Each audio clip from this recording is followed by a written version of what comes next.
This guy reached a level of power so insane that it basically turned him into a god. Why a god? Because this ability can literally do anything. With this magic, he became so OP that he was able to take down a whole group of bullies all by himself. On top of that, he cured a disease that doctors swore was incurable, and with just a few needles, he made an old man stand up instantly. He even managed to exorcise a demon straight out of a child's body using this exact same power. Not to mention his other skills, like telling a fake item from a real one, or spotting the most valuable stone with just a single glance. But before all this, he was just a total loser, treated like a dog by his girlfriend's family. Let's go back in time to see how he got this strong. Chin Li, our main character, was living in his wife's family residence.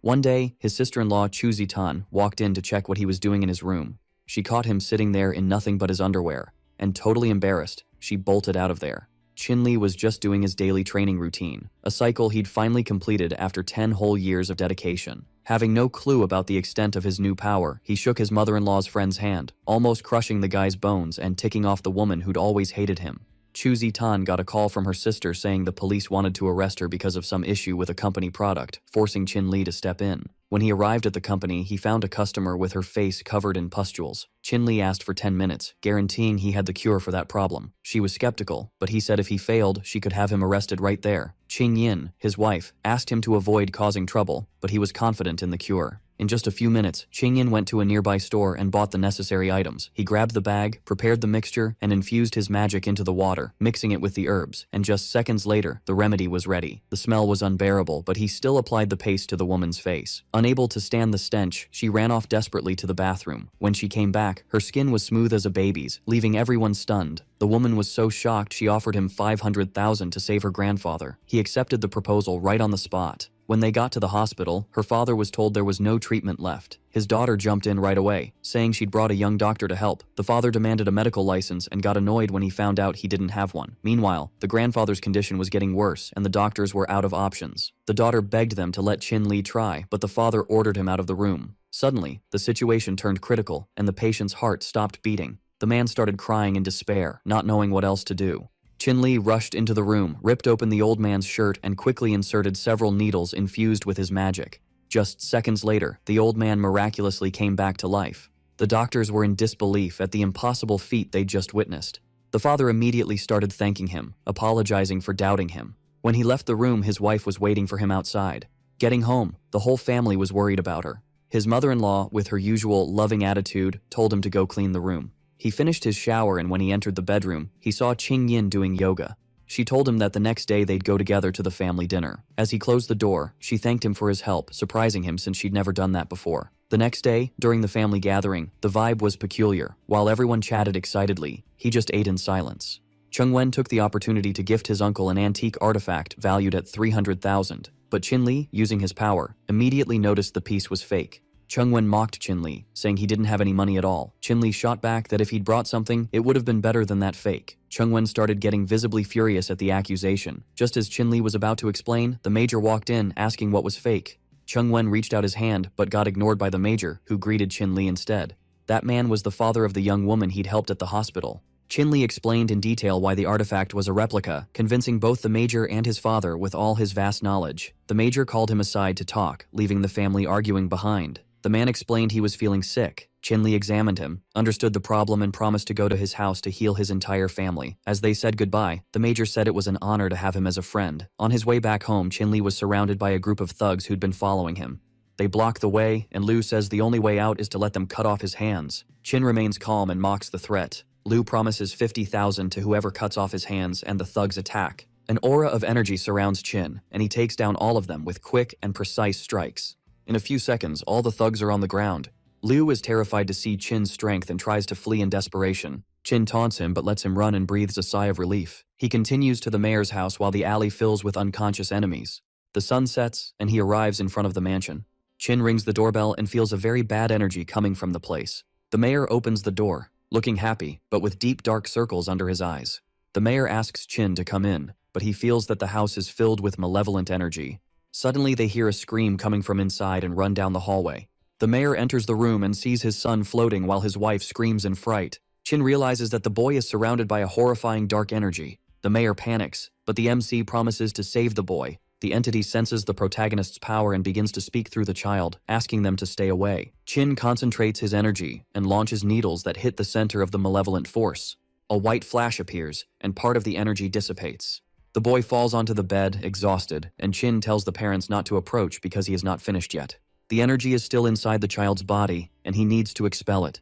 The mayor and his wife are affected by the curse and begin to argue. Chin pricks his own finger and channels energy into a needle that he places on the boy's forehead. The boy screams as the black energy starts to leave his body and rise into the air. Chin launches more purified needles, and the dark mass disintegrates. The child wakes up and hugs his mother. Chin says that the danger has passed but needs to find the source of the curse. He asks if they received anything strange and begins to search the house. At the entrance, he finds a stone hidden inside a statue. Chin shows it to the mayor and explains that it spread the malevolent energy whenever he passed by. To end this, he channels his power and destroys the stone. All the dark energy dissipates and the environment returns to normal. The mayor's wife thanks him and apologizes for the offenses. The happy mayor says he will take him home and asks if he would like to open a clinic. Chin is surprised and thinks he could help many more people with that. He thanks him and heads home, excited about the idea as night falls. While walking through the city, he sees something strange and asks the driver to stop the car. The driver slams on the brakes and the MC hits his face on the seat. Irritated, the driver asks why, and Chin sees his wife across the street, not understanding what she is doing there so late. He watches her hidden, and the driver comments that the woman is very beautiful. Qingyin meets her red-haired friend Wei Mi, and the two kiss passionately. The protagonist is shocked, and the driver, astonished, asks if she is cheating on him. The two enter a nightclub and start drinking together. Qingyin says she is overwhelmed with work, and her friend tells her to forget her problems and have fun. After several drinks, Wei Mi comments that if it weren't for a sham marriage, Qingyin wouldn't be under so much pressure. She drinks too much, and her friend offers her a special drink. She downs it all and passes out shortly after. Wei Mi carries her friend up the stairs to the second floor. There, Liu Minghao is waiting with a camera pointed at the bed. He takes the unconscious Qingyin and lays her down with an evil look, saying he is not responsible for what he does. The friend leaves and Liu locks the door, starting to mess with Qingyin's clothes. Before anything happens, 3 knocks sound on the door. Liu thinks it's room service and opens it, but the protagonist enters. He tries to make excuses, saying he just wanted to help. Chin knees him in the gut and throws him against the wall. This makes the scoundrel cough up blood and fall to the floor, terrified. Chin approaches and asks in a cold voice how he wants to die, but Liu kneels crying and promises never to show up in their lives again. The MC is soft-hearted and lets the opportunist go, but as he passes behind him, Liu pulls out a knife and tries to attack him from behind. Chin dodges and says he has given too many chances already. He launches a needle with energy, hitting Liu's hip, causing him to fall to the ground, screaming in pain. The 2 accomplices are expelled from the room, and Chin closes the door, relieved to find his wife. He carries a needle and channels energy into her body until she awakens. Chin asks how she is, but she realizes someone has messed with her clothes. Startled, she slaps him and calls him a pervert. Chin explains that he saved her, but she doesn't believe him and continues to accuse him. Tired, he says it depends on her whether she believes it or not and leaves the room. She continues cursing and throwing things at the door until she sees a camera recording everything. Meanwhile, Chin goes to a park and receives a call from Liu Wan.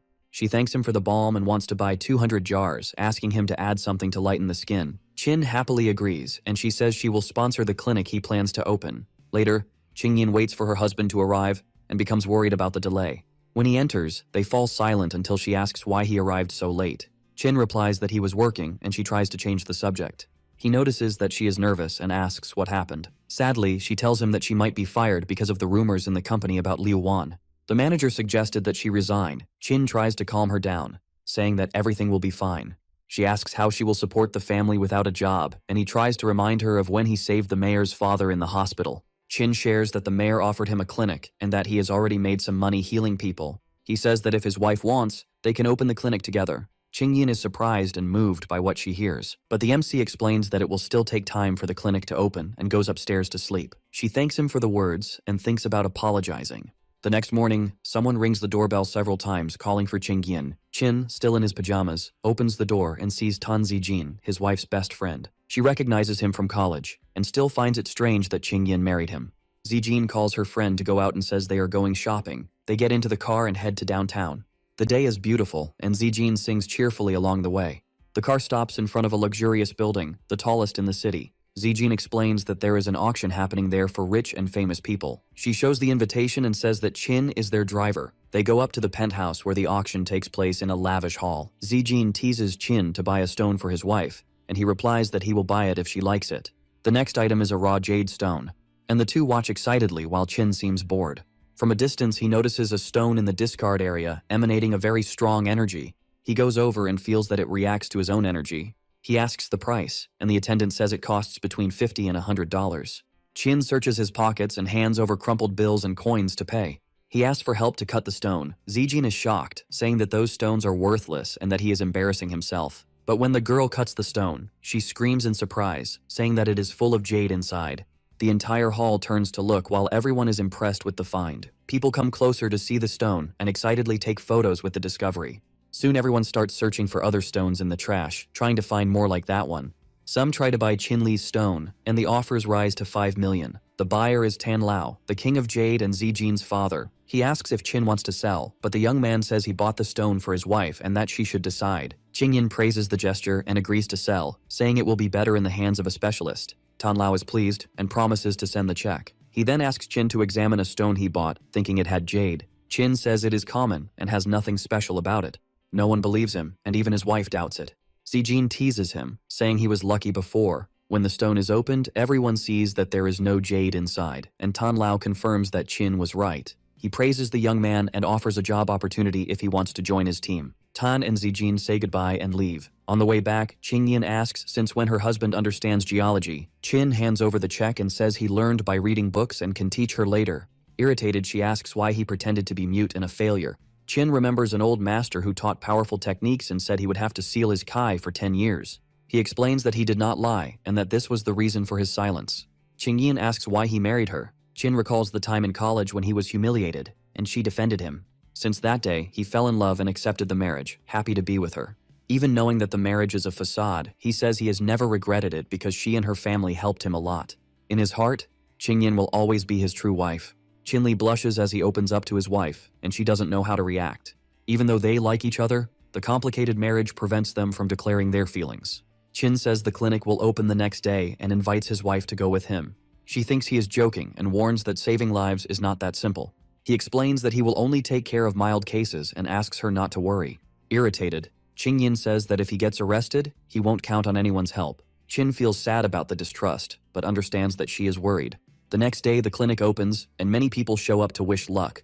Qingyan's family also goes, and some aunts start criticizing Qin, saying he is not a doctor. Qingyan's father defends him, reminding them that he helped the mayor. Cheng Wen provokes him, and Qin responds with sarcasm. He warns that the clinic will be inspected since he works at the city hall. Mayor Liu and his wife arrive and greet Qin joyfully. Everyone is surprised by the good relationship between them. Qingyan becomes furious seeing her family, who used to mock him, now pretending to be sympathetic. Suddenly, someone screams for help from outside. A desperate father holds his son, who is fainting and foaming at the mouth. Qin approaches, saying he is a doctor and can help. Some relatives mock him, saying he won't be able to cure the boy. The father pleads, and Qin takes the boy inside the clinic. He places him on the stretcher and concentrates energy by touching his pulse.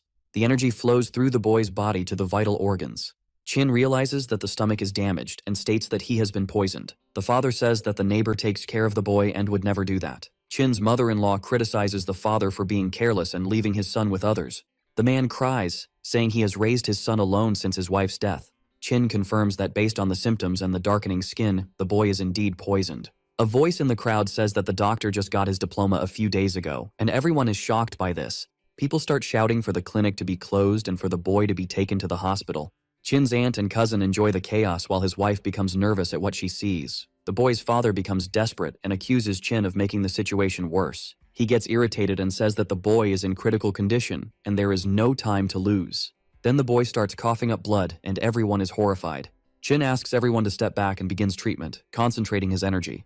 He applies needles to the boy's energy points, purifying his insides. He makes the boy vomit the poison and starts moving again. The father cries with emotion and hugs him, apologizing, but his son simply says he is hungry and wants to eat fried pork. The father agrees and thanks Qin for saving his son. Qin says the boy is fine, but can go to the hospital if he wants to confirm. The father kneels, emotional, calling the protagonist a true doctor. Everyone is amazed by his talent. Meanwhile, Liu Minghao watches furiously, and the old man beside him says to wait, because Qin will soon make a mistake. At night, a patient leaves the clinic happy, and the lights go out. Tired, Qin closes the place but hears a noise coming from the garden. He finds a boot and a bloody knife and soon sees an injured woman covered in blood. She stares at him and advances toward him. Chin tries to stop her, saying he is a doctor, but she staggers and faints in front of him. He decides to help and takes her inside the clinic, placing her on a stretcher. While she remains unconscious, he calls home. Qingyan answers and asks if her husband is not coming home that night. Chin says he will sleep at the clinic because he still has a lot of work and asks his wife not to wait for him. His wife feels frustrated and calls him an idiot, saying he can live in the clinic forever if he wants. He thinks about buying something to please her next time. Returning to work, he starts treating the injured woman. She has several gunshot wounds and cuts, and Chin carefully removes the projectiles. As he takes off her necklace, he notices a military symbol from the 19th Elite Division. He wonders how someone like her ended up there. The girl dreams of the past, remembering that she was the leader of a team from the MI-19 Special Forces. During a mission, she receives the order to exterminate her own division and falls into despair. The scream of "no" wakes her up on the clinic stretcher. She realizes she is alive and sees her wounds treated. Chin says that if he had arrived 2 minutes later, he wouldn't have been able to save her. She tries to get up but feels pain and cannot. Chin asks where she is going and she says she has nowhere to go. He thinks for a moment and offers for her to stay at the clinic as an assistant. The girl is surprised and asks if he would really do that. Chin confirms, saying he will pay $5,000 a month. Emotional, she promises to do everything she can to help him. Suddenly, someone shouts calling Chin Li at the door. He goes to open it, but the door is pushed and hits his face. It is Zijin, who rushes in asking him to follow her. Chin asks what happened, and she says she will take him to a jewelry competition. She shows the tickets and pulls him along without letting him question it. They arrive at the Yangsheng Palace where the Jade Stone competition is taking place. Mr. Tan greets them both with joy and warmly welcomes the protagonist. Tan explains that he needs his help in the competition, and the MC asks if he will be a consultant. Mr. Tan confirms that he has seen Chin's skill and wants his help in the competition. He explains that the tournament has 2 stages, one for betting and another for cutting the stones. The staff members Wang Chao, Zhao Lin, and Lao Shu are introduced to the team. Zijin comments that their father invested a lot and promises to pay the MC if they reach the top 3. Mr. Tan says that if they win, he will give him 10% of the shares of the Tan Ki company. Zijin threatens him, saying she could make up lies about him to his wife. Frightened, Chin promises to do his best. They go to the big screen where the stones are being announced.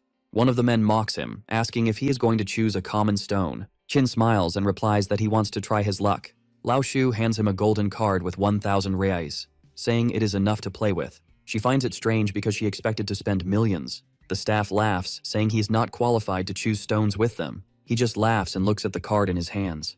The sun shines over the palace as Chin begins to search among the cheaper stones. Among them, one catches his attention with a faint blue glow. The stone costs 2,000 but radiates a strong energy, making Chin believe it is valuable. Chin Li's eyes popped wide open when he spotted a stone that totally stood out from the crowd. Some lady asked if he was down to buy the stone. The 2 guys started chatting about it, claiming it was worth nearly $5 million, which totally grabbed Chin Li's attention. Noticing Chin Li was zoned out, the lady called out to him again. He jumped a bit, realizing he had been so into the guy's convo that he totally spaced on her. The lady handed Chin Li a card, saying it was worth 50 grand and would cover the whole price of the stone. He waved it off, saying it was cool, and accepted the card anyway. Out of nowhere, someone shouted Chin Li's name from the crowd, leaving him wondering who it was. 3 dudes with cheeky grins started teasing him, asking what stone he snagged and if he thought he'd snag first place. Lao Shu, acting all high and mighty, told him to just go home, hinting that not everyone could roll with Mayor Tan. He shot back confidently, saying he wasn't sure if his stone was top tier, but if it wasn't for Mr. Tan, he wouldn't have even tried. Suddenly, the mayor rolled up and asked if they had all picked their stones. Lao Shu, full of himself, told Mayor Tan they were guaranteed top 3 because they had the best stones. Tan nodded, agreeing they had indeed picked the best 2 stones. He thought to himself that the stone's surface was fire, and the quality inside should be just as lit. Out of nowhere, one of the guys recognized Mayor Tan. It was Chen Zong, who was all cozy with a girl. Zong, with a smirk, told Tan he was ready to gamble again after Tan lost to him last time. Tan, a bit annoyed, shot back that how he spent his cash was his own business. Zong burst out laughing at Tan's response. Chen Zong's voice dripped with amusement because he couldn't believe Tan was now using new people to back him up. With a sneer, Zong hinted that Tan was scraping the bottom of the barrel for help at Tan Ki Jewelry. With a condescending tone, Zong suggested Tan should just pack it up and leave before he got even more embarrassed. With a mocking laugh, Chen Zong told Tan he had no place in Jiangcheng and should just head back to Yangcheng. Lao Shu, trying to be the hero, told Mayor Tan to chill and that he'd make sure they crushed Chen Zong. The Jade contest officially kicked off, and the host, with a booming voice, told everyone to pay attention. The Jade contest had a ton of participants. Once everyone was ready, the host excitedly announced it was time to dive into the stone gambling part of the contest. The one hosting the Jade contest was Shinran. Shinran called all the contestants up to the stage to get ready. Mayor Tan nervously asked Chin where the stones he bought were. Chin showed off the stones he snagged for just $20,000. The three guys erupted in laughter when they saw the stone Chin had picked. Lao Shu mockingly said Chin had the guts to show them his trash stone. Mr. Tan thought to himself in disbelief that there was no way that garbage stone was worth anything. He started doubting Chin Li's skills, thinking he might have misjudged him. The MC, Shin Ran, shocked everyone by announcing that the first stone cut was a whole green. After that, the second stone was also a stunning glass royal green. Bidding for the stones kicked off with huge numbers flying in, one after another. The bids started with a loud shout at 30 million, then shot up to 45 million. Lao Shu was in shock, thinking it was wild that the bidding was already so high when the competition had just begun. The competition was heating up, and it was only getting intense. Shinran informed the competitors that the top bids were 63 million down to 42 million. She then announced the last contestant, which was Mayor Tan's stones. Mayor Tan was all in, buying their own stones for this competition. Lao Shu walked up to the stage, holding the two big stones, feeling a wave of nerves and anxiety while cutting the stone, hoping Mayor Tan's picks were green. A wave of excitement buzzed through the crowd as they waited for the big reveal of the stone's hidden treasures. Mayor Tan, looking super stressed, paced back and forth, wondering what was hiding inside the stone. Meanwhile, Chin Li, chill as ever, muttered to himself that millions just went down the drain. The stones got sliced open, and a collective gasp of anticipation rippled through the audience. Everyone held their breath, praying for a flash of green to pop out. But then, a wave of disappointment hit as they realized the stones' insides were just a worthless chunk of rock. The host and the others were in shock, saying, "How is it even possible that this stone is just junk?" They had dropped $5 million on these stones, and it felt like a total waste. The audience burst into laughter, roasting Mayor Tan's terrible judgment. Even Shin Ran, the host, was stunned, unable to believe that something so pricey turned out to be nothing. Shin Ran sighed in disappointment, calling the contestant from Tan Ki Jewelry a total letdown and a waste of cash. "It's over," Mayor Tan thought, feeling the embarrassment wash over him. But then the MC, with a glimmer of hope in her eyes, announced that one stone was still uncut. Desperate to save Chin Li from more humiliation, Mayor Tan tried to stop him from cutting the second stone. Chin Li smirked as he sliced the stone open, knowing it wouldn't be worthless this time. The stone was cut open, revealing a stunning imperial green inside. The host exclaimed that it was just an ordinary stone, but it turned out to be imperial green. Everyone thought it was game over after seeing the first stone cut earlier. Lao Shu couldn't believe that a $20,000 stone would actually be full green inside. He then added that Chin Li was just a lucky dude. Mayor Tan, lost in thought, lamented that if the $5 million were in Chin Li's hands, he would have been the one to bring victory to Tan Ki Jewelry. Shin Ran was totally baffled, watching as Chin Li kept cutting the jade, thinking he was nuts and couldn't grasp his moves. The mayor couldn't hold back and stood up, shouting at Chin Li to stop cutting the jade stone. Chin Li, unfazed by the chatter, stayed focused on getting the job done.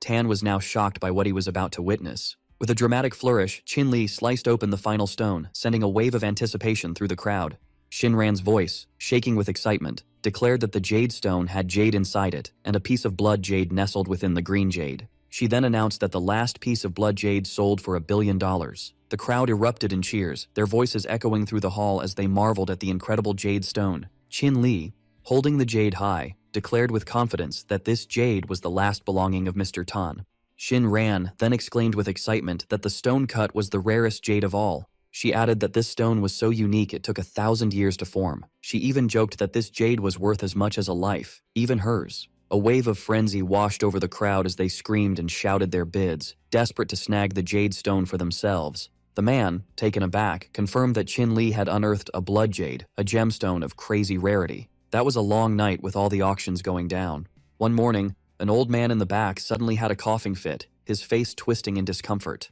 The man worriedly said that his father was getting worse and worse. He started to speak but abruptly stopped mid-sentence, coughing violently, blood staining his lips.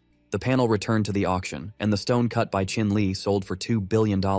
Shin Ran congratulated Tan Ki Jewelry for winning the auction with a price of $2 billion. The crowd erupted in cheers for Chin Li and the mayor, who stood on stage after winning the auction. The host declared that this auction was truly epic, with the winning bid of $2 billion setting a record that might never be broken. With a graceful bow, Mayor Tan expressed his heartfelt thanks to Chin Li, recognizing his huge role in the day's events. Tan thanked him, saying that without his help, Tan Ki Jewelry would have been in serious trouble. He also apologized for doubting Chin Li's skills earlier. Chin Li thanked the mayor back, saying he didn't take it personally and appreciated the mayor's nice vibes. The mayor, trying to make things right, offered him the cash from the jade sale. Chin Li was so shocked by the mayor's offer that he was totally speechless. Zijin jumped in, saying he was a VIP guest of the Tan fam. She added that winning the Jade contest could really boost their status in Jiang province. Out of nowhere, someone shouted for Qin Li from the crowd, and behind him were a few guys who looked like they meant business. Turns out, the dude's name was Jiang Jun, and he was inviting Qin Li to hang out with the Jiang family. Jiang Jun handed him an invitation card, which he took without hesitation. The next day, Qin Li was in the car, checking out the invite he accepted, when the driver said they had arrived. It was a chill evening when Qin Li pulled up to the Jiang family's crib. The Jiang fam lived in a massive, stunning mansion that was guarded by a squad of tough-looking bodyguards. Qin Li was so blown away by the huge house that he had to snap a pic on his phone. One of the guards showed him around the place. The guard knocked on the door, letting the young master know that Qin Li, their guest, had arrived. Jiang Jun, the young master, opened the door and welcomed him with open arms. He praised Qin Li for his performance at the Jade contest, saying it really blew his mind. Curious about the late-night invite, Qin Li asked Jiang Jun what was up with the gathering at the Jiang estate. Jun laughed and said the invite wasn't for anything major, just his curiosity about something. The young master was super interested in Qin Li's moves at the Jade contest and asked why he kept carving the first jade. He also wanted to know if Qin Li had heard about the blood jade hidden in the stone. Qin Li kept it real and said he felt a warm vibe from the jade when he held it, which made him suspicious. That vibe got him curious enough to cut the stone open. Jun found that explanation hilarious and suggested Qin Li should find him another jade stone. But then Jiang Guo started coughing, sounding pretty rough. Qin Li's attention shifted to Guo's cough, making him pause in his reply to Jun. Guo, noticing Qin Li staring, asked if something was off about him. Qin Li was worried about Jiang Guo and said his health looked pretty bad, and without treatment it could get worse. The old man was shocked by Qin Li's take on his health, surprised he knew anything about medicine. He mentioned he just opened a clinic, as Qin Li pointed out, and politely asked if he could check his pulse. Jiang Jun jumped in, not believing that Qin Li was into traditional medicine. The old man, Jiang Guo, sighed, saying they hadn't found a cure for his illness despite searching everywhere. Since Qin Li had some medical skills, Guo agreed to let him take a look. Qin Li then started to channel his internal energy through his body. He suddenly realized that dark energy was about to drain Jiang Guo's life force. Qin Li's energy surged out, pushing away the dark spells that were messing with Jiang Guo. After an hour of checking him out, Jiang Guo felt a big change in his condition, way better than before. With a mix of shock and happiness, Jiang Guo said he felt way more comfortable after Qin Li's checkup. Qin Li scratched his head, saying he only managed to temporarily ease Jiang Guo's condition, not fully cure it. He explained that to really kick Jiang Guo's illness, they needed to dig deeper and find the root cause inside him. Jiang Jun jumped in, saying he always took care of his grandpa and that Guo rarely went out. But Jiang Jun couldn't finish his thought. Qin Li thought for a second while stroking his chin. He then asked Jiang Guo if he had recently come across any valuable treasures. Guo thought about the question for a second, but before he could say anything, Jiang Jun jumped in. Turns out his grandpa actually scored a treasure, which was a jade pillow. Now Gu's suspicions about that jade pillow were through the roof. He figured it probably came from a tomb and could be the reason for his illness. He also mentioned that using it for too long could actually be deadly for the person using it. Jiang Gu, totally taken aback by this, confirmed his hunch and added that he felt super cold while crashing on the jade pillow. Jiang Jun, with his voice buzzing with excitement, hyped up Qin Li. He shouted that his grandpa had been sick for ages, and he couldn't believe Qin Li was a doctor with such epic insight. Gu's kid declared that no matter if Qin Li could find him the blood jade or not, the Jiang fam would grant any wish he had, no matter how wild. He was touched by Jiang Jun's kindness, but he insisted that saving lives was just part of the doctor gig. He said he'd search for the blood jade, but he had one request for Jiang Jun in return. Jiang Jun, full of confidence, promised Qin Li that the Jiang family would do whatever it took to help him. He then pulled out a treasured photo of himself as a kid with his parents. With a bit of sadness in his voice, he shared that they'd been missing for 10 years and he hadn't heard a peep about them. Jiang Jun carefully took the picture back from Qin Li. With a fierce look, Jun promised that it might take a minute, but he'd do everything to find his parents. A spark of hope lit up in Qin Li's eyes as he said he was counting on Jiang Jun's skills. In return for Jiang Jun's help, he promised he'd find the blood jade and send it over once he got his hands on one. Jun was super grateful and handed him a card with 200 million on it. He added that it was an advance payment for when Qin Li found the blood jade, and he'd be forever thankful. He took the card, shook hands with Jun, and promised he'd be back once he found one. Their convo wrapped up with Jiang Jun thanking Qin Li for his help. A wave of worry hit Jiang Jun as he thought about what would happen if the Jiang family got their old glory back. The sun was shining bright the next morning as Qin Li, still a bit sleepy, headed back to his clinic. He was stoked to be back, saying the clinic needed someone to hold down the fort while he was away. As he walked in, there was a patient already waiting, saying he'd been dealing with headaches and wanted Qin Li to check him out. Still half asleep, Qin Li mumbled for him to come along so he could give him a once-over. Suddenly, A loud voice from behind announced that Mr. Tang Bohuya, the family's founder, was dropping by the clinic that day. The guy added that no one should miss this chance because the quality was guaranteed. The old dude with Qin Li was shocked and recognized Mr. Tang, the best traditional Chinese doctor in town. Mr. Tang jokingly said the old man was right and added that their century-old medical school couldn't hold a candle to some other clinic. The old man rushed over to Mr. Tang, leaving Qin Li in the dust, and said he wanted to sign up as Mr. Tang's patient. Mr. Tang spread some wild rumors about Qin Li's so-called fake medicines. The old man was in disbelief about what Mr. Tang had said and the fact that he almost became a patient of Qin Li. Qin Li approached them with a fierce look, saying Mr. Tang should think twice before spreading lies about him. The old man and Mr. Tang exchanged nervous glances, realizing they might have messed up. Mr. Tang then stammered that he'd just heard it somewhere else. Suddenly, an old man cut in, saying Qin Li shouldn't waste his time arguing with an apprentice like Mr. Tang. The old man turned out to be the owner of Tang's Chinese medicine, saying that as a doctor, Qin Li should have the patience to not argue. The owner claimed he'd been practicing for decades and couldn't believe young people these days were calling themselves traditional Chinese medicine practitioners. He then told the sick old man that he'd totally help him bounce back from his illness. The sick old man took off his hat and whoa, what a sight. His head was covered in a bunch of weird circular infections. The sick dude, face all red from embarrassment, nervously asked the doctor if he could actually cure him. The doctor, totally shocked by what he just saw, exclaimed that this was the first time he'd ever seen a disease like this in his whole career. The owner of Tang's Chinese medicine was kinda lost for words, trying to chill out while figuring out how to fix the dude's problem.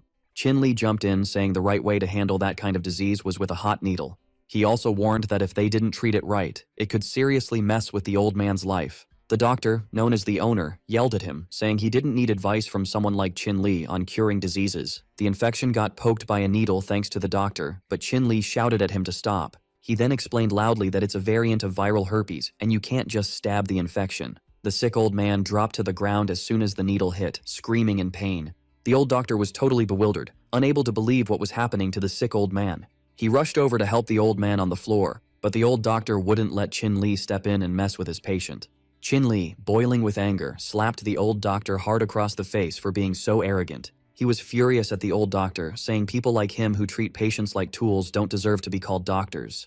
His eyes narrowed as he grabbed a needle. Focusing his energy, he muttered to himself that the vital energy was all messed up. He wasn't sure if it was too late to save the old man. The poison had already spread, making it super tough to treat. Old man Tang's screw up with the needles had made the patient's condition way worse. The internal cold had invaded his heart and was draining his vital energy like a leaky faucet. It meant Qin Li had run out of options and was now going for a risky or unconventional method to save the patient.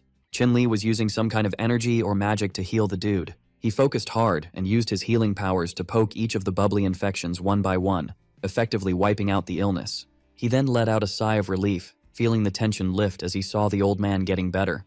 The treatment had worked. With the old man recovering, Qin Li turned to the doctor and said irritably that he was a disgrace to traditional Chinese medicine.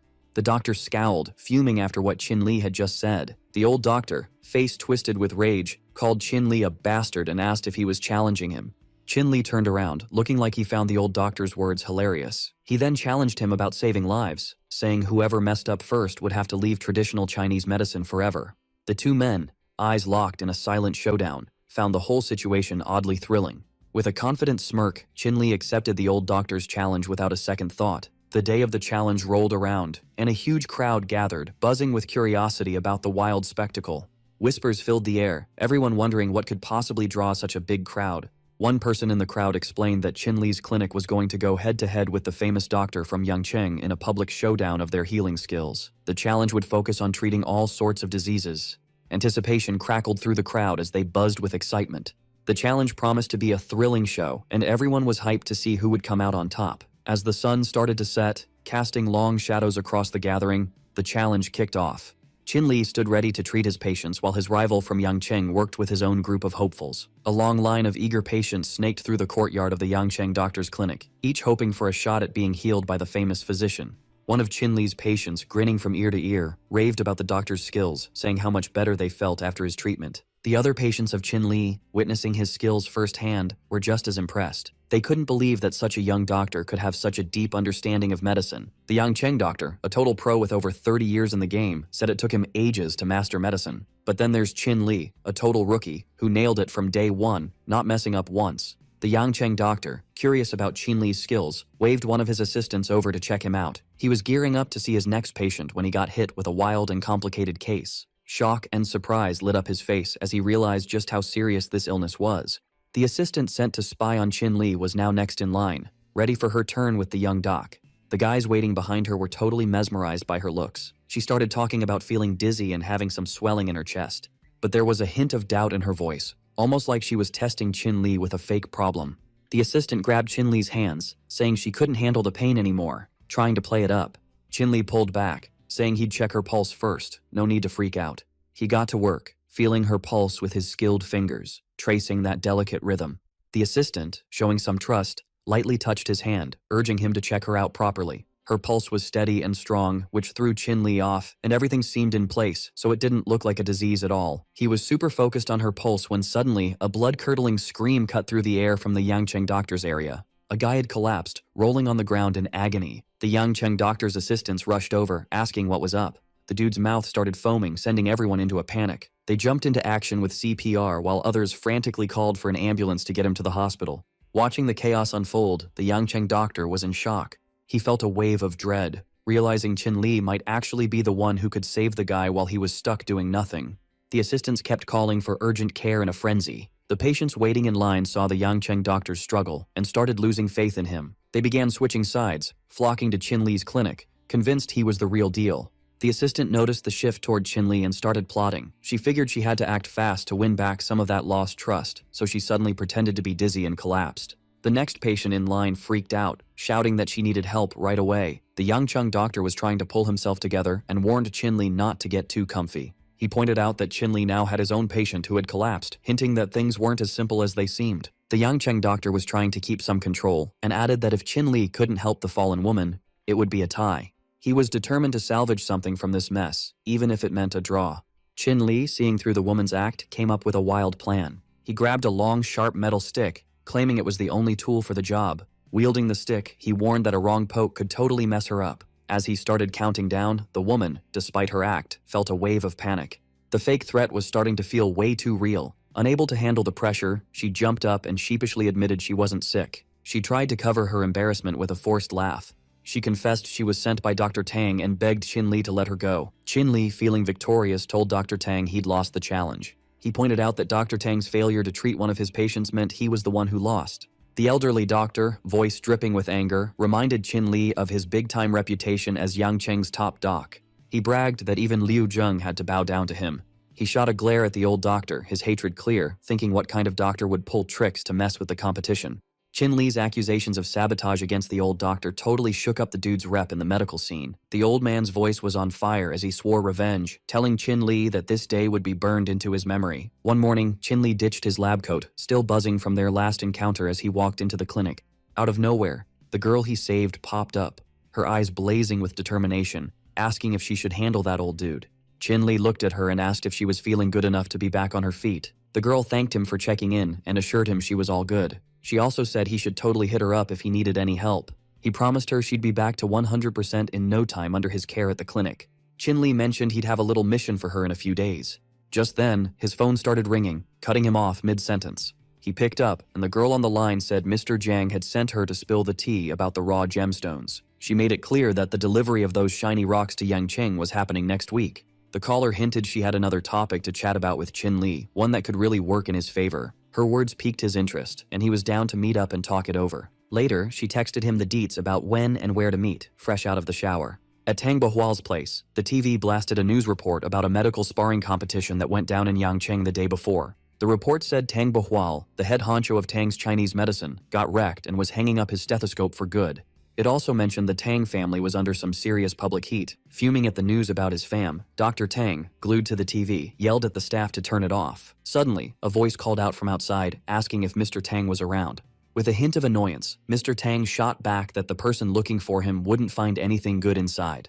The person at the door offered Mr. Tang a deal, saying they could help him get back at Qin Li. Curious about the offer, Mr. Tang let him in. Mr. Tang's jaw dropped when he realized who just walked into his crib. Liu Minghao told Mr. Tang he was the only one who could get revenge on Qin Li while handing him a paper. After checking out the document, Mr. Tang was shocked and asked what kind of prescription it was. The sky was all cloudy as Qin Li stretched and casually asked his assistant if she wanted to join him for a walk in the fresh air. He said a chill stroll could help her bounce back. Qin Li hoped she'd ace the task he'd given her.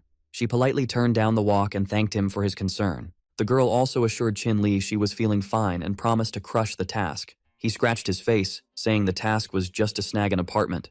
Later, on a sunny day, they decided to take a walk together. Qin Li called Liang Qing out of the blue, and she just stared at him, waiting for him to spill. He got curious and asked how old she was when she started training, and about her parents.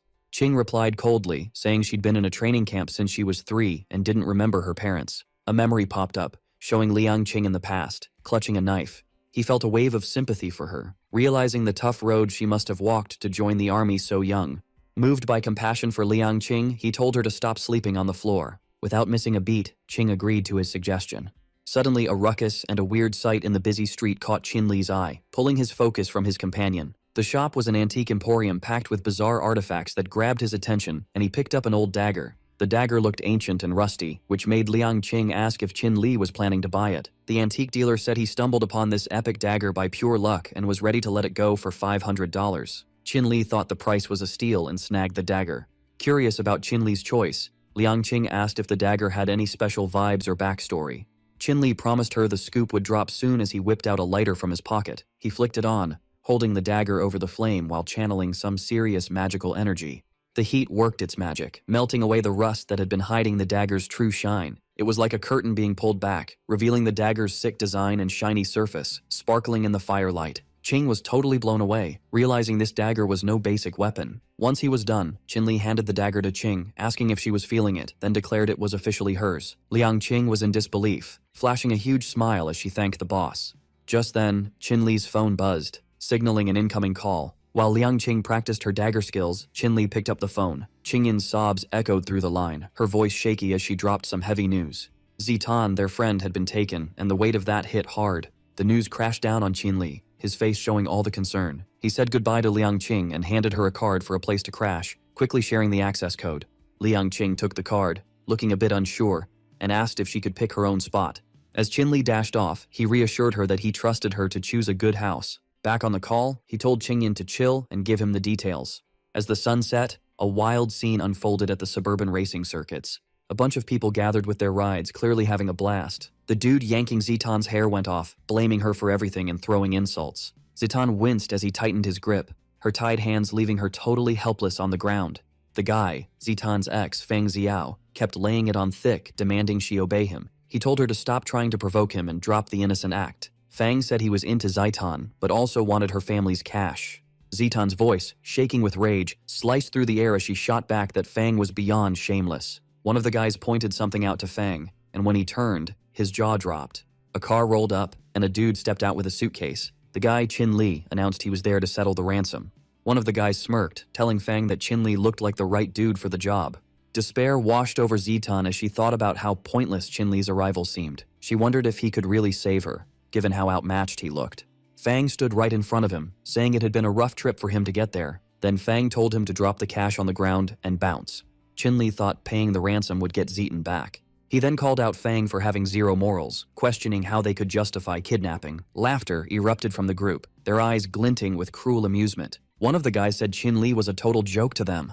Fang stepped closer, commenting on the Chu family's bold move. Fang declared he wanted both Zitan and the cash, puffing smoke right in Qin Li's face. With a snap of his fingers, Fang signaled one of his goons to grab the money. One of the guys, collecting the cash in front of Qin Li, told him his trip was pointless and he could head home. One of the men assured him they'd keep Zitan safe, hinting at some seriously messed up plans. Qin Li responded with a powerful kick, sending the guy flying through the air. As he soared, cash rained down around them. Fang's eyes went wide in shock, and he let out a furious curse aimed at Qin Li. Then he barked orders to his crew, demanding they take care of him. Qin Li's body pulsed with radiant energy, his powers surging. The guys saw their chance and launched a coordinated attack, all converging on him at once. He unleashed a storm of punches and kicks, each hit sharp and totally wrecking. The guys were totally overwhelmed by his strength, dropping like flies, unable to handle his attack. One dude, thinking he was slick, lunged from behind, yelling for a challenge. Qin was caught off guard for a second but reacted faster than a meme going viral.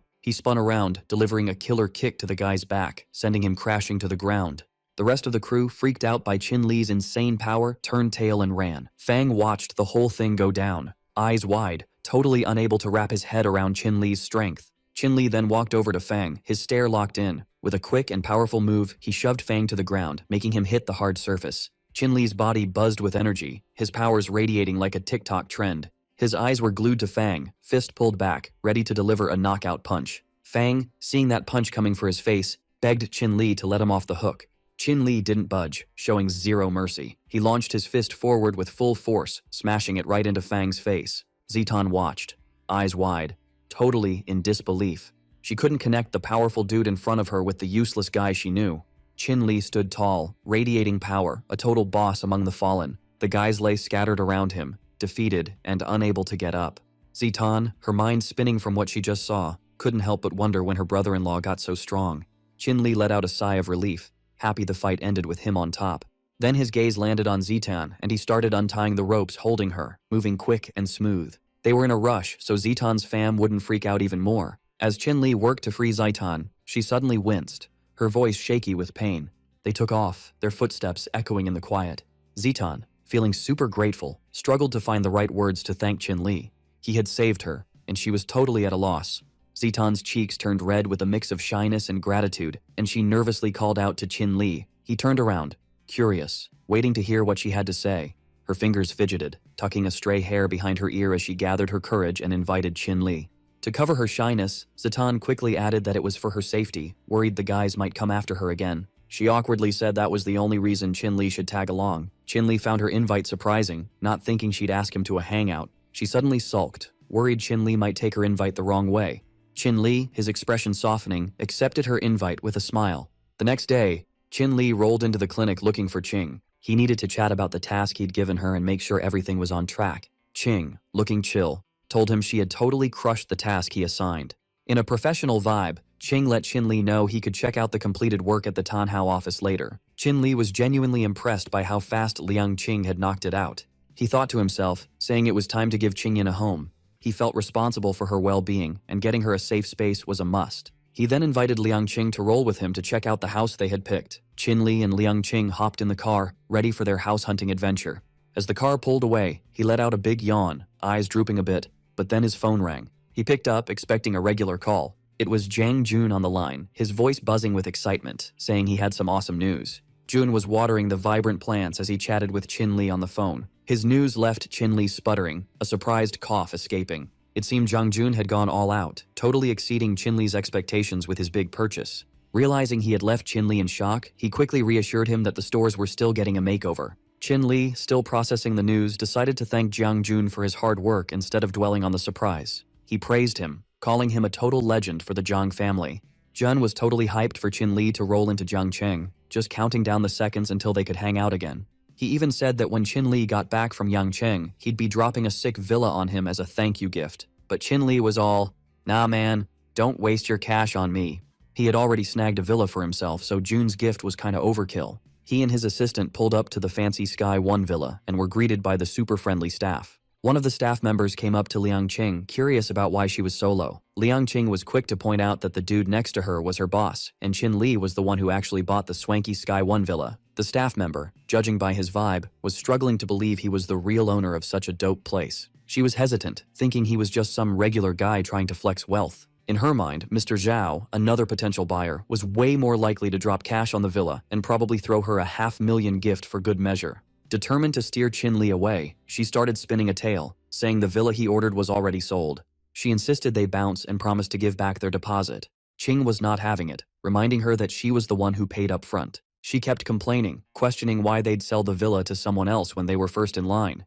The staff member, looking down her nose, declared that the villa was meant for someone more important. Liang Qing and Qin were getting more and more annoyed with her attitude. Finally, Qin called her out, asking what kind of credibility they had at Tianhao. The staff member, totally unfazed, kept throwing shade, insisting he was just pretending to be rich. She told him, all dismissive, that they weren't good enough to live in their villa at Tianhao. Out of nowhere, a girl behind them jumped in, asking if what the staff said was true. the girl who turned out to be Jiang Chuxue, stepped up and challenged the staff's claim that Tianhao only served the elite. The staff member looked shook, clearly wanting to take back her words. Fuming from the staff member's snobby comments, Chuxue slapped her right across the face. As she did, she declared that Mr. Qin Li was their most distinguished guest, no cap. After the drama, Jiang Chuxue walked over to Qin Li, introducing herself and mentioning she'd seen him at Jiang Jun's place. She also revealed she was the one he'd called about the raw stone. Qin Li was a bit surprised to realize she was the voice on the phone. She apologized for the staff member's rude behavior and the hassle it caused. After her apology, Qin Li reassured her it was all good. The staff member, still reeling from the slap, was shocked to see Qin Li knew Chuxue. With a disappointed tone, he told the staff member not to pull that stunt again. Still on the floor, the staff member quickly apologized, promising not to mess up again. Qin Li, clearly frustrated, said they'd only come back once all the villa stuff was sorted. Looking super embarrassed, the staff member apologized again and promised to personally handle the villa arrangements. The other staff members bowed respectfully as Qin Li and his assistant turned to leave. With a snap of her fingers, Jiang Chuxue signaled her bodyguards to get the staff member out of there. She made it clear she wanted nothing to do with her anymore. The bodyguards moved fast, their grip tight as they dragged the staff member away. Despair and disbelief were all over her face as she was pulled from the scene. Later that day, chaos erupted outside Qin Li's clinic, with cops and worried patients forming a huge, restless crowd. A woman with some serious injuries stood in the middle, her voice full of rage. She accused the clinic of selling fake meds, claiming that's what messed up her face. A bunch of other women, their faces also messed up, echoed her accusations. They all said that after taking meds from the clinic, their faces had been ruined. The women's voices rose together, calling the doctor a fraud, a scammer, and totally uncaring about his patients. As Qin Li rolled up to his clinic, chaos hit him like a surprise pop quiz. A massive crowd was outside, and he couldn't help but wonder what had sparked this wild scene. Then, he spotted her, the young woman who'd been shouting accusations, pointing right at him, claiming he was the fake doc selling bogus meds. The crowd turned their eyes to Qin Li, faces twisted in a mix of rage and disbelief, her voice cranked up, demanding the cops haul him off. She jabbed a finger at him, her tone sharp and full of fire. Totally lost in the madness, he stared back at her, shock and confusion swirling in his head, trying to figure out what fake meds she was talking about. The woman, her face all messed up, kept pointing at Qin Li. She claimed it was his skincare products that did the damage. He rubbed his chin, deep in thought. Then it hit him. It was the skincare stuff he had given to Liu Wan. He might just have a clue about what was going down in the clinic. More women, sporting similar damage, joined the shouting match. They pointed at Qin Li, calling him a scammer who had taken their cash and left them with scars. The women, united in their fury, turned to the cops, demanding they arrest the fake doctor. One of the officers stepped up, voice all serious, saying Qin Li needed to come with them. Liang Qing out of nowhere jumped in front of him, blocking the arresting officers. The cop, not fazed at all, said Qin Li needed to be questioned by the department. But Qin Li, he stayed chill, unfazed by the chaos around him. The officer barked at Qin Li, ordering him to put his hands up and freeze. In a flash, Qin Li whipped out his phone and showed it to the officers. He explained he was on a call, trying to get a witness to clear his name about the skincare drama. The officers exchanged confused looks, but one of them grabbed the phone. Identifying himself, the officer laid out the situation to the person on the line, detailing the skincare accusations. A woman's voice, sharp and annoyed, shot back from the phone, saying it was impossible because she used Chen Kun's skincare too. Minutes dragged on, each one cranking up the tension at the clinic. Then, out of the crowd, a woman popped up. It was the same one from the phone, racing to the scene. She bounced out of her car, all cheerful energy, and asked Qin Li if he had any new skincare products. The police and everyone else turned to her, curious. Qin Li, a bit exasperated, replied that what she was thinking was totally impossible. The woman, who turned out to be Liu Wan, pointed to her gorgeous face, proudly saying she had used up all her old skincare. She also mentioned she thought Qin Li had whipped up a new kind of ointment. Turning to the crowd of supposed victims, she asked if they could even afford his new ointment. Those who once thought they were victims now looked too embarrassed to say a word. One of the officers asked Liu Wan if her claims from the phone were legit. Liu Wan confidently flashed her lawyer card, saying she would never lie. One of the officers nodded at Liu Wan's statement and checked out her lawyer card. They promised her they'd dig deep into this whole mess. The police made it clear that anyone caught lying would face some serious consequences. The crowd of supposed victims was left stunned by the police's words, totally speechless. The police suspected the victims were hiding something and demanded they spill the truth about what went down. One woman, kneeling before the police, begged for a chance to tell her side. She started to speak, revealing that a guy named Tang had given them a prescription. She kept going, saying Tang had offered them a bribe of 100 grand if they accused Qin Li's clinic. Qin Li wasn't shocked to find out Tang was behind all this drama. Meanwhile, on a sunny day at Tang's place, Tang and Liu Minghao were deep into a chess match. Mr. Tang complimented Liu Minghao's skills and then casually asked if he was planning to take out that kid. Liu Minghao hyped up Dr. Tang, raving about his wild talent for whipping up an ointment that made pimples pop up on women's faces in just half an hour. Their laughter was rolling until the doorbell rang out of nowhere, totally killing the vibe. Mr. Tang, curious about who was crashing the party, jumped up and asked the mystery guest to spill the beans on their identity. He peeked through the peephole, but surprise, it was Qin Li on the other side. Qin Li, with a swift kick, sent the door flying open like he was auditioning for a superhero movie. The force of his kick sent Mr. Tang tumbling across the floor, looking like a cartoon character. His body slammed against the wall, leaving Liu Minghao wide-eyed and speechless at the chaos unfolding. Qin Li strutted into the room, his presence so strong it felt like he was taking up all the space. With a smirk, he told Dr. Tang he had a serious injury and needed him to check it out, but everyone knew he was just messing around. Liu Minghao was totally confused because Qin Li was supposed to be locked up, but here he was, living his best life. Then Liu fished something out of his pocket. Qin Li quickly figured out that Liu Minghao was the one stirring up all this drama. He yelled at him, confirming what everyone was thinking. With a gun pointed right at him, he made it clear he was onto Liu's game. Liang Qing charged at Liu Minghao, her fist ready to unleash some serious justice. Her punch landed square on his face, sending him flying back and crashing into the wall with a loud thud. With fire in her eyes, she demanded to know who Liu thought he was, playing around with a gun. Qin Li moved closer to Liu Minghao, and the tension in the air was thick enough to cut with a knife. His voice was calm as he assured Liu Minghao he was just checking if he could still move after that punch. After a long day, both Dr. Tang and Liu Minghao found themselves in handcuffs. They were accused of bribing multiple women and peddling fake meds, which was a major no-no. A police officer admitted they messed up and apologized to Qin Li for doubting him and getting it all wrong. He promised Qin Li he wouldn't have to deal with any more trouble, which was a relief. Qin Li brushed off their apology, saying they were just doing their job, no hard feelings. Meanwhile, in the back of the squad car, Dr. Tang and Liu Minghao were stuck listening to the officer's stern lecture. As the car rolled away, Qin Li suddenly got a message. It was from Jiang Chuxue, letting him know his new place was ready to roll. She apologized for the villa drama and had a spot saved for him at the Merlin residence. He replied that he had work later and would leave the two troublemakers to his assistant, Liang Qing. Liang Qing promised she'd take care of everything, no worries. After that, he headed over to the Jiang residence to chat about the villa with Jiang Chuxue. The meeting spot was buzzing with people chatting away, like a beehive. Qin Li reached the designated room and knocked on the door, ready to dive in. Jiang Chuxue opened up and greeted him with a warm smile, making him feel right at home. The meeting room was cozy, just Jiang Chuxue, Qin Li, and one dude chilling in a chair. She offered Qin Li a cup of French black tea, fresh from the delivery, and wanted him to give it a go. Jiang Chuxue then handed him a stack of files about the villa, like a boss. He plopped down after she passed him the papers. She explained that once he signed and paid up, the villa would officially be his. No strings attached. He took the files from Chuxue and thanked her for all the help, feeling grateful. Chuxue introduced Qin Li to Jiang Ze, a rep from the Jiang group, who was there to meet him. Jiang Ze had heard about Qin Li's arrival and was eager to chat about teaming up on something cool. He bowed politely and greeted Qin Li, making it all formal and stuff. While Qin Li was intrigued, he couldn't help but wonder what kind of collab Jiang Ze had in mind. Jiang Ze reintroduced himself and clarified he was a subordinate of Jiang Jun, just like Chuxue.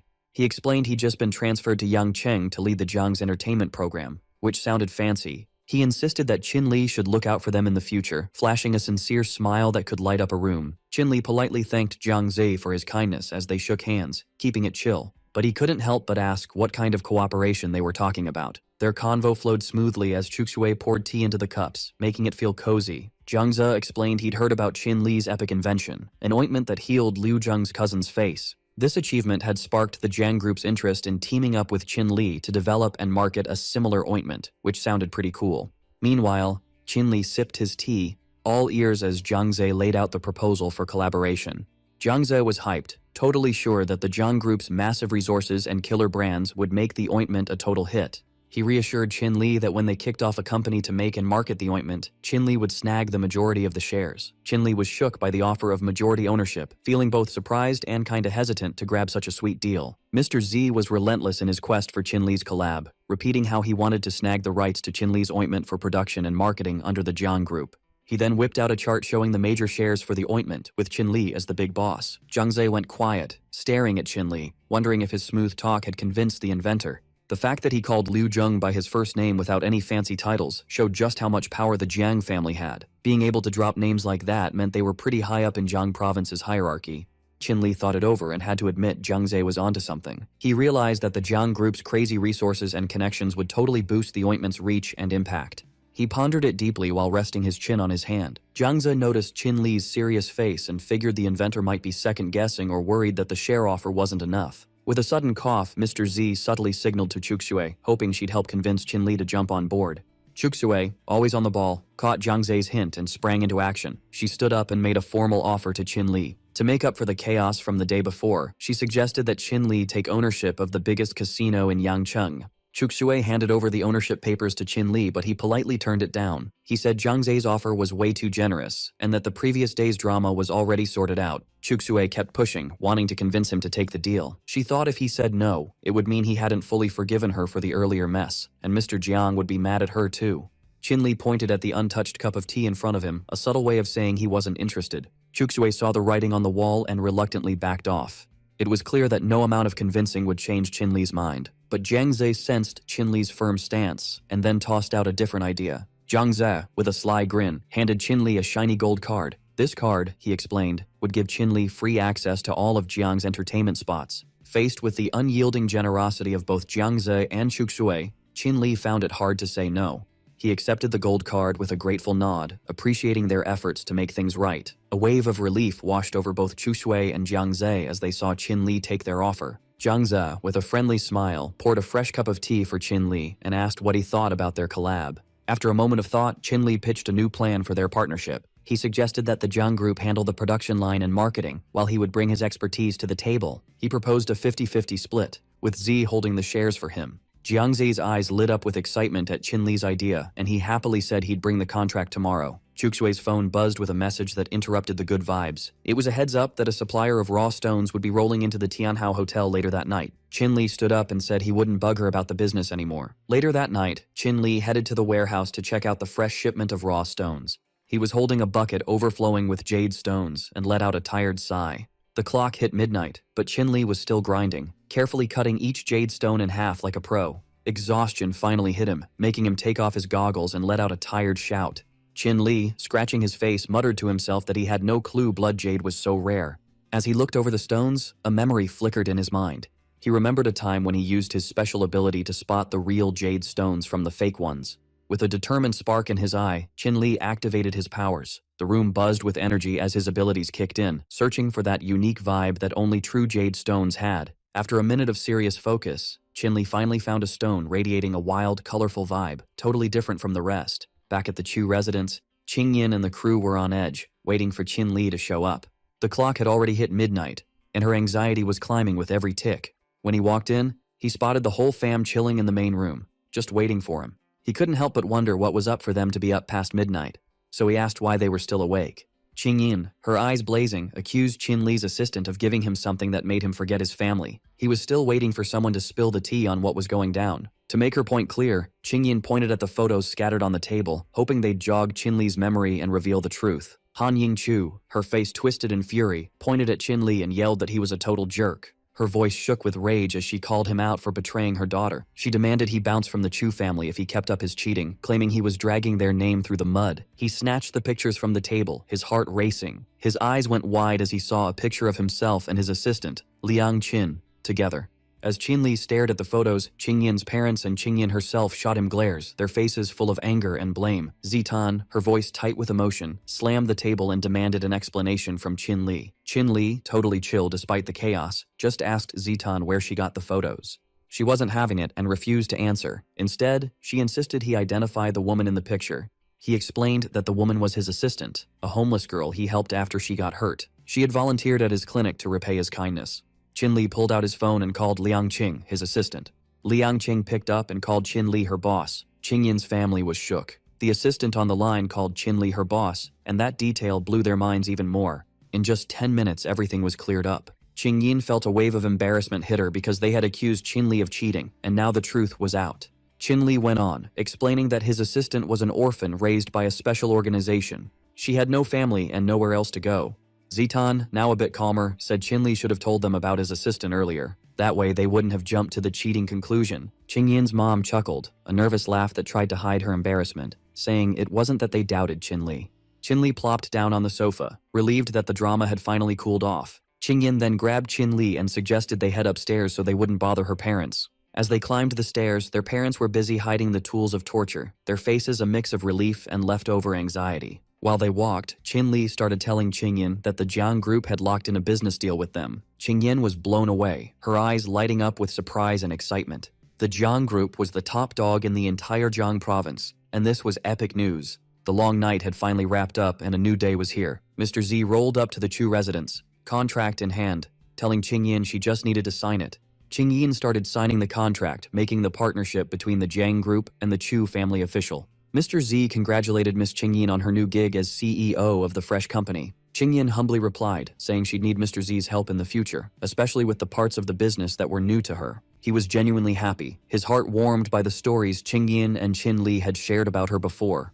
A thought danced on Qingyin's lips, but she couldn't quite say it. The joy of making someone else happy was just too much to handle.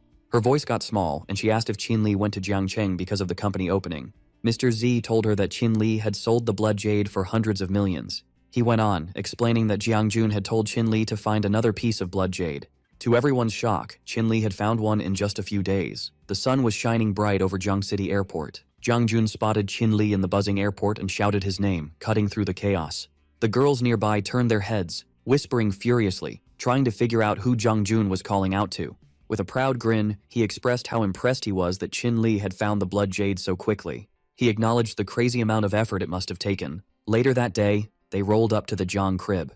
Jiang Jun told Qin Li that his dad even skipped out on social events just to thank him for his hard work. He added that this was the first time his dad was so hyped to meet someone. Qin Li shot him a hopeful smile, saying he hoped the jade would impress his dad. As soon as they walked in, Jiang Jun's dad showered him with compliments. He expressed his deep gratitude, saying Qin Li had literally saved his life. He couldn't believe how young Qin Li was, yet he pulled off something so epic. Qin Li, staying humble, brushed off the praise. He mentioned that his medical knowledge was pretty basic, mostly from books.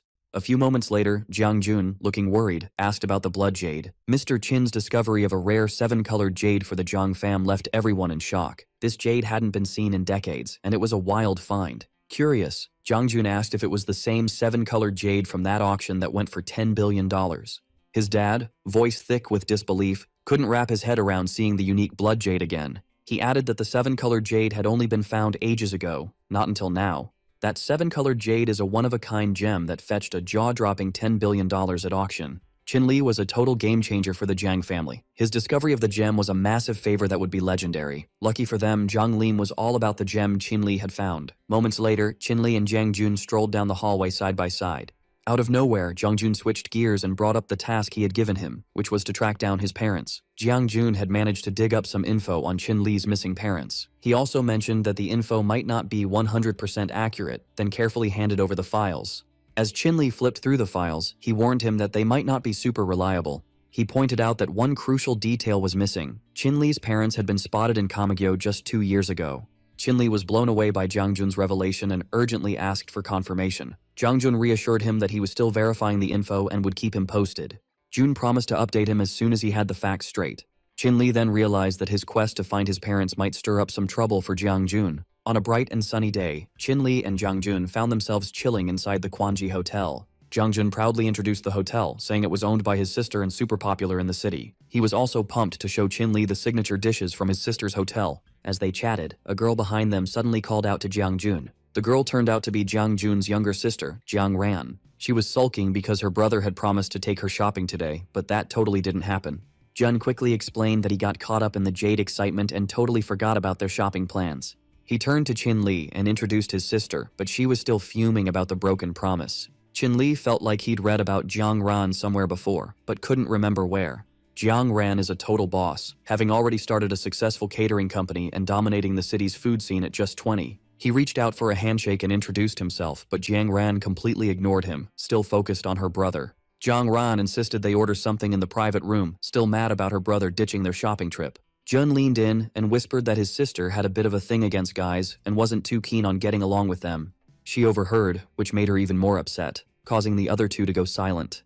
Out of nowhere, a buff bodyguard rushed over to tell Jiang Ran that something was going down. She snapped at him for being so loud since there were customers around. The dude explained that a staff member was about to jump off the building, freaking everyone out.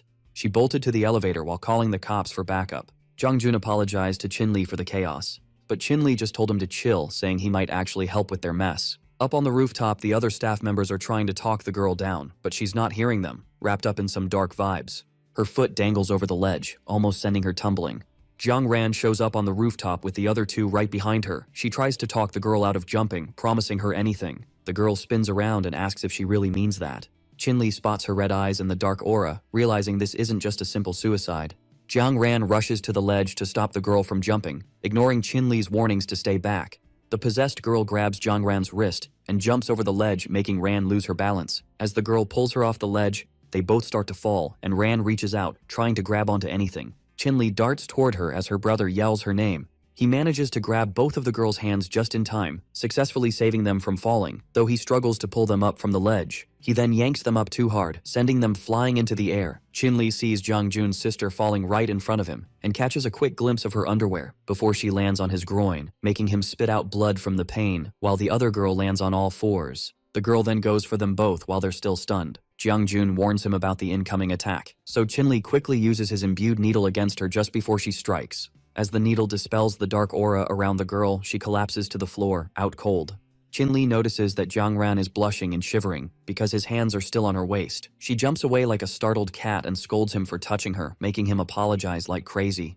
Jiang Jun praises Chin-Li for being a total hero and asks how he pulled off the save. Chin-Li tells Jun that he sensed something was off earlier, so he made a quick call, which makes the others curious about what he noticed.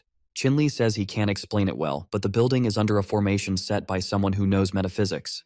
Jiang Ran rolls her eyes at his claims, calling it just superstition. But Chin-Li insists it's not just superstition, that the building is cursed. This gets Jiang Ran mad at him for calling her hotel cursed, even after he saved her life. Jiang Jun jumps in and shares his worries about metaphysics users, since that stuff didn't even exist until a couple of years ago. As he says this, Jiang Ran rushes over to the collapsed girl and tells her crew to call an ambulance. Jun then asks Chin-Li to head back downstairs, but Chin seems focused on something else. They keep chatting as they head back to the main floor, but Chin-Li is still distracted, digging through his pockets. He then drops a jade gourd into a potted plant and finally responds to Jiang Jun. As they leave, the gourd seems to be overflowing with magical energy, still buzzing even after they're gone. A few minutes later, Zhang Lim brings an old man to the hotel, having heard that his daughter's been having issues. This dude's name is Master Cheng, and he assures Lim that he'll handle it while stroking his beard. Suddenly he senses something, a strong evil aura spreading throughout the hotel. He nervously says that the person who set up the evil formation is a pro, and only 2 people in Zhangcheng can break it. They walk into the hotel, and Jiang Ran spots them while calling the hospital for the possessed girl. She asks her dad what's up, and he replies that there's something wrong with the hotel, so he brought Master Cheng to check it out. While they're chatting, Master Cheng notices something weird in a potted plant. He sees the jade gourd that Chin-Li dropped on purpose and asks who put it there. Chung crouches down to check out the gourd, and then a security guard rolls up to tell him it was dropped by some dude who was with Jiang Jun. Jiang Ran is shook that Chin-Li's name is popping up again, making her wonder what the drama is all about. Master Chung tells her that the gourd is the reason they all dodged a violent end, but Ran isn't buying it, and low-key gets annoyed at him. Zhang Lim is totally the opposite and believes Chung, so he asks for the details. Chung says the guy who left the gourd can definitely break the formation. They ask where Chin-Li is, but Jiang Ran has no clue and says June took him somewhere earlier. Her dad then tells her to call him ASAP to find out where he's at. She reluctantly follows her dad's orders, wondering what the big deal is. After a bit, the two show up, and Jiang Jun asks if something went down since they were called back in a hurry. His dad fills him in, saying Master Cheng figured out the hotel's issue, but also needs to ask Chin-Li something. Chung explains he saw the hotel's evil energy leaking and sensed something was off. After searching, he found the gourd that Chin-Li left behind. Chin-Li confirms it's the jade gourd he tossed in the pot earlier. Jiang Jun asks what's up with the gourd, but Chung just laughs and gives Chin-Li mad props for stopping another disaster. Zhang Lim guesses Li put the gourd there to keep the formation in check, so they shouldn't have any more mess-ups, but Chin-Li says the problem isn't solved yet. He explains he only put the gourd there to temporarily hold back the formation since he noticed the energy was coming from near the potted plant. They head to the rooftop, and he tells them this spot is the weakest point of the formation's energy. He then borrows some coins from the old man, who's all too eager to help. After snagging the coins, Chin-Li tosses them up in the air, charging them with his energy. He notices a ton of fatal energy swirling around after he throws the coins, which surrounds them as Chin-Li keeps channeling his energy into the coins. The evil spirits gather and morph into a creepy, powerful entity. Master Chung didn't see that coming, realizing this fierce formation is as strong as an evil spirit, which freaks everyone out. Just before they get overwhelmed, Chin-Li slams his special dagger into the ground, which sends the spirits scattering as a strong wind sweeps over them. Chin-Li lets out a sigh after wrapping things up, and tells the others that the person who tried to jump off the building should be good now as he puts his dagger away. Both Master Cheng and Jiang Jun hype him up again for saving Jiang Ran's hotel from total chaos. Jiang Lim then whispers that Chin-Li shouldn't take what his daughter says too seriously since she just has a short fuse. Chin-Li gets a bit shy and just nods, avoiding eye contact. After the whole mess, both Jun and Li head to the Ming Palace to check out the scene. They walk in and ask for a room, which makes the hotel manager freak out when he sees Jiang Jun. The manager apologizes, saying they can't fit them in since the palace is full, which makes Jun raise an eyebrow. He calls out the manager, knowing for sure there are still rooms available, and accuses him of trying to pull a fast one. The manager explains they can't offend the customers, but then a red-haired dude walks in and interrupts. The guy's name is Joe Sui, from a fancy family, and he knows Jiang Jun. Jiang Jun smirks and says he was wondering what kind of loser rented out the whole restaurant for a meal, only to find out it's Joe. Sui fires back, mocking him for hanging with broke people, saying he can only flex in a dump like Jiang Cheng. Jiang Jun gets serious after the shade and asks if he's got such a big head because he thinks his family is a big deal in Shangjing. Sui snaps back that at least they have a name in Shangjing, unlike the Jiang family, who keeps getting kicked out of the capital. Jiang Jun finally loses it, and dares him to say that again, reminding him he put him in the hospital a year ago. Chin-Li wonders how strong Jun really is for taking down such a tough-looking guy as he watches their showdown. Josue kicks things off with a wild kick, claiming he's not the same dude he was last year. Jiang Jun blocks it with both hands, but it still sends him flying back a few meters, even though he manages to hold his ground. He realizes he actually got stronger after taking that hit, so he decides to charge in and end this fight fast. Sui charges too, saying he won't stop until Jun's begging for mercy. He dodges Jun's attacks while throwing shade at the Jiang family, and shouts that he'll help the Zhou family wipe them out as he throws a punch at Jun. A loud crash echoes through the room, sending Sui crashing into a table and smashing it to bits as he lands. Jiang Jun notices Chin-Li swooping in to save him again, spotting his powerful aura lighting up the room. He wonders why Chin-Li is such a beast at fighting even though he's not a pro. Josue is shocked that Jun has such a powerhouse with him, thinking he's as strong as his cousin who just got back from the army. He decides to back off, telling Jiang Jun he's lucky to have an outsider protecting him, and promises they'll finish this fight later as he struts out the exit. After Zhou bails, Jiang Jun thanks Chin-Li for saving him, but Chin-Li humbly says he couldn't just let him get hurt. Jun then cheerfully invites him to grab a bite since he's got a flight to catch that afternoon. He also booked his sister's flight on the same plane since she's heading to Yangcheng to visit a friend, but Chin-Li catches on and gives him a playful curse. After they chow down, he makes it to his flight just in time. As he flips through a magazine, chilling out, Jiang Ran strolls over and notices his face. Chin-Li greets her nervously as she wonders why they keep running into each other. She rushes to her seat, trying to avoid him at all costs. But then a random guy suddenly gets too handsy, freezing her for a second as a flight attendant asks what's up. She angrily points at the creep and tells the attendant she's being harassed. The pervy dude claims it was just a touch as he tries to pull the same stunt on the flight attendant. The pilot steps in, telling the guy to apologize or they'll report him and put him on a no-fly list. But out of nowhere, a hooded man pulls a gun on the captain, making him sweat. The hooded guy praises the perv, Lao San, for his great acting, revealing they're in cahoots. They then threaten all the passengers, demanding they hand over their valuables or else. Jiang Ran shivers in fear as the chaos unfolds, and suddenly, someone grabs her from behind, knocking her sunglasses off. It's Chin-Li, telling her to stay quiet. They rush to the bathroom to hide. Chin-Li tells Ran to lock the door and stay put, saying he'll handle things outside, so she asks what he's planning. He confidently says he's going to take down the robbers. Jiang asks why he'd want to mess with the thugs, suggesting it's better to just give them what they want, which annoys him. Outside the bathroom, Lao San complains they haven't even seen a rich person on the plane. Suddenly, a kid starts crying loudly in front of him. He points his gun at the kid, threatening to shoot if he doesn't shut up. Before he can do anything, Chin-Li jumps in and lands a solid punch right to the robber's face, sending the guy flying into the seats. The other robber yells at him to get up while holding the captain hostage, but he doesn't budge. He then tries to figure out who did it, and threatens to kill the pilot if anyone moves, leaving Chin-Li torn since there's a hostage at gunpoint. Just as the robber's about to pull the trigger, Chin-Li rushes in to attack with his bare hands. Then a loud bang echoes through the plane as blood drips. Luckily, Chin-Li only gets shot in the shoulder, so Jiang Ran patches him up and scolds him for being reckless. The flight attendant thanks her for him, saying they'd all be in danger if it weren't for her boyfriend. Jiang Ran blushes and quickly clears things up, saying he's not her boyfriend while looking all flustered. Once the plane lands, the cops swoop in and haul the robbers away, no questions asked. As they step off the plane, Jiang Ran asks Chin-Li where he's headed. He replies that he's obviously going home since he just got shot, no biggie. Zhang Ran then says he should take care of her tomorrow since she's clueless about Yang Cheng, which annoys him, and he realizes this is why Jun looked so wiped out. Time flies after they split up. Qin Li is back at the clinic with his assistant patching up his gunshot wound. She tells him it's wild he managed to take down the gunman with just his hands. He just shrugs off the praise but then asks if she wants to find her teammates, since they might still be alive. Liang Qing shivers at his question and asks what he means, to which he replies that he can help her track them down. She asks if she can really see them again, and he assures her she can. After that, she digs up her teammates' info to help with the search while Qin Li notices she started crying and thinks she's got a soft side too. Liang Qing opens up the documents she's kept locked away for ages. She hands them to Qin Li as he promises he'll do his best to find them. After getting treated at the clinic, he heads home to his fancy villa to chill. Inside, Qingyin is typing away on her laptop for work. She spots her husband coming home and greets him with a big smile. Qin Li sits next to her, saying he's worried she's working too hard for the company, but she reassures him she's good and shows him the awesome news. As he checks out the laptop, he sees something cool. It's the sales numbers for their trial products, through the roof, so he gives her a pat on the head, praising her for the great work, and she thanks him, now that she's got her own company and career.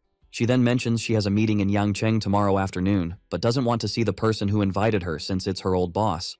Qin Li asks if she really wants to go, and she says it's important for networking. Still, she's worried about handling the meeting solo, so he jokingly asks if she's still worried the Zhang group isn't as good as Sky Eagle, to which she firmly says, no way. Qin Li then tells her not to stress since he'll go with her. A bit later, Qin Li gets ready for bed while his wife is showering in the background. He's healing up, and his injury is almost gone. Qing Yan opens the bathroom door after finishing up, and sees the injury her husband got. She walks over, concerned, but Qin Li brushes it off, saying it's just a scratch. Qingyin tells him to be more careful since her dad still wants grandkids from them. Qin Li gets flustered and stumbles over his words about what she just said, excited at the thought of having a kid with her. But he changes the subject and asks if she really likes girls because of that incident a while back. She explains she was just scared of guys because of a senior she liked before meeting Qin Li, and that experience almost ended badly. That senior ended up in prison for other crimes, so she decided to only fall for girls but got tricked by one too. Qin Li takes her hands after hearing her story and promises he won't let anyone hurt her again. Touched by his words, Qingyin apologizes for how she acted toward him before. As she panics, thinking of how to make it up to him, Qin Li simply tells her to forget the past and look ahead. As he gently pushes her onto the bed, he turns off the light, throwing them both into darkness, deep into the night. While cicadas cry outside, the couple is pressed against each other, making Qingyin ask him to rest because of his injuries. But he refuses, saying it's just a scratch, so she finally agrees to keep going and asks him to be gentle. And so they finally spend the night together for the first time, hearts totally in sync. Morning rolls in after a cozy night wrapped up in each other's arms. While a gardener tidies up the chaos outside from last night's wild winds, the couple gets ready to chow down on breakfast. Qin Li offers to help with the chores, looking super hyped, but she's all, nah, I got this, avoiding his gaze because of the warm vibes from last night. He just reminds her they've got that exchange meeting later before they grab some food. Then they both head out into the city. Qingyin asks Qin Li why they're at a car dealership, and he's all, we're gonna be traveling a lot, so we need a ride. He spots a slick car, and she asks if he wants it. He's like, I've wanted an off-road car since I was a kid. He opens the door to check out the interior, but a dude suddenly yells at him to stop. Turns out, the guy's from the dealership and is all up in his face for touching the car, thinking Qin Li can't afford it. Qin Li apologizes, even though the guy's acting all high and mighty, and asks if he can take it for a test drive. The salesman, with a major attitude, says he needs to pay a deposit first in case he wrecks it since it's a limited edition. So Qin Li asks how much the deposit is, and the salesman says it's usually 80 grand, but since he's feeling generous, he'll do 60. Qin Li's shocked because that's half the car's price and he just wanted to test it out. The salesman just smirks, thinking he's about to embarrass him, assuming he's broke. Qingyin catches the guy's vibe and tells Qin Li they should bounce because of the salesman's bad energy. He totally agrees and they head to the next store. The salesman then talks trash behind them, saying they can't afford anything, so why bother checking out the next place? But while he's still running his mouth, his buddies tell him the couple actually crossed the street to check out another store. This surprises him, and he decides to see what they're up to. The dealership they hit up is New Burgini. Inside, they're greeted by a chill manager who suggests a car called Aventador for 800 grand and even offers a free test drive. The arrogant salesman from before flips out, scolding the manager named Wang for letting the couple drive an expensive car, and wrongly accuses them of not being able to afford 100 grand, to which Wang just shrugs and says it's their policy to treat every customer right. Qin Li, now annoyed by the previous salesman's shade, asks why he thinks he can't afford the car. So he decides to buy the Aventador with his golden card, no test drive needed. Manager Wang happily takes his payment and leads him to the VIP room while the arrogant salesman stares at the golden card. totally shocked. As they walk into the VIP room, they leave the arrogant salesman behind, looking super embarrassed. Wang thanks him for bringing in a big customer, adding to the salesman's humiliation. Night falls after the car dealership drama, and they finally head to the Huangtu building for the meeting. They roll up looking fly in the expensive clothes Qingyin picked out. As they stroll through the venue, his phone suddenly buzzes. It's Zhang Ran, calling about their appointment, which he totally forgot. He tells his wife to hang tight while he takes the call, and she's cool with it. He heads to a private spot to answer, stepping into a bathroom stall. He tells Zhang Ran he's at the Yangcheng Business Exchange and asks what's up. She's furious, scolding him for not picking her up. He tells her he's at the top of the Huangtu building, and then he tells Miss Jiang, who just popped up in front of him, to pick her up since he's still getting used to the place. She then asks who she's supposed to pick up, and he says it's Zhang Ran, chilling on the second floor. This makes her rush up there, worried about why the young miss is hanging out in the Huangtu building without the fam knowing. Back at the meeting, while Qingyin is chatting with others, someone suddenly interrupts, shocked to see her there. It's her old boss, who starts throwing shade about her flashy outfit, accusing her of trying to snag millionaires, all while rocking a totally over-the-top look herself. Qingyin tells her old boss, who she calls Director Liu, to chill with the comments. This makes the hefty director waddle over and slap Qingyin for disrespecting her. She then yells for Qingyin to scram, claiming she has no right to boss her around just because she quit her job. Qinli rolls up and asks what's going down.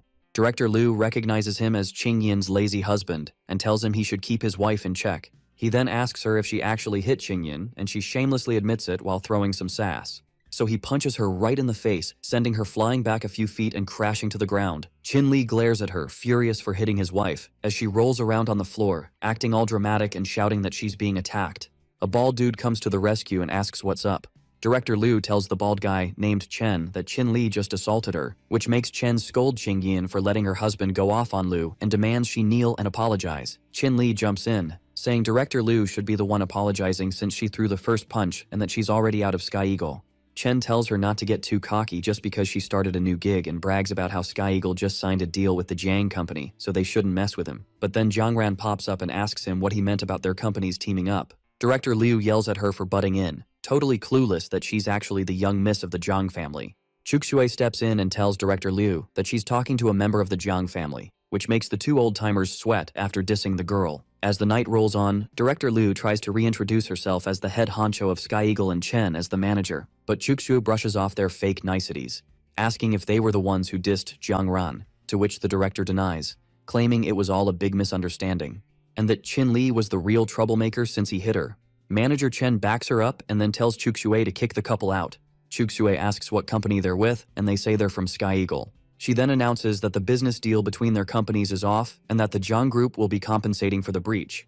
This leaves the two old-timers stunned, wondering why she's punishing them instead of the couple. Chuxue explains that she's totally right to punish them, since they disrespected Miss Jiang Ran and the second largest shareholder of the Zhang group in Yangcheng, not to mention Jiang Ran's buddy, Qin Li, who she's proud of. Manager Chen can't believe Qingyin is a major shareholder in the Jiang company, since she used to be his subordinate, and secretly regrets helping the director.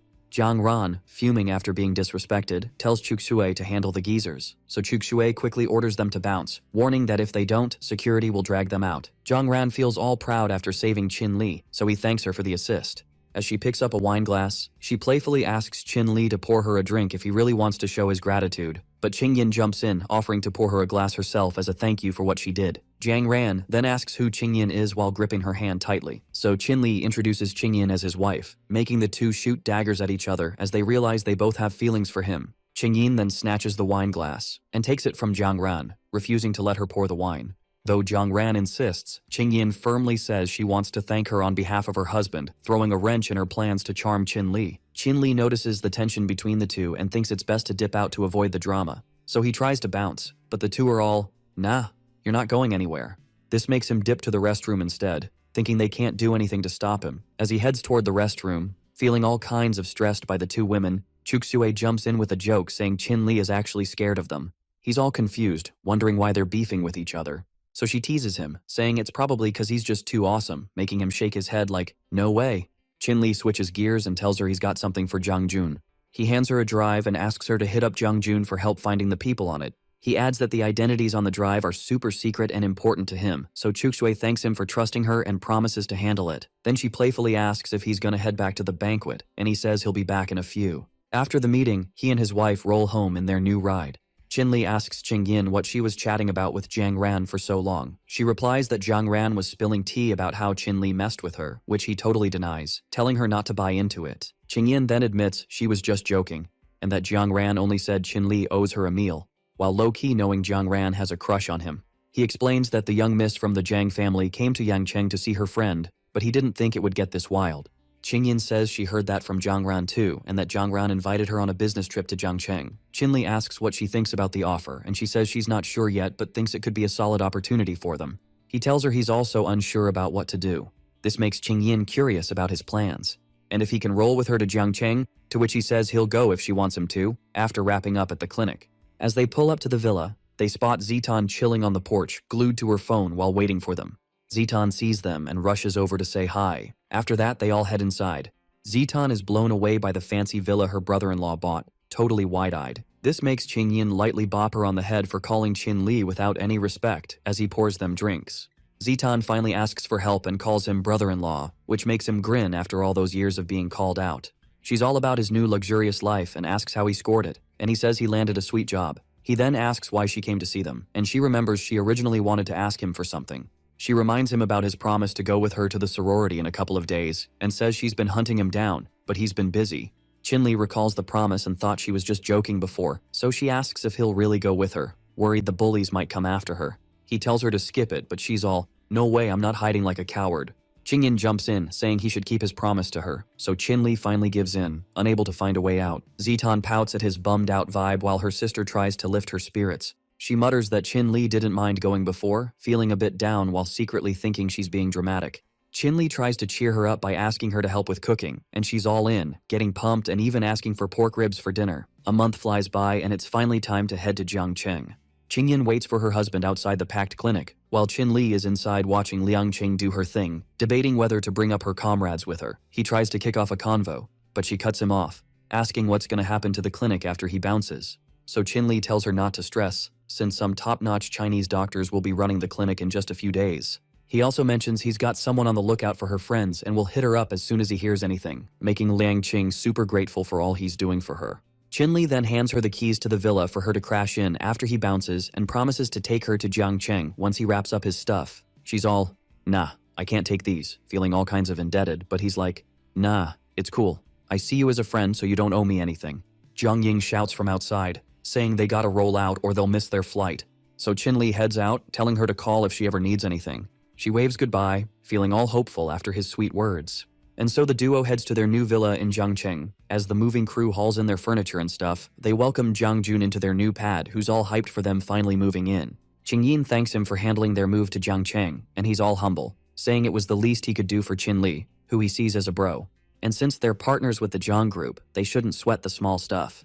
Qinli tells him they'll be in good hands, making Jiang Jun chuckle at his politeness and ask him to chill, since they're basically brothers now. As he throws an arm around him, Jiang Jun mentions he's got a meeting with one of Qinli's peers and wants to introduce them. So Qinli tells his wife he's got a meeting to hit up, and she's all, "No worries, I'll organize the house while you're gone." Both Jiang Jun and Qinli then head out for the meeting. Once they roll up to the Ming Palace, Jiang Jun spills that the person he's meeting is a super educated and famous doctor in Jiangcheng who just opened a big medical clinic. He adds that he thought it'd be cool to introduce them since Qinli wants to open a clinic in Jiangcheng too. But then he drops a bomb, saying there might be a snag, and Qinli's all, "What's up with that?" Jiang Jun tells him the famous doctor was crushing on his sister and got shot down because of Qinli, leaving him totally confused. He explains that Jiang Ran bragged about Qinli being her idol, so the doctor's got some high expectations. They step into the meeting spot and see Jiang Jun's sister and the famous doctor chilling inside. Jiang Ran lights up when she sees Qinli, then he goes to greet the doctor, who asks if he's the one Jiang Ran admires. Once the handsome doctor realizes it's Qinli, he starts talking down to him for looking like he just rolled in from the countryside. Seeing the doctor's disappointment, Qinli wonders what Jiang Ran told him to make him act all snobby. As he thinks about what she said to the doctor, named Xia Wenbao, the dude starts bragging about his achievements, making everyone feel super awkward with his ego trip. He even claims he cured the president of the United States of a polycystic tumor, but Jiang Ran cuts him off, saying he shouldn't be so sure he's better than Qinli. She tells him he's still got a lot to learn from others, which totally crushes his pride, making him fume, but then his phone rings, interrupting the drama. He angrily scolds the caller for bothering him on his day off, but the caller tells him that the patient in room 903 is in critical condition and begs him to come, so he's out the door in a flash. As he says goodbye to the Jiang family, Jiang Ran stops him for a second, asking if they can tag along so she can show off Qinli's medical skills. Xia doubts his abilities, but Jiang Ran convinces him by saying she'll be impressed if he can handle it solo, otherwise, he shouldn't even bother her again. Qinli is taken aback, realizing he's being used to ditch Dr. Xia, but he can't really say no, so he just goes with it. They then head to his massive clinic, where Dr. Xia immediately asks his assistant if the patient took the meds he prescribed. The nurse tells him the patient seems to be on the brink, which freaks out the gangsters hanging around. A big dude who looks like a gorilla shoves the nurse aside and strides up to Dr. Xia. Afterward, the other gangsters swarm the doctor as he yells at them to chill out. The gorilla man then yells at him for letting the young master's health go downhill. He grabs his collar and gets furious at the doctor for breaking his promise to cure the disease while Xia tries to cool things down. But the gorilla man doesn't hear it and just lunges at him, saying he'll teach him a lesson for his lies. Before he can throw a punch, he's stopped by none other than Qinli, who tells him that if he beats him up now, it'll be bad for his young master since there won't be any doctors left to check him out. The gorilla man also yells at Qinli, thinking he's tight with the doctor, but Qinli just brushes him off and says, "This is a chance." The gorilla asks what chance he's talking about, and Qinli says the patient's condition isn't final yet, so it's better for the doctor to check him first. After hearing that, the gorilla realizes he's got a point, so he lets go of the doctor. Dr. Xia feels a bit embarrassed for not standing up for himself in front of Qinli, but the gorilla man cuts in and threatens to mess him up if he doesn't check the young master properly. And so they head into the patient's room while the gorilla man keeps watch. Qinli takes a look at the patient and realizes the dude's illness is pretty complicated since he can't sense any vital energy and feels something's off. So he leans in closer to check out the dying man. Meanwhile, Xia is sweating bullets checking the patient with the big gangster looming behind him. He tries to pump himself up, thinking he's done this before, but Qinli suddenly speaks up, making him jump, so Xia snaps at him for scaring him out of nowhere. Qinli then stops him, saying he might accidentally hurt the patient if he keeps going, pointing out a lump in the patient's neck, which he quickly shows to the others. Dr. Xia is shocked to see such a huge lump and mistakenly thinks it's a tumor, so he tells them they need to replace all the internal parts involved. As he keeps talking, the patient suddenly groans in pain. Qinli gets ready with some stuff while the gorilla man yells at Xia, who says the patient can't be saved anymore. But Qinli thinks otherwise, so he tells the two to help him hold the patient down. Both the gorilla and the doctor are not on board with his plan and keep whining. So Qinli yells at them to zip it and just do what he says. And so he starts treating the patient, even as the moon rises high in the sky, as he skillfully pricks the key pressure points to cure the disease. Narrowly dodging the spots he shouldn't touch, he stays laser-focused to heal the dying patient. After some time working on the young master, he finally gets him back to a stable state and tells the others that the patient will wake up in a few minutes. After that, he'll just need some meds to fully recover. Dr. Xia is blown away by the results of Qinli's treatment after realizing the patient's health is finally back on track. As the patient opens his eyes, he calls out to Mr. Kong, who's tearing up at the sight of his master finally getting better. Kong then tells him they're at the Jiangcheng hospital and that Qinli was the one who saved him. The young master calls him Master Qin and asks what he's doing there, as he seems to recognize Qinli. Qinli asks why he called him that. The young master apologizes, thinking he mistook Qinli for a friend he met in Shangjing, which confuses Qinli since he's heard that place mentioned before. Kong then asks if the young master is all good now, to which Qinli replies that his illness won't be a big deal if he gets some remedies after checking his medical record. The gorilla man hands Qinli the patient's medical record while thanking him. Qinli thinks he might find something out in Shangjing as he signs the medical papers, while Xia is in the background trying to recruit him to be an assistant doctor. But Qinli turns him down, saying his own clinic still needs a chief doctor, which makes Xia spit blood after that sudden rejection. The young master then thanks Qinli, to which he politely accepts the praise. He also asks Kong to book a private room at the Heavenly Palace so he can chill in Jiangcheng when he recovers in 3 days, to which he promptly agrees. He also invites Qinli to a party, but Qinli's still thinking it over. As they roll back to the villa, Jiang Jun drops some news, saying he saved someone important today. Turns out, the person he saved is from the Shu family, which is a big deal in Shangjing, just like the Jiang family. Even though they got betrayed and booted from Shangjing, they asked Qinli to find a blood jade for the old master's party next week, but then he got sick out of nowhere. Jiang Jun adds he doesn't want to bother him anymore since their fam is kinda lost right now, but Qinli's all about that brotherhood. Jiang Jun makes sure he knows what he means, so Qinli steps up, saying he'll cure the old master to help mend things. This totally makes Jiang Jun's day, and he tells Li he's also hit up the CEO of a cosmetics company to help him and his wife. 3 days after the hospital drama, Qinli rolls into the Heavenly Palace for the party. Inside, it's a wild scene, people partying hard like there's no tomorrow. Xu Xiao thanks Qinli for saving him, saying he can party with everyone now, all thanks to him. He raises his glass for a toast to Qinli. Qinli's flattered but tells him to chill on the drinks since he's still recovering. But Xiao's not hearing it, saying he's got nothing to worry about with Qinli in his corner. Then he leans in, asking if Chin-Li's curious about who he is, and Chin-Li just says he's a patient, keeping it real. Xiao gives him a nod of approval, declaring they're friends now because of Chin-Li's chill vibe. Xiao's buddy calls them over, saying they should join the fun since it's rare to see the young master letting loose. But out of nowhere, someone crashes through a door behind them. A cocky dude strolls in, asking if the guy he tossed was with Xiao, accusing him of spilling his drink. The guy's all, "Not my fault." Xiao tries to smooth things over, asking what went down. The white-haired dude says his friend broke the rules of their gang serious, so they're gonna mess up anyone connected to him. Everyone's eyes widen, recognizing the gang's name, and the vibe gets tense. This gang's got serious clout, even though the Jiang family seems to run Jiang Cheng. Rumor has it even the Zhang family's scared of them, and they're just an underground crew. They're feared for their martial arts skills. These guys know how to handle dark power, so no one wants to cross them. Xiao's friends bolt after hearing the serious gang's threats, while the guy who spilled the drink begs for mercy, offering to pay for the wine he dropped. Xiao jumps in asking how much they want for their safety. The gang thinks it over for a second, then bursts out laughing, thinking they're broke or something. The white-haired dude smirks and proposes a deal since Xiao wants to back his friend. Xiao's curious, asking what it is, and the dude says if Xiao takes a punch for his friend, they'll let him go. Xiao's not feeling this and realizes they just want to fight. Suddenly, Chin-Li steps up for him, asking if he can take the punch instead, surprising Xiao since he thought Chin-Li was out of there. Chin-Li tells Xiao to step back, worried he might get hurt. He confidently says the serious gang's just messing around, so it won't be too tough. After gearing up, Chin-Li tells the white-haired dude to come at him. And he does, flying into the air. He throws a powerful attack packed with dark power right at Chin-Li's face, but Chin-Li's ready, intercepting the attack and dodging it like a pro. The white-haired guy's shocked to see Chin-Li using dark power too, so he throws another punch saying dodging doesn't count, but this time Chin-Li grabs his fist, stopping the attack again. The white-haired dude realizes Chin-Li's also a martial artist and decides to stop holding back, gearing up for a full-force attack. Chin-Li's feeling the heat too, annoyed by the taunts. Their fists collide, looking like a tiger and a dragon, as energy explodes everywhere from their epic showdown. Xiao finally puts a stop to everything by dropping the bomb that he's part of the Shu family, which totally makes the white-haired dude back off since he doesn't want any drama with them. So the white-haired guy decides to smooth things over and tells Xiao their little spat is done. Xiao then asks him to keep his identity on the down low, and the guy nods, saying he's cool with that. The white-haired man also gives a shout-out to Chin-Li's martial arts skills and asks where he picked them up. But Chin-Li just shrugs it off, saying he's just a regular doc who hits the gym a lot. The dude cracks up at his modesty and offers him a spot in the serious gang, telling him to swing by if he's ever interested. After the gang bounces, Xiao gives Chin-Li props, saying he didn't expect him to throw down so well. But Chin-Li just says the guy was holding back, which made him look way stronger. Xiao laughs at his humble brag and tells him he's heading back to Shangjing in 2 days since he's been MIA for a bit. He invites Chin-Li to come chill with him in Shangjing later, and Chin-Li is totally down. As the night rolls in, Chin-Li heads back to his mansion. Jiangjun calls to remind him about their trip to the capital coming up. Chin-Li asks why he's buzzing him so early, since they've still got 3 days to go. Jun says they gotta prep ahead of time. Chin-Li then asks what time they're leaving, and Jiangjun says it's tomorrow morning.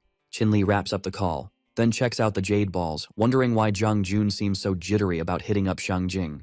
As he sets the balls down, he realizes he hasn't trained in a hot minute since meeting the white-haired dude. He starts training, thinking about how the old man who taught him the technique helped him rake in some serious cash. But he also wonders if the old man had a different reason for passing it on. And since he still doesn't know who took his parents, or how strong they are, he decides to level up his strength to smash his goals. Morning finally breaks in the Chin-Li household. Jiangjun shows up at his front door and asks if he needs a hand, but Chin-Li says he's got it covered. As Jiangjun spots Chin-Li lugging a ton of boxes, he asks what's up with all that. Chin-Li replies that it's all the clothes and snacks Qingyan got him when she swung by Jiangcheng. Then he realizes he forgot his underwear, so he tells Jiangjun to hang tight while he runs back to grab it. But Jiangjun stops him, saying he's already got a ton of stuff and just tells him to buy new ones in Shangjing, and off they go to catch their flight. Up in the air, they spot the massive building in the heart of Shangjing, looking all kinds of fancy. Jiangjun decides to take Chin-Li shopping in the hot shopping district once they land. Chin-Li sees the price tag on one suit and nearly faints at how pricey it is. The sales lady then suggests another outfit that costs even more than the suit. Chin-Li decides to stick with the suit, and then they hit up a swanky outdoor cafe. He checks out the menu prices, and is shocked to see some of the food costs more than his suit. Chin-Li tells Jiangjun that the prices in Shangjing are definitely not for regular folks like him. Jun laughs and says this is just the tip of the iceberg, adding that he'll take him to an even crazier spot later. Chin-Li asks where they're headed. When night finally rolls around, they hit up a super fancy billiards bar. As they walk in, a girl in a cute outfit greets Jiangjun after spotting him. He asks her if there's a spot for him and his buddy, and she shows them to a table. The girl keeps an eye on them as they grab their cue sticks. Then she discreetly dials someone named Joe on her phone after they're out of sight. Meanwhile, the two are having a blast playing pool as Chin-Li hits the cue ball and actually pots a striped ball. Jung-Jun is shocked at his skills, especially since he knows Chin-Li hasn't played before, but Chin just says it's all about having fun. Jun doesn't buy it since he lost the first 30 games and asks for a rematch, but Chin-Li says they can play later since they've got a birthday party to hit up tomorrow. This makes Jang-Jun let out a big sigh. Chin-Li asks what's up, and Jun replies that he's stressing about the birthday gift for tomorrow. Lee then asks if someone blocked him from attending, and Jun confirms it. Back in the day, Jun's dad got framed for a car accident that messed up a member of a big family, which led to them getting totally shunned. Even though the real culprit got caught, they never got to explain things to the old master face to face. Jun then asks Chin-Li to find a way to check on the old master. Lee agrees to help, and then, bam, the door swings open. A crew rolls in, led by a red-haired dude who clearly has beef with Jang-Jun. Jun recognizes him as Jo Sui and feels a bit jittery. Joe tells the police director named Liu, who's with him, that they're causing chaos and wrecking private property. The shady director orders his goons to arrest them for questioning. Jang-Jun tells Chin-Li to bounce and get his dad to help, explaining that the Zhou family is gunning for him. Chin-Li asks if the Zhou family is really that strong, and Jun says they've got clout all over Shangjing, even if they're not top tier. Chin-Li then wonders how they stack up against the Shu family. Jun replies that even though the Zhou family is tough, they're nothing compared to the Shu family's power. He then asks why Chin-Li brought up the Shu family, and Chin-Li reminds him that he saved someone important in Jiangcheng. Chin-Li decides to call that person to sort things out. Jo Sui laughs at his attempt to ask for help, thinking Chin-Li is just a rookie in Shangjing. As the night drags on, the police and Joe are waiting for the person Chin-Li called, but the director is getting suspicious, thinking they're just stalling since it's been half an hour. Joe mocks Jang-Jun, making fun of him for using such dirty tricks. He brags that his family isn't scared of anyone, and even the Shu family is shaking in their boots. Just then, Shu Xiao shows up, having overheard Joe's big talk. This catches Joe off guard, since Xiao is known as the Little Panther of Shangjing, and messing with him is a bad idea. Xiao angrily asks Sui how the Shu family is supposedly scared of him, but Sui denies it, saying Xiao must have misheard. Xiao kicks him in the gut for trying to play him, making the director sweat bullets. Xiao then tells Sui that he can overlook the insults to his family, but he won't let him slide for trash-talking the guy who saved his life. The director, watching all this unfold, starts regretting helping the Zhou family. Suddenly, Xiao calls out to the director, making him jump. Xiao tells the director he should arrest Zhou too, which makes the director tremble as he scrambles for an excuse. He points at Jo Sui, claiming that he was threatened by him, prompting Sui to call the director a two-faced dog for betraying him. Xiao kicks Sui again and scolds him for talking back. He then tells everyone to scram, warning that this is the first and last time he'll let them off easy. They all bolt in fear. Once things chill out, Chin-Li introduces Shu Xiao and Jang-Jun, and they start chatting like old pals. Xiao asks Chin-Li when he rolled into Shangjing, and Chin-Li says he just got here today and couldn't call earlier. He also thanks Xiao for having his back. Shu Xiao tells him to cut the formalities and asks why they're in Shangjing. Chin-Li explains that he came with Jang-Jun to celebrate the old master's birthday and check on his health. Xiao tells him that the old master is indeed sick, but there's more to the story. And so the time came for the Jiang family to throw a birthday bash for the old master. Both Jang-Jun and his dad show up at the party, making sure they've got their gift on deck. Chin-Li tags along as Jun says they'll try to crash the party. On the other side of the venue, a flashy member of the Zhang family is greeting guests. He spots Jang-Jun in the distance, handing over a gift to the family, so he calls out to him with a smirk, which annoys Jun. The guy, named Jiang Ziyang, pompously tells him he shouldn't even bother with a gift since he's given junk every year before. He then starts roasting him, assuming this year's gift is also trash. This ticks Jun off, but he can't do anything since Ziyang is the family head's son. The crowd hears the drama and starts gossiping about Jun's dad, which just makes him even more irritated. Chin-Li steps in and tells Ziyang to check out what they brought first before he starts rambling, but Jiang Ziyang brushes it off, stubbornly thinking it's just junk. Then, a fancy-looking guest spots the jade that Chin-Li brought, so he strolls over to take a look, grabbing the attention of the other guests. After the esteemed guest inspects the jade and realizes what it is, he shouts that it's a rare rainbow blood jade, which totally shocks everyone in the venue. This causes a swarm of people to rush Jiang-Jun, since Ziyang didn't want it earlier. Jiang Ziyang starts sweating bullets after realizing how valuable Jun's gift is, so he tries to fix things by saying he was just joking before. He then claims that the Zhang family will accept the gift as a token of appreciation, totally flipping his earlier stance. Jiang-Jun asks if they can come inside, and Ziyang replies that they can, but only if they leave the jade with them. Inside, the palace is decked out with all sorts of traditional decorations. Jang-Jun wanders around, thinking about how shady the Zhang family is in Shangjing. This gets him a smack on the head from his dad, who warns him that they'll be in hot water if anyone hears him. They then go to greet the head of the family while Chin Li hangs back to wait. He takes a seat among the socializing crowd and reflects on how complicated the Zhang family's situation is in Shangjing. Realizing each family member is a big deal in their own field, he figures it won't be a walk in the park for Jiang Jun and his fam to bounce back. Suddenly a voice calls out to him from the crowd. It's Xiao, waving at him from across the venue. Chin Li hops out of his seat to approach him and asks why he's there. Xiao says his family has some collab with the Zhang family, so he tagged along with his big bro. He then takes Chin Li to meet his brother and sister. They roll up to the Shu siblings, and Xiao starts introducing Chin Li to them. His gorgeous sister, Shu Xiu, asks if he's the doctor who saved her little bro's life. Chin Li introduces himself, confirming her question. Xiao then introduces his eldest brother, Shu Cheng, who looks like he just stepped out of a military movie. Chin Li stares at him, catching Chang's attention. Chang asks if there's a problem with his face for Chin Li to be staring so hard. Chin Li apologizes and explains that it's just a habit. No offense meant. Chang then asks if he thinks he has a disease too. Chin Li guesses that Chang just got back from a mission, which Chang confirms and tells him to keep going. Chin Li explains that Chang has a serious internal injury that's causing a lingering issue, even though he looks fit on the outside. He advises that Chang should skip future missions for his health. Chin Li's words shock both Xiao and Xiu, who ask their brother if he's really sick. Chin Li adds that if treatment is delayed any longer, it could turn into a lifelong problem. As the sun shines through the venue, Chang denies having any illness, accusing Chin Li of being a liar with a nasty mouth. So Chin Li decides to say no more, knowing he's not being taken seriously. Xiao begs his brother to let Dr. Chin check him out, but Chang angrily refuses, shouting at him to mind his own business. But the real reason for his denial is that he can't let the other families know the Shu family's weakness since they're currently under watch. Chin Li then tells Xiao he'll bounce now since he's already met his fam, so he tries to stop him. Chin Li asks what's up, and Xiao explains that his older brother just has a bad temper, so he shouldn't take it personally. He then assures Xiao that he's cool and gets that his brother struggles with being honest. Xiao thanks him for understanding as he leaves, still suspecting that his older brother really has an issue.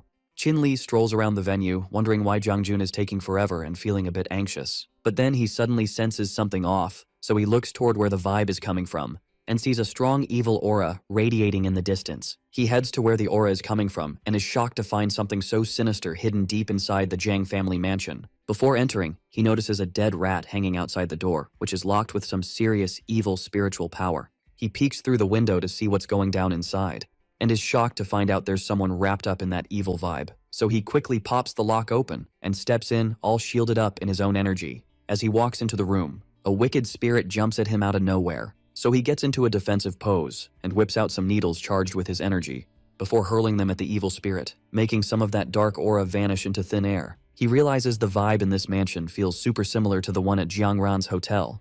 But then a swarm of evil spirits crashes his thoughts, so he remembers what the old dude taught him, that every formation has a weak spot. He dodges all the attacks and starts hunting for that weak point. After a bit of searching, he spots a skull radiating a ton of bad energy and figures that's the weak link he needs. So he bolts over to the skull and launches charged needles at the evil spirits crowding him on the way. Before he gets swarmed, he dives toward the skull with a needle ready and pierces straight through its temple, then charges it with his energy. As a result, all the evil spirits around him poof away. Now that he's in the clear, he takes a deep breath and wonders who set up this formation since it's so slick. He also thinks about how the old dude got tangled up in all these formations. But hey, he caught it just in time. He then starts to heal the man, pulling out a needle packed with his energy, and pricks the old man's forehead with it, causing the evil aura chilling in him to fade away.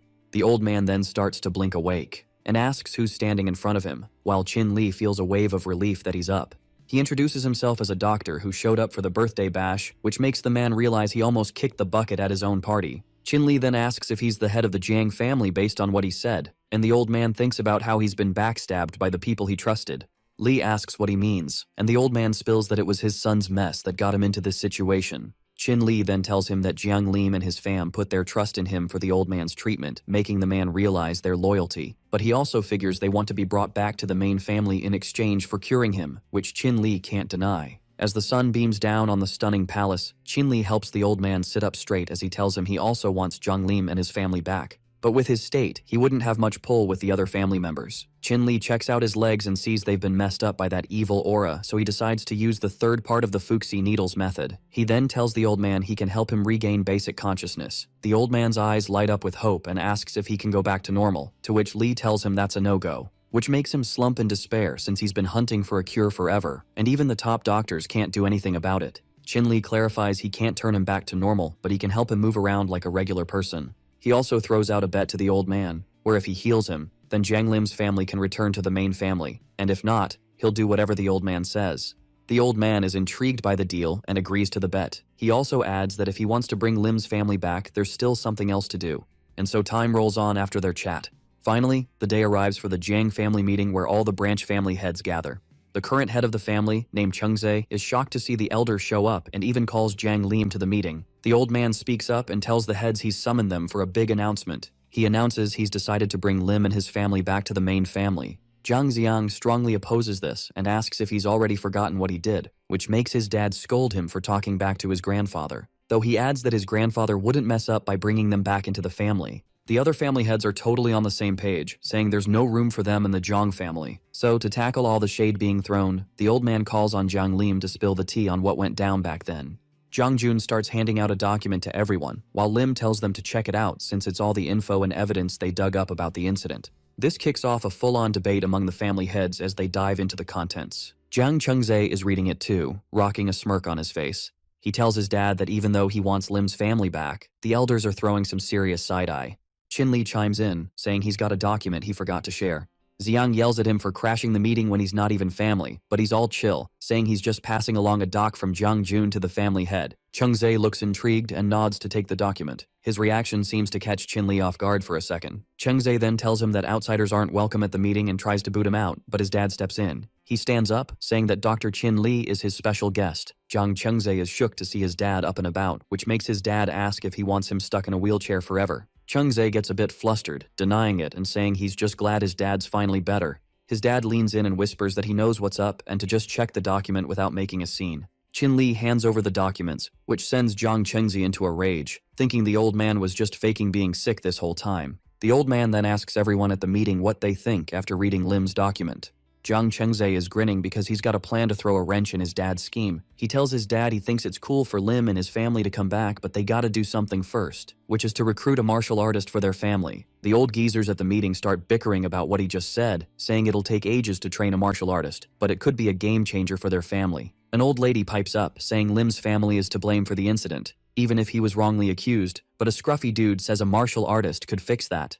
The old man is deep in thought after hearing everyone's takes, since regular folks need mad talent to even hit the beginner martial artist level, and then it's gonna take over 10 years of grinding to level up. So he asks Lim what level Jun is at in martial arts. Lim tells him that even though Jun is young and strong, it'll still take decades for him to become a legit martial artist. Jiang Jun jumps in, asking his dad why he's so keen to stay in the family when they've made things so tough for them. Chengze and his son are stoked after hearing this and say they can't blame them for not letting them back since his son already threw in the towel. Lim is also starting to lose hope, saying it might not be possible for them to return to Shangjing in this life. After the meeting, Jiang Lim sips his tea and says he didn't expect the old master to make the martial artist requirement even tougher. So Jiang Jun asks his dad if there's anything else they can do besides becoming a martial artist. Chin-Li catches wind of their worries and wonders if the people from the serious gang are the ones they're calling martial artists. So he asks if they've heard of the gang. Jiang Jun is shook when he hears the name Serious Gang and asks how Chin-Li knows them. He explains that he's had a run-in with them at a bar, which leaves Jiang Jun and his dad stunned, and they ask if he's okay since they're all martial artists. Chin-Li tells them that if something had gone down, he wouldn't be chilling in the room right now, so Jun gives his head a light pat out of concern. Jiang Lim suddenly stands up and asks if he's a martial artist, considering he managed to take on the Serious Gang.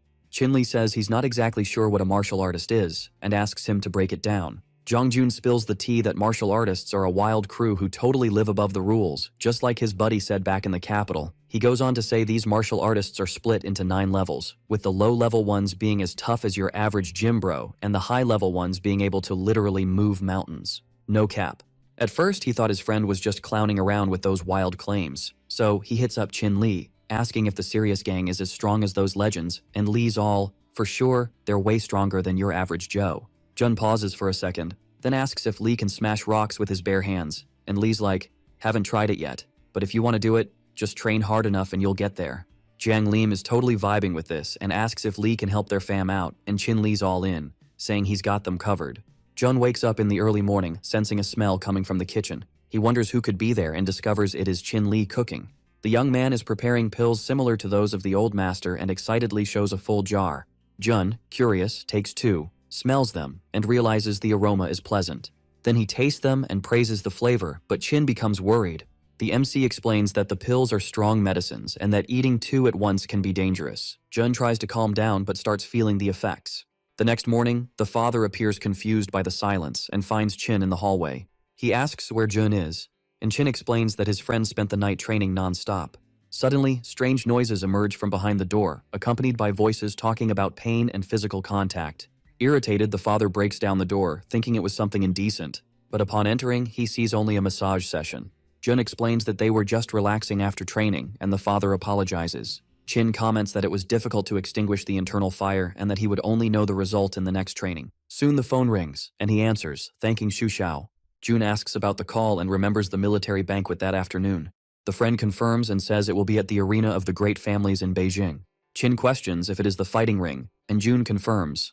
They talk about Zhou Wei and Xu Qiang, the legendary commander who won 4 championships in a row. Then Jun warns that if Chin goes, he might end up facing one of those guys. Later, a gray-haired fighter with a scar prepares to attack, but he is knocked out with a single punch and taken out of the arena. A girl screams for her brother and runs to him. The spectators comment in shock, and Chin observes everything, trying to understand. He asks Xu what happened, and Xiao explains that the brother had been injured before. Even so, the warrior insists he is fine but can barely breathe. Then everyone notices the huge scar on his chest. Chin observes the wound in shock, saying that a normal person would not survive that. He comments that the wound was old and should have been treated, but it got worse again. The warrior asks him not to mention it, as he doesn't want anyone to know he started the fight injured. Brother Xu tries to say something, but the gray-haired man interrupts him, saying he wouldn't have the strength to protect his family. Then Chin has an idea and offers a pill he still had. Everyone is astonished, and the soldier explains that it is a high-grade recovery medication. He praises Chin for being able to refine something so rare, and the warrior gratefully accepts. Suddenly, another fighter shouts, provoking everyone and calling them mediocre. Furious, the injured man tries to react, but the girl steps forward, saying she will be next. The opponent laughs, calling her weak and promising to knock her down with one blow. She rushes forward quickly, but her attack is blocked. The man holds her in a vulgar manner, running his hands along her legs and taunting her. Then he kicks her in the face, throwing her against the wall. The girl falls unresponsive, watching the enemy approach, but Chin appears and blocks the blow with his fist. He calls the villain disgusting while the girl watches in disbelief. The opponent laughs and mocks Chin's profession, ready to fight. The hero warns that if he doesn't apologize, he will regret it for the rest of his life. And the villain responds with insults and threats while the girl tries to stop Chin. In the audience, they question who that boy is, and Xu explains that it was Xiao who brought him. A man with purple hair comments that challenging Chin Muse takes courage. Red lightning begins to appear around the enemy, who releases his furious energy. He charges with a shout and attempts a straight punch, but Chin remains still, watching bored. The villain tries a kick and breaks the ground, showing off and mocking non-stop. Then he prepares a final blow, saying he will end everything with a punch. Chin easily blocks the attack and with a single movement disfigures the enemy's face. The villain is thrown far away, hitting the ropes several times like a ping-pong ball. Finally, he falls face first to the ground, almost crying. Everyone is stunned by the outcome while the superiors watch intrigued. The soldier, seeing this, wonders who Chin really is, and the protagonist simply walks out of the arena as if nothing had happened. Chin is praised for his skills, but he responds humbly. In the background, the commander of Beijing hears that he does not belong to any organization. Then he makes a proposal for him to join his army, while everyone around salutes. Chin is confused by the sudden invitation, but the general explains that there is a leadership position available and asks if he would be interested. Without being impressed, Chin simply questions who he is. The soldier replies that this is Yan Xia, the commander of the military region. Upon hearing this, Chin changes his tone and thanks him for the invitation. Yan reinforces the offer, praising his skills and insinuating that he may not be safe after today. Confused, Chin asks what that means. Yan explains that the banquet is actually a recruitment event and that his performance has made him an ideal candidate. Chin tries to decline, but the commander insists, saying it will be good for both of them and without risks. The doctor realizes that Yan had already planned everything and feels trapped. When the commander says that he does not want to serve the country, Chin understands that he has no choice and accepts. Yan calls over an attractive subordinate, who hands the doctor his military insignia. Excited, the commander bids farewell, saying they will see each other soon, which leaves Chin intrigued. Xu observes the insignia and celebrates, saying he has always wanted one like it. Chin hands the emblem to him but remains pensive. Xu invites the doctor to live with him in Beijing and notices that he is distracted. The doctor then asks about the man he mentioned earlier and if he was from the Chin family. Xu explains that he was not and that he was someone sent to take care of his deceased brother.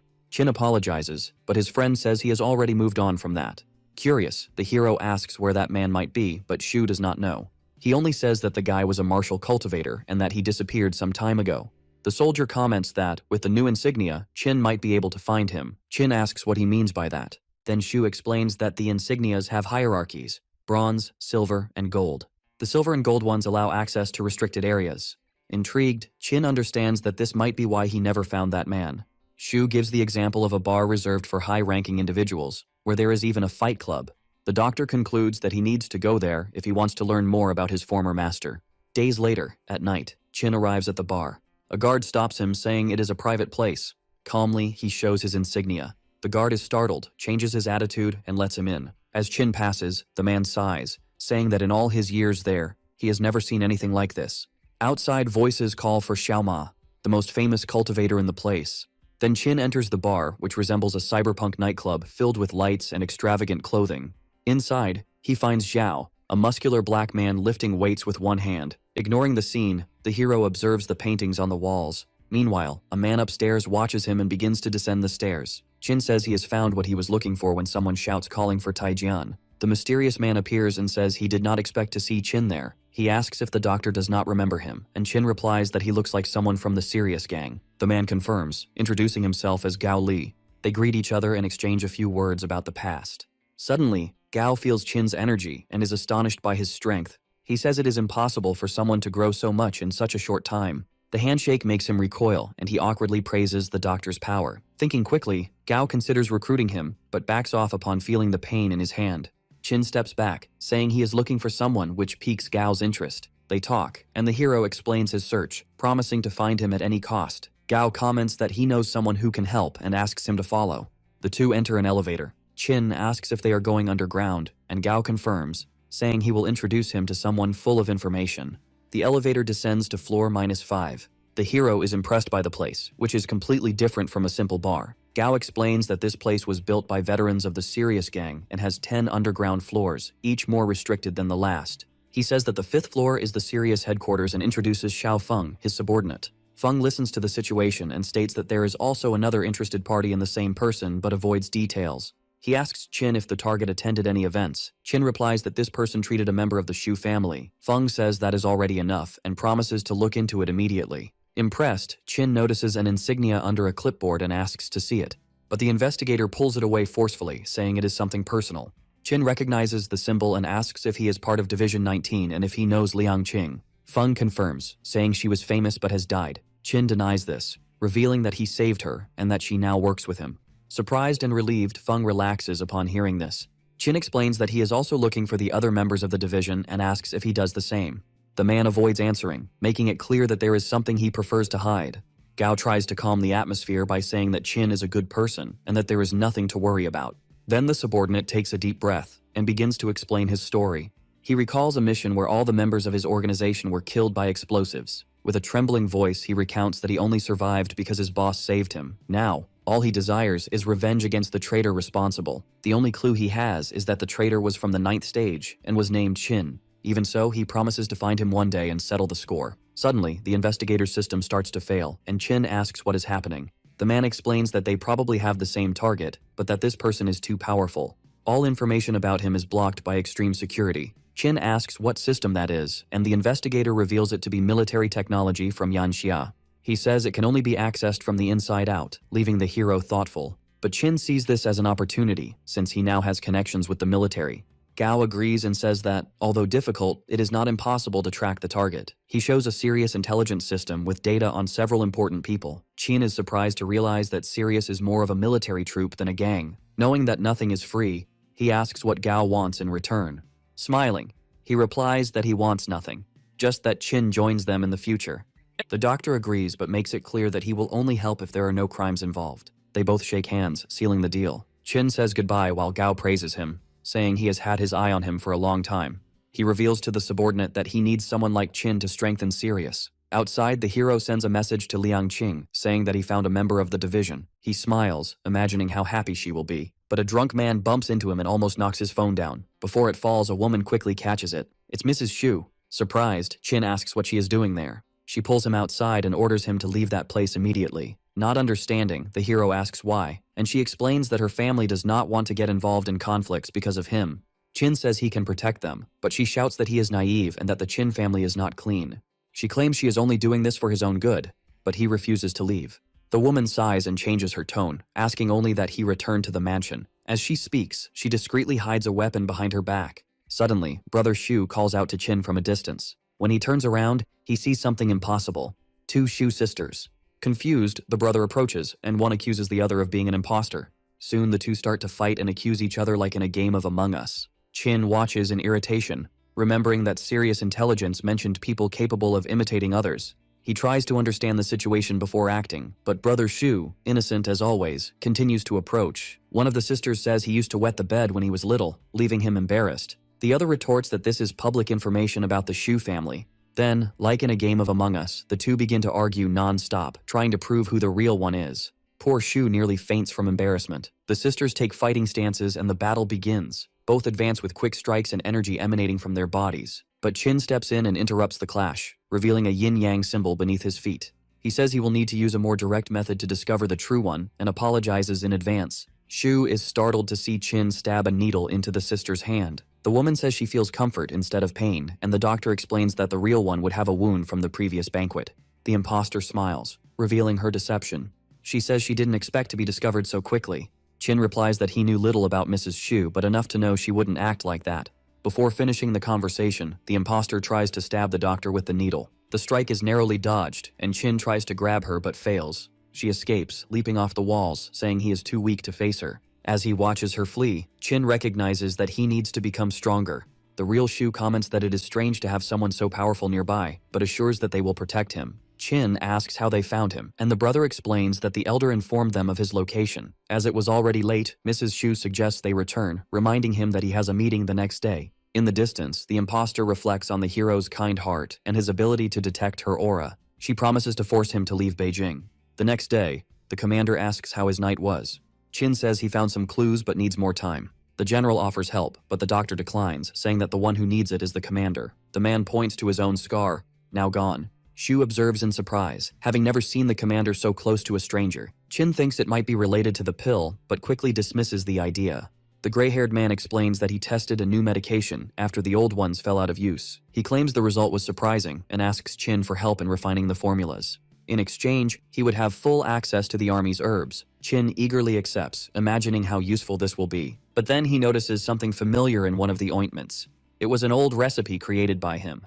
Surprised, he comments that that ointment had been delivered by him personally to the commander's wife. Chin mentions that the ointment is probably sold by his wife's company. The commander praises his skills but says he is confused. The Shu brothers react in surprise and ask about the hero's marriage. Chin explains that he met his wife in school and that he is now the son-in-law of the Chu family. The commander spits out his water in surprise, and Mrs. Shu praises his wife's luck. Soon the conversation returns to medications, with the soldier asking Chin for help in production. He says that if his wife wants to start a business, they will offer support and 3 advantageous conditions. Chin thinks for a moment and agrees, realizing it would be a good opportunity. The commander celebrates the agreement, satisfied. Later, Chin's phone rings. It's Duan Xiaofeng letting him know he has arrived. Jun appears, greeting him, and Chin returns the greeting but notices the cat-themed pajamas his friend is wearing. Embarrassed, Jun says it's because of the heat and the side effects of the pill. Ignoring this, Chin says it's time to start martial arts training. The student gets excited, but the doctor hands him several books and asks him to choose one. Jun complains, but eventually gives in. Suddenly there is a knock at the door. A man in a hat and eye patch appears. It's the investigator. He greets Chin and calls him an old colleague, inviting him to get into the car. Surprised, the hero accepts, still wondering how he knew where to find him. They drive down an abandoned road filled with destroyed houses. Chin finds the route strange, saying it doesn't look like an airport. The one-eyed man says it's a shortcut, but the doctor doesn't believe him. During the conversation, the imposter asks if Chin has faced anyone capable of disguising themselves. Meanwhile, we see the real investigator tied up in the trunk trying to free himself. The fake one asks Chin to grab some eye drops from the back. As he approaches, a purple gas begins to escape. The hero breathes in the gas and faints. In an even more isolated location, the kidnapper reveals his disguise and approaches. He says that all of this is for Chin's own good, but the doctor suddenly wakes up and swiftly tears off his mask. The imposter recoils in shock, unable to believe he has been discovered. Chin explains that he noticed the difference in aura and that it was identical to that of the imposter Shu. He also says he knew that the real Xiaofeng would never come without a disguise. The enemy admits the mistake but charges forward at high speed. In the blink of an eye, he strikes the doctor's chest and grabs him by the neck. Choking, Chin hears the masked man say that he should have followed his advice. Chin prepares his needles and calls the enemy's advice foolish. In a swift motion, he drives the needles into the imposter's arm, shouting that he would never trust him. The man retreats, wounded, but soon counterattacks with the same hand and strikes the doctor's face, throwing him away. The impact causes the debris to explode, and Chin gets up injured, lamenting the mistake. While thinking of a new plan, the masked man releases an overwhelming aura that cuts through the air. The hero is pushed back merely by the pressure, but tries to remain calm. Observing the surroundings, he realizes he is in a cemetery surrounded by mountains, the perfect place to gather yin ki. He then starts to run, causing the villain to mock him, saying he won't escape. Chin fires energy projectiles while running, but the enemy easily dodges them. Even so, he continues shooting, hitting the structures around, exactly as planned. When the masked man gets closer, Chin hides a needle behind his back and drives it into the ground. A dark energy spreads. It is the gathering of the 7 mortal spirits. Spectral spirits emerge and attack the villain like hellhounds. The enemy is surrounded by ghostly hands, realizing he has fallen into the trap. Even so, he laughs, praising Chin's cleverness but calling the plan ridiculous. The doctor replies that it was pure luck he didn't notice earlier. The masked man then grabs a spirit with his hand and crushes it, saying that the hero also underestimates him. Meanwhile, the real investigator awakens in the trunk, realizing that Chin is in danger. He tries to free himself and reach for his phone to call for help. Back in the fight, the villain disperses the spirits with his aura and advances brutally. He says that Chin is still weak and needs to train more, hitting him with a hook that sends him flying. Next, he strikes the doctor's chest and violently throws him to the ground. The masked man claims that this injury will keep him out of action for a long time. Chin tries to catch his breath, asking why he didn't kill him. The enemy calmly descends, saying that even when defeated, the doctor still stands firm. He reveals that his goal is to destroy Chin's meridians and take him out of Shangling. The hero wonders if this man could be from the Chin family. The masked man then advances with another strike, only thinking that he hopes the boy survives. A dagger cuts through the air and interrupts the fight. The masked man easily deflects it and orders that no one interfere. The attacker is a masked girl who shouts for Chin to run away. The enemy advances and violently pushes her against the doctor. Both fall to the ground, one on top of the other. Chin opens his eyes and asks if she is okay, only to realize it is Liang Qing. The masked man boasts about being alone again, and Chin confirms, but now furious. He activates all his strength, and the villain is surprised by the energy that still remains in him. The two auras clash, dragon against tiger. The impact explodes in pure spiritual force. The enemy laughs and says that the fight is over. With a sharp blow, he knocks out Chin and leaves, saying that the rest depends on him. Meanwhile, Jun continues training until dawn, not understanding anything from the posture book. He tries to imitate the movements but only strikes ridiculous poses. He thinks about calling Chin, but realizes that the master has been motionless for hours. In fact, Chin is meditating, surrounded by 2 conflicting auras. He tries to understand why the masked man, instead of killing him, transferred power to him. With no time to think, he needs to master the 2 energies before his body collapses. The auras fight against each other, roaring around him. Jun keeps training until he is interrupted by his sister-in-law, who brings gifts and asks if they are okay. Suddenly, an explosion of energy shakes the entire mansion. The ground trembles and fire spreads through the corridors. Jun runs and sees that it comes from Chin's room. They break down the door, fearing the worst, but find him unharmed. Confused, the 2 hear the girl thanking him for the ointment he created, which became a bestseller. Jun tries to talk, but he is dragged outside by Liang. Later, Chin and Liang argue. She complains that he disappears without warning and doesn't think about her feelings. Embarrassed, he tries to explain but is overcome by a pain in his chest and coughs up blood. Liang panics, thinking he is going to faint. Chin calms her, saying it is just an aura imbalance. Lying, he says he is just tired, and she apologizes for worrying him. Soon after, she asks him to teach her martial arts as well. When he asks why, she replies that she wants to always be by her husband's side. Touched, Chin agrees, promising to train with her. Under the moonlight, the 2 embrace in silence. Later, while Liang sleeps, Chin descends the stairs and finds Qing still awake. She says she was investigating the case from Division 19, but the doctor warns her to stay away from it. Liang thanks Chin for his concern. He prepares to leave, but she stops him, asking where he is going. Chin says he is going after the masked man, and she insists on accompanying him. He refuses, stating that he needs to do this alone. Outside the Chin family's secret chamber, 2 soldiers appear. Meanwhile, Chin Li flips through ancient martial arts books. Nothing useful is found until he discovers a note from Master Chin hidden in the pages. Surprised, he realizes that the paper contains something important. Before he can continue, voices echo at the entrance. 2 soldiers are talking and the older one notices something strange. The books were out of place, a sign of invasion. Chin Li prepares to fight, but the younger one explains that he was there before to train. The father sighs and reprimands him, asking him not to do that again. Then he pulls a scroll from a jar. The young man asks about the elixirs left by their grandfather to increase power. Chin-Li listens in silence, intrigued. They comment that Master Qin destroyed the elixir due to its side effects. The son knows it's a lie, but pretends to agree and leaves with his father. As soon as the door closes, Chin-Li asks the hidden girl if she is also looking for something. She replies that she didn't expect to see the commander there, but before they can talk more, someone returns to the chamber. Chin-Li quickly tells the girl to be silent. The two hide. Watching Qin Muse, the youngest soldier, enter again. He rummages through the shelves until he finds a white vial. Without hesitation, he swallows one of the elixir pills. Suddenly, a crimson aura envelops his body. His nails turn into claws, his hair grows, and he falls to the ground screaming. Chin-Li tries to understand, but the girl's phone rings, betraying their presence. Qin Muse hears the sound and advances furiously.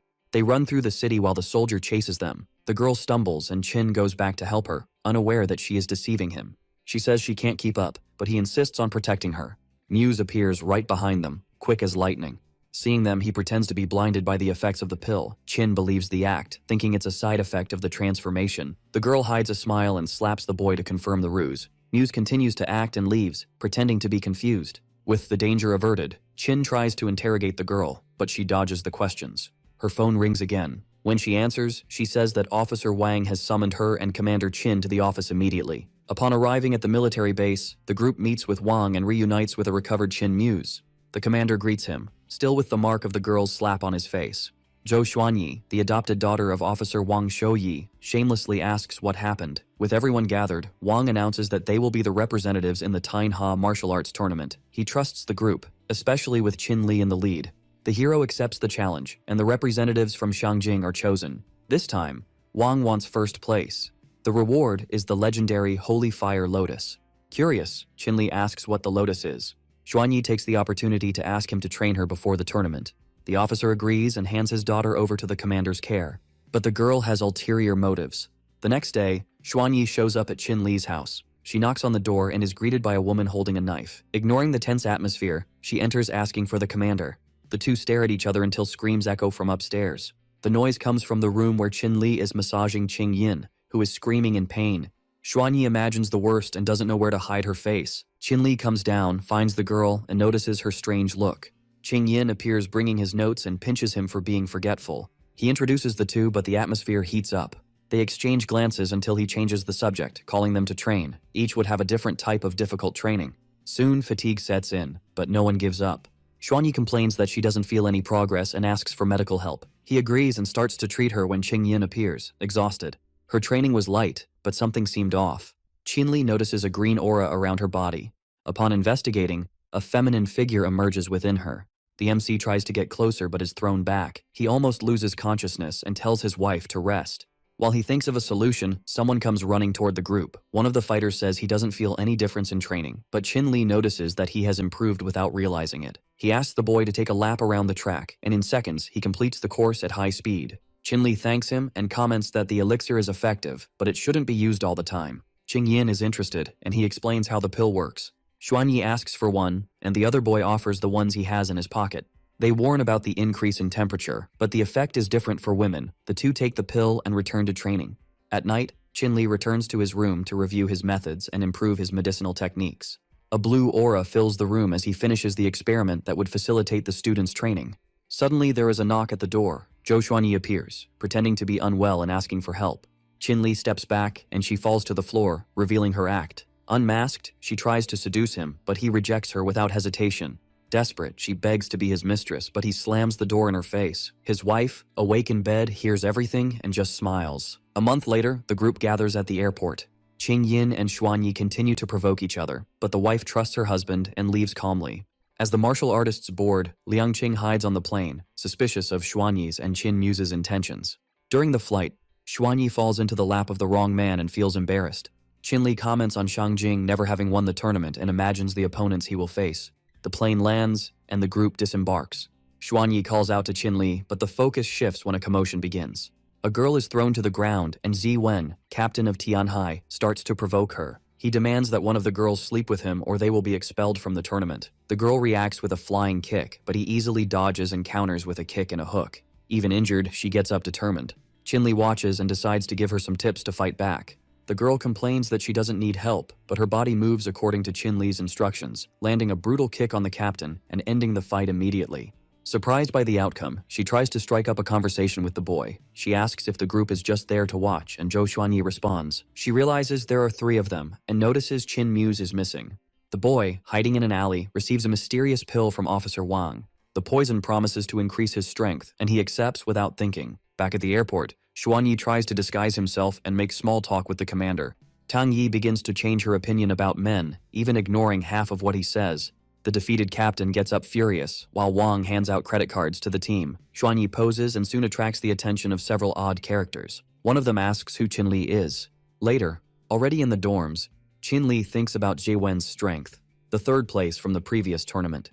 Meanwhile, Xuanyi plans his next attempt at conquest. While showering, he hears the doorbell and goes to answer. It was Jie Wen, holding a rose and trying to act romantic. But it is Qinli who opens the door, shutting it in his face without saying anything. Furious, the captain barges in and finds Xuanyi. He tries to apologize for not having protected her earlier, but only manages to receive a precise kick to the groin. The girl calls him weird and goes back to flattering her commander, who is calmly brushing his teeth nearby. Jie Wen, humiliated, realizes that Qinli is stronger than he appears and leaves trembling. The next day, the tournament begins. The 4 teams are introduced: Tainha, Jin, the women's team, and Shangjin. Few knew who the representatives of Shangjin were, and many doubted them. The narrator explains the rules and reveals the prize: the Red Lotus of Fire, capable of breaking human limits. The captains draw lots and the matchups are defined. Tang Yi is the first to step into the ring. The captain of Tainha, remembering the beating from the previous day, prepares with anger for revenge. Jie Wen stares at Tang Yi with a thirst for revenge, emanating a green scorpion-shaped aura. The girl feels the weight of the confrontation even before the first blow. With terrifying speed, he charges and lands a brutal kick. Tang Yi is launched into the air and receives a punch to the chest, crashing hard to the ground. Xu Qiang comments that Jie Wen has reached an advanced level of Reiki. Qinli asks about the shape of the aura, and his friend explains that only warriors of level 6 or higher can manifest it. Tang Yi tries to get up, refusing to give up. She charges at high speed and lands a precise blow, throwing the enemy to the ground. The audience cheers as they see her aura taking shape, a level 6 fighter. But just when she thinks she has won, Jie Wen appears behind her. He says that this level is still not enough to defeat him and leaps for the final blow. The impact is brutal, and even injured, he continues to attack. His nose begins to bleed, showing that the confrontation was not so easy after all. Outside, Qinli watches closely and understands the gravity of the enemy. With the end of the fight, Zhou Xuanyi asks to be next. Qinli hesitates but allows it, instructing her to focus on Jie Wen's injured leg. She thanks him and steps into the ring, provoking the opponent until he attacks. He strikes hard, but she dodges with agility. When she tries to counterattack, he grabs her leg with his thighs and prepares a crushing blow. Xuanyi pretends to surrender, making a cute face and promising to meet him after the tournament. Jie Wen falls for the trap and releases her foot. The girl lands a precise kick on the injured leg, making the opponent scream in pain. With a cynical smile, she feigns innocence in front of the confused audience. But Jie Wen regains his composure and says he is close to level 7, easily resisting the blow. He strikes the girl hard and wins his second fight. Seeing this, Qinli decides it's time to stop watching and take action. But his companion steps forward, asking to fight first. Even knowing the risk, Qinli strides into the arena with a firm gaze. The Zhu and Zi families had a long-standing rivalry, something he only discovers there. His companion explains that Xu Qiang had lost to Jie Wen in the previous tournament. The two face each other and the confrontation begins. Jie Wen attacks with a flurry of punches, but Qiang easily dodges and lands a precise blow, sending his rival flying. When the end of the fight seemed certain, Jie Wen uses a powerful strike, but he is interrupted by a cup of soda to the face. He looks for the culprit and sees Qinli with his hand raised. Furious, Jie Wen demands that he fight in place of his friend. Qinli accepts the challenge without hesitation, taunting the enemy with a needle in his cracked leg. The audience laughs and doubts the boy. Tang Yi watches, curious, while Chaoshen, captain of Jin, asserts that no one would defeat the hosts. But she believes Qinli can change everything. He enters the arena, and Jie Wen, confident, promises to give him a 2-move advantage. Qinli accepts, puts on his gloves, and prepares. Xuanyi cheers from the audience next to Wang, who doubts the boy's chances. Jie Wen stands still, waiting. Qinli pretends to be naive and suddenly lands a devastating punch to his stomach. The captain falls to his knees, incredulous at the blow. He pulls out a vial and takes pills to recover. Qinli watches curiously. Jie Wen gets up, recovered, and challenges another strike. Qinli lands a hook to the face, knocking him down again. They repeat the clash until Jie Wen realizes he is no match, and gives up. completely shaken. Qin-Li asks about the pills, but something changes. Jiwen's aura explodes, covering the entire arena. A distant voice calls for Qin-Li, and everything goes dark. Suddenly, he is in his old home, inside the body of his child self.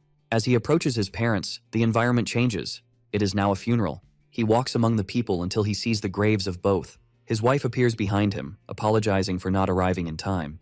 She hugs him but smiles sinisterly, pulling out a knife to kill him.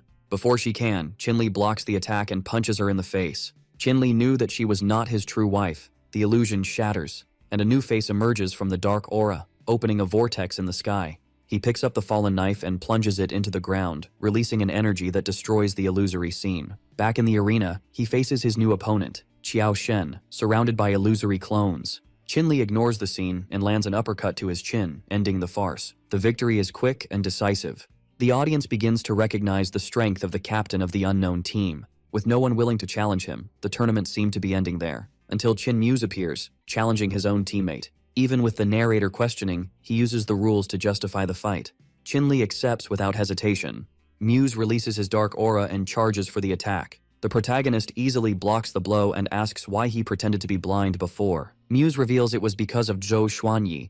Before he can continue, he takes a punch to the stomach and drops a poisonous pill. Qin-Li grabs it, but the item dissolves in the air. Desperate, Muse tries to absorb the remnants of the substance and succeeds. His aura explodes, distorting the air around him. Wang senses the danger. Muse attacks with tremendous force, and Qin-Li is forced to fight seriously. The energy dragon surrounds him. The rival's body begins to transform, losing control. The heart races, the brain boils, and he turns into a crazed beast. Qin-Li prepares 3 needles and charges for the attack. The two exchange brutal blows throughout the arena. In a precise moment, he fires the needles at the enemy's vital points. Muse falls trembling, overwhelmed by pain. The narrator begins the count. Silence dominates the place. Qin-Li is declared the winner. No one has the courage to challenge him. The tournament comes to an end, and he finally receives the sacred fire lotus, whose energy strengthens his body just by its presence. Qin Muse's power begins to increase as he refuses to fall. Screaming that the lotus would be his, he tries to advance once more. Qin-Li knows that if he touched it, he would die.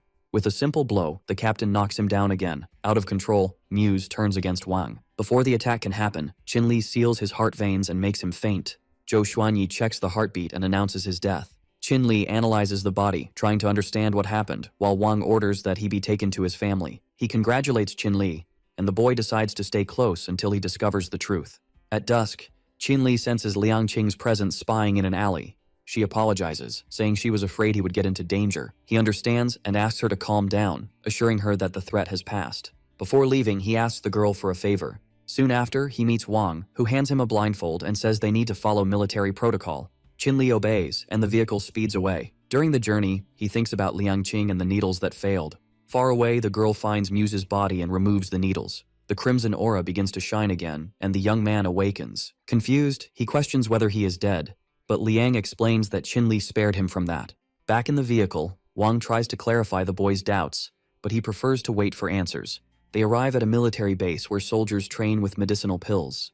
The car enters an elevator, taking them to the top. There, Officer He Dinghong, leader of Yangshi, receives Qin-Li and asks him to analyze a pill similar to the one used by Muse. He explains that this version was more advanced and should not have been used. Muse's relatives, army researchers, paid dearly for it, and their discoveries were corrupted. He leads Qin-Li to a steel room. On the walls, there are portraits of the boy's parents. He hands over a dossier revealing that both disappeared after an external attack. Before telling more, the officer asks for a favor. He wants Qin-Li to escort someone for 10 days to another country, an alchemist involved in the same project. The protagonist finds the choice strange and questions the reason. The man simply replies that his soldiers were too unstable, while Qin-Li was the only trustworthy one. He accepts the mission and shakes the officer's hand. He hands over a jar of potent pills and warns about masters above level 9. Qin-Li stores the vial and returns to training, deciding to become stronger. The dragon-shaped aura absorbs the pill while he refines the energy of the lotus. The next day, he notices changes. He can now levitate.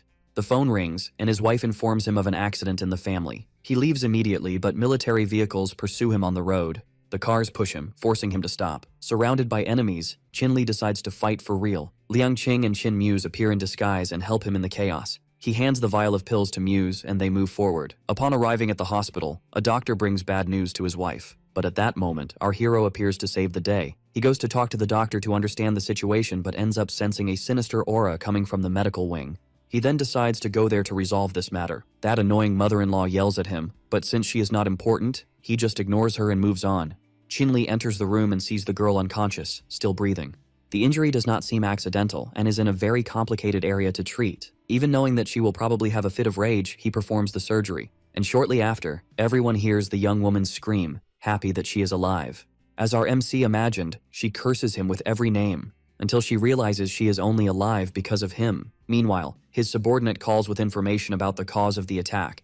At another point in the city, 4 men mock the accident and celebrate. Chin-Li appears, ripping the hood off a car with one hand. He grabs one of the assailants by the collar and throws him out of the vehicle. The man pleads, saying he works for Junfang and offers money. 10 million does not buy him. Chin-Li reacts with disdain. He punches the assailant in the stomach and ends the threat. Chin-Li breaks the enemy's ribs and launches him into the air. He jumps up and comes down with both fists on the miserable man's face, smashing him into the ground. He lands lightly and walks towards him, ignoring the threats about belonging to the largest assassin group in the country.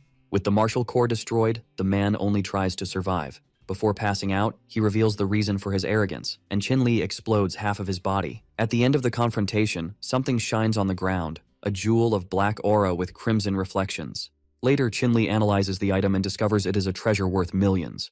Not knowing what to do, he decides to wait for the right moment. His wife enters looking for him, but she is startled when he appears out of nowhere. She lightly punches him, and he shows her the ring he found. Together, they activate the artifact and are transported to a room filled with treasures. Qingyin is enchanted, thinking it is magic. While she explores the place, Chin-Li takes the opportunity to examine her illness. Suddenly, a mysterious force pulls at his soul. A woman in white appears and walks silently. He tries to speak to her, but nothing works. Noticing the ceiling, she uses gestures to communicate. Chin-Li understands and asks how to break the seal. She holds his wrist, releasing a green aura. A golden book appears in her hands, shining brightly. Chin-Li wakes up and tells everything to his wife, promising to break the seal and asking her to keep training. The sister bursts into the room and the two head back to the kitchen. The girl prepares dinner as a thank you. Chin-Li eats, even with the terrible taste, just to avoid disappointing her. Later, she invites Qingyin to go out, but the wife declines due to work. Then she suggests that her brother-in-law accompany her shopping. Now becoming the official porter, he follows her through the city center. In an accessory store, the saleswoman compliments the boyfriend and offers watches. Embarrassed, the girl explains that he is her brother-in-law. Even so, she buys the item and gains VIP customer status. When it's time to pay, she realizes she is out of funds and gets scolded by the saleswoman. Chin-Li just sighs and pulls out 2 gold bars from his pocket. Chin-Li pays the bill, causing the saleswomen to change their attitude immediately. They even offer a discount to mask their embarrassment. His sister-in-law promises to pay later, but one of the women tries to attack her with a knife. The criminal reveals she belongs to the Jade Salon, a global organization. Chin-Li confirms his suspicions, and the woman warns that the pursuit is just beginning. Possessed by a crimson aura, she falls to the ground and reveals a message engraved on her arm. The police arrive accusing Chin-Li, but they recognize the mark of the salon and release him.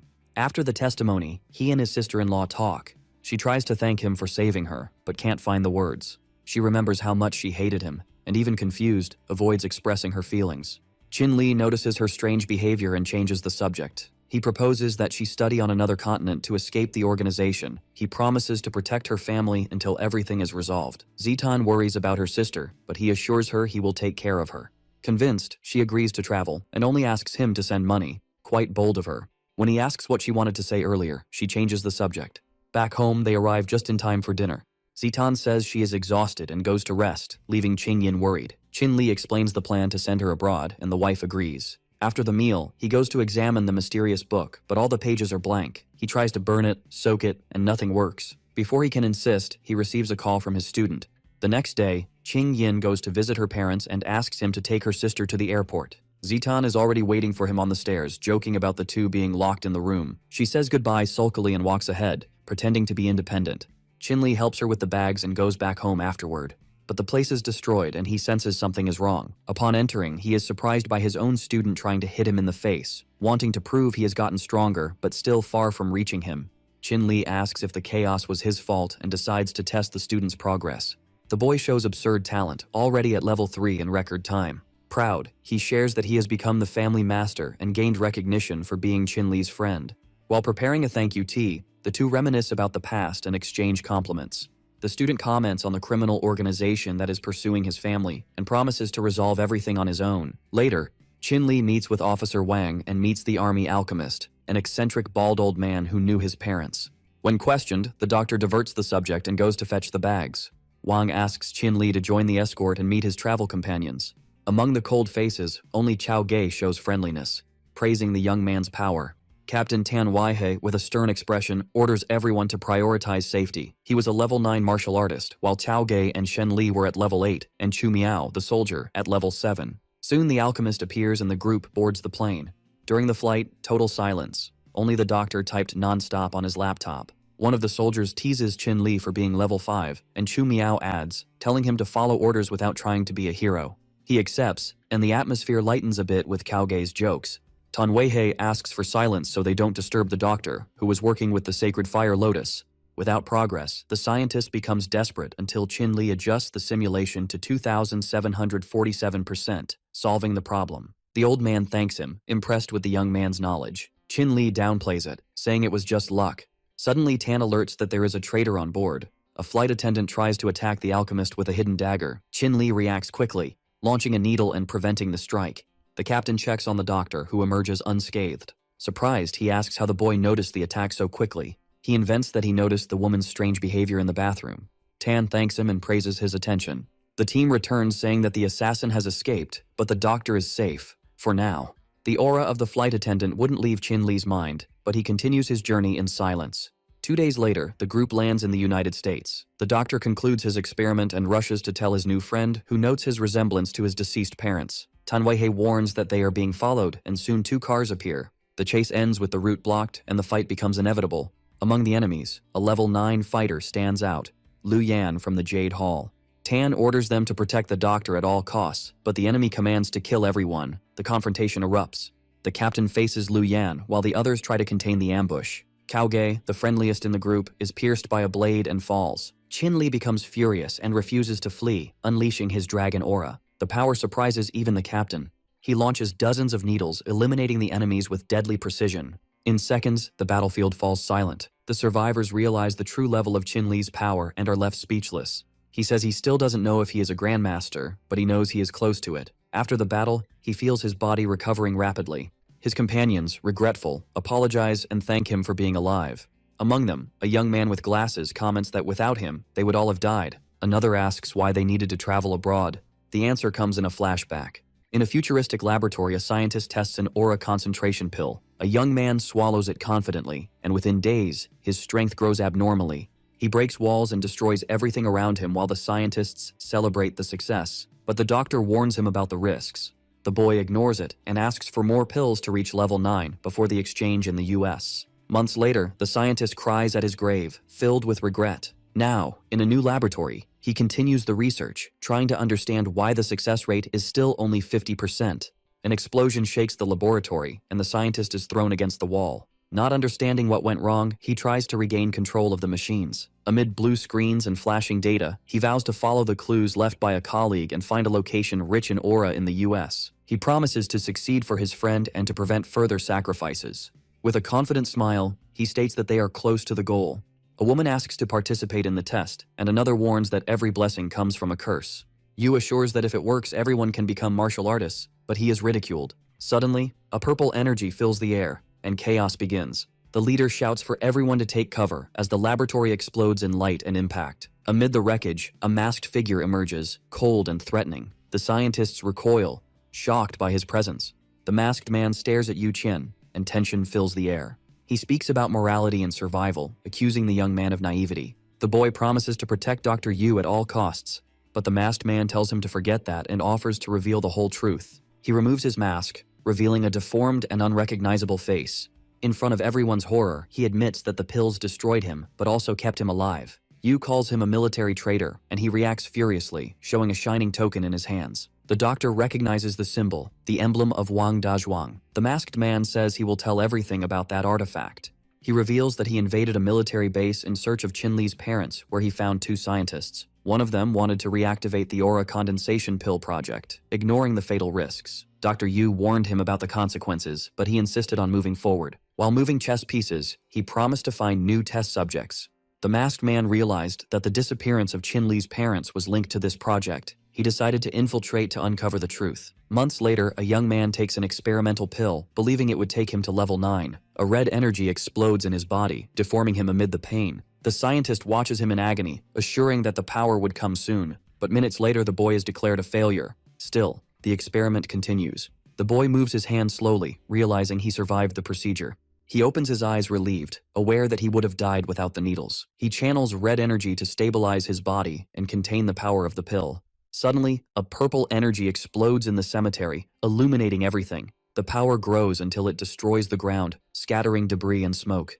Chin-Li appears surrounded by the energy, confused and panicked at seeing his own deformed face. Under the rain, he screams in rage upon realizing what he has become. The bald scientist tries to explain that he taught him cultivation techniques in the past. Furious, the masked man accuses him of sacrificing everything for the project and advances. The old man pleads for mercy, but the disfigured one attacks him brutally. Desperate, the doctor mentions the disappearance of Chin-Li's parents, causing him to stop. He reveals that he possesses a relic from them and promises to hand it over. Chin-Li observes the purple item, curious, while the old man laughs, saying it was made for him. With a strike, he throws the relic to the ground, releasing a poisonous smoke. Chin-Li realizes the danger, but the old man laughs, saying everyone would taste his toxic pills. In the midst of the smoke, an injured man appears, confused by the betrayal. The doctor accuses him of revealing his secrets and blames him for everything. Laughing, he confesses that he would use everyone as test subjects before killing them. The masked man shouts that he was never an alchemist, just a poison maker. Mad, the old man denies it, claiming to be a master of pills. He recounts that he altered formulas and doses, but everything always turned to poison. Driven by envy, he attacks Chin-Li and reveals his hatred for the boy's parents' talent. He asserts that they are dead and that he is the true genius. Chin-Li falls surrounded by purple energy, hearing the doctor claim that his parents died with honor. Furious, the young man rises, his purple aura surpassing the poison and filling the air. He floats, emanating power, leaving everyone in shock. The old man screams in terror as the energy engulfs him. Chin-Li advances, shouting that this trash did not deserve to mention his parents. Ignoring the pleas for mercy, he delivers a devastating blow, throwing the man to the ground. Amidst the dust and debris, he walks confidently, exuding pure authority. Dr. Yu, fallen, watches and asks if that was the power of a half-step master. Chin-Li helps the others to their feet, ensuring everyone is okay. The group comments on the danger and decides to return home to report everything. As they leave, Chin-Li thinks of the vanished masked man, leaving no trace. At the base, a veteran congratulates him, smiling. He had become a half-step master. Chin-Li stares at the old man and calls him a lying dog, determined to hear the truth. He asks if the realm of masters is the limit of martial arts. The military man explains that it is not. The realm has 3 stages and requires absolute spiritual mastery. He reveals that Yanxia has 4 legendary masters capable of transcending dimensions. Chin-Li takes the opportunity to demand the promise about the whereabouts of his parents.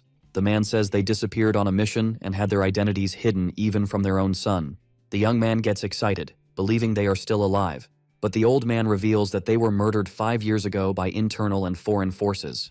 Stunned, Chin-Li tries to process the news. The military man takes him to his parents' grave, under the rain. The boy looks at the tombstones and asks who was responsible. The man replies that it is not yet time to know, as the enemies are too powerful. Suddenly, a purple energy emerges from the grave, shining in the storm. Chin-Li concentrates the power and the ground begins to tremble. With a shout, he unleashes all his strength and lifts the tomb with his own hands. The military man tries to contain him, fearing the consequences. But the young man insists, saying he needs to confirm something. Upon opening the tomb, he discovers it is empty. The old man explains that the site is protected by magic, suggesting that his parents may still be alive. Chin-Li pays tribute and vows revenge against those who tried to kill them. Later, under the moon, he rests beside his wife. Qingyin embraces him tenderly, asking him to relax and trust her. He thanks her and promises to take care of the Jiang family's affairs. He shows a folder and asks her to review the files.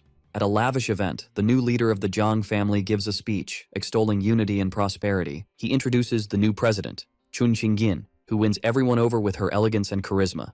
Some question the decision, but the leader defends her competence and success. Jin Casey, an irate shareholder, accuses him of favoritism and curses him. Before chaos can escalate, a masked invader leaps from above, startling the guests. Chin-Li appears and intercepts him with a single blow. The man is thrown to the ground, cracking the floor upon impact. Chin-Li stares at him and asks if he was trying to attack his friends. The guests watch in shock. A single punch had taken down the invader. Jin Casey is furious to see her soldier defeated. Kneeling and injured, the man admits his mistake, surprised by Chin-Li's strength. The warrior demands to know who ordered the attack on the Jiang family, but the invader refuses to speak. Before fleeing, Wei Dahuen vows revenge and swears that the Wei family will not let the humiliation go unpunished. Qin Li confirms his suspicions with irony, realizing that Jin Casey was behind the attack. Frustrated, she storms out in anger, while Zhang Jun orders the event doors to be closed. The young leader concludes that the Wei family intends to eliminate the Jiangs and take control. They discuss the threat and the four great families, with the Weis being the most powerful. The Wei leader, a Grand Master, seeks to dominate all houses. Qin Li decides to take action, promising to find his parents and strengthen himself. He hands over rare pills created with his parents' notes, leaving the group impressed. The men swear eternal loyalty, ready to follow the young master. Confidently, Qin Li states that if the Weiss provoke them, they will retaliate without hesitation. Later, under the starry sky, the silence is broken by a cry of pleasure. Qing Yin, breathless, asks if dual cultivation really helps in training. Smiling, he says that the technique served to transfer aura and strengthen his body. Skeptical, she questions a nighttime call from Shu while he tries to explain himself. The phone rings again, revealing Xu Xiao injured and unconscious.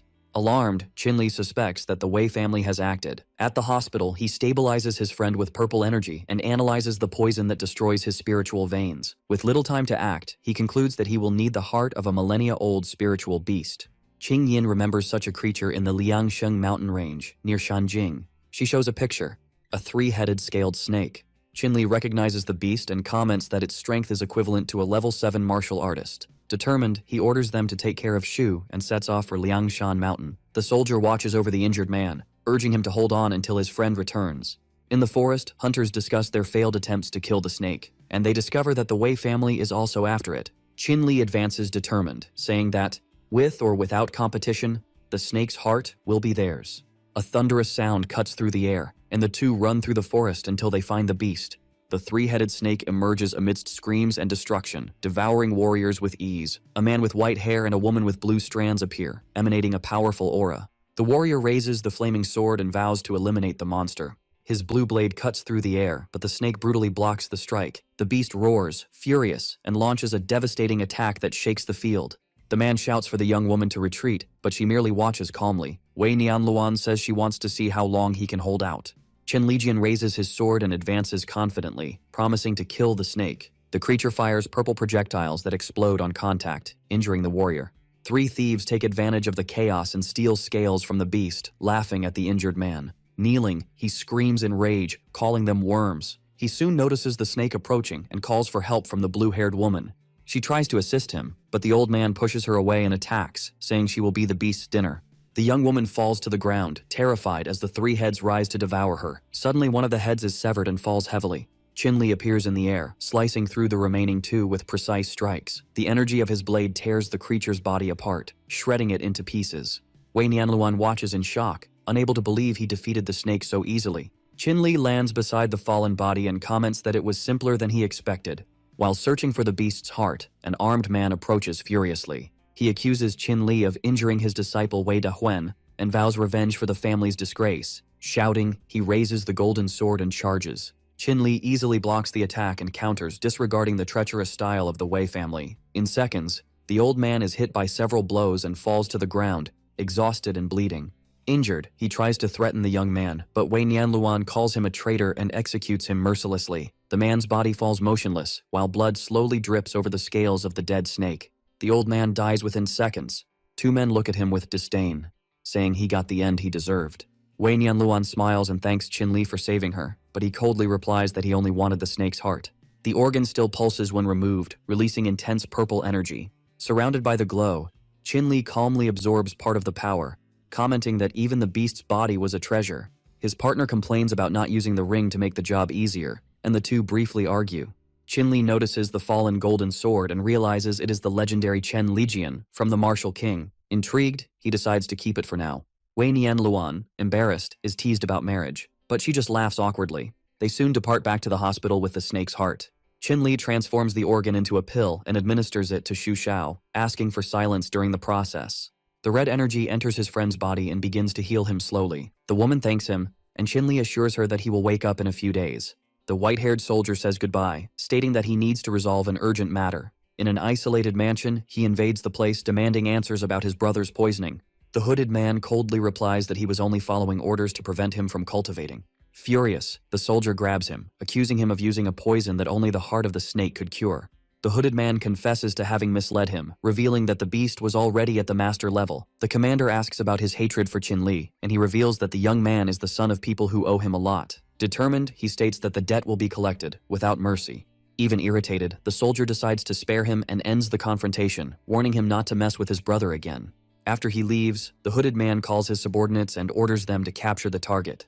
On the other end of the line, someone responds with a laugh, saying it will be a pleasure. In the hospital, Xu Xiao wakes up confused, still weak. The woman explains that he slept for days and that the pill worked perfectly. Relieved, she hugs him while he asks her to calm down, feeling pain. He thanks Qin Li for saving him and asks about his brother. With teary eyes, the young woman tells him that his car fell off a cliff. His brother died before they could do anything.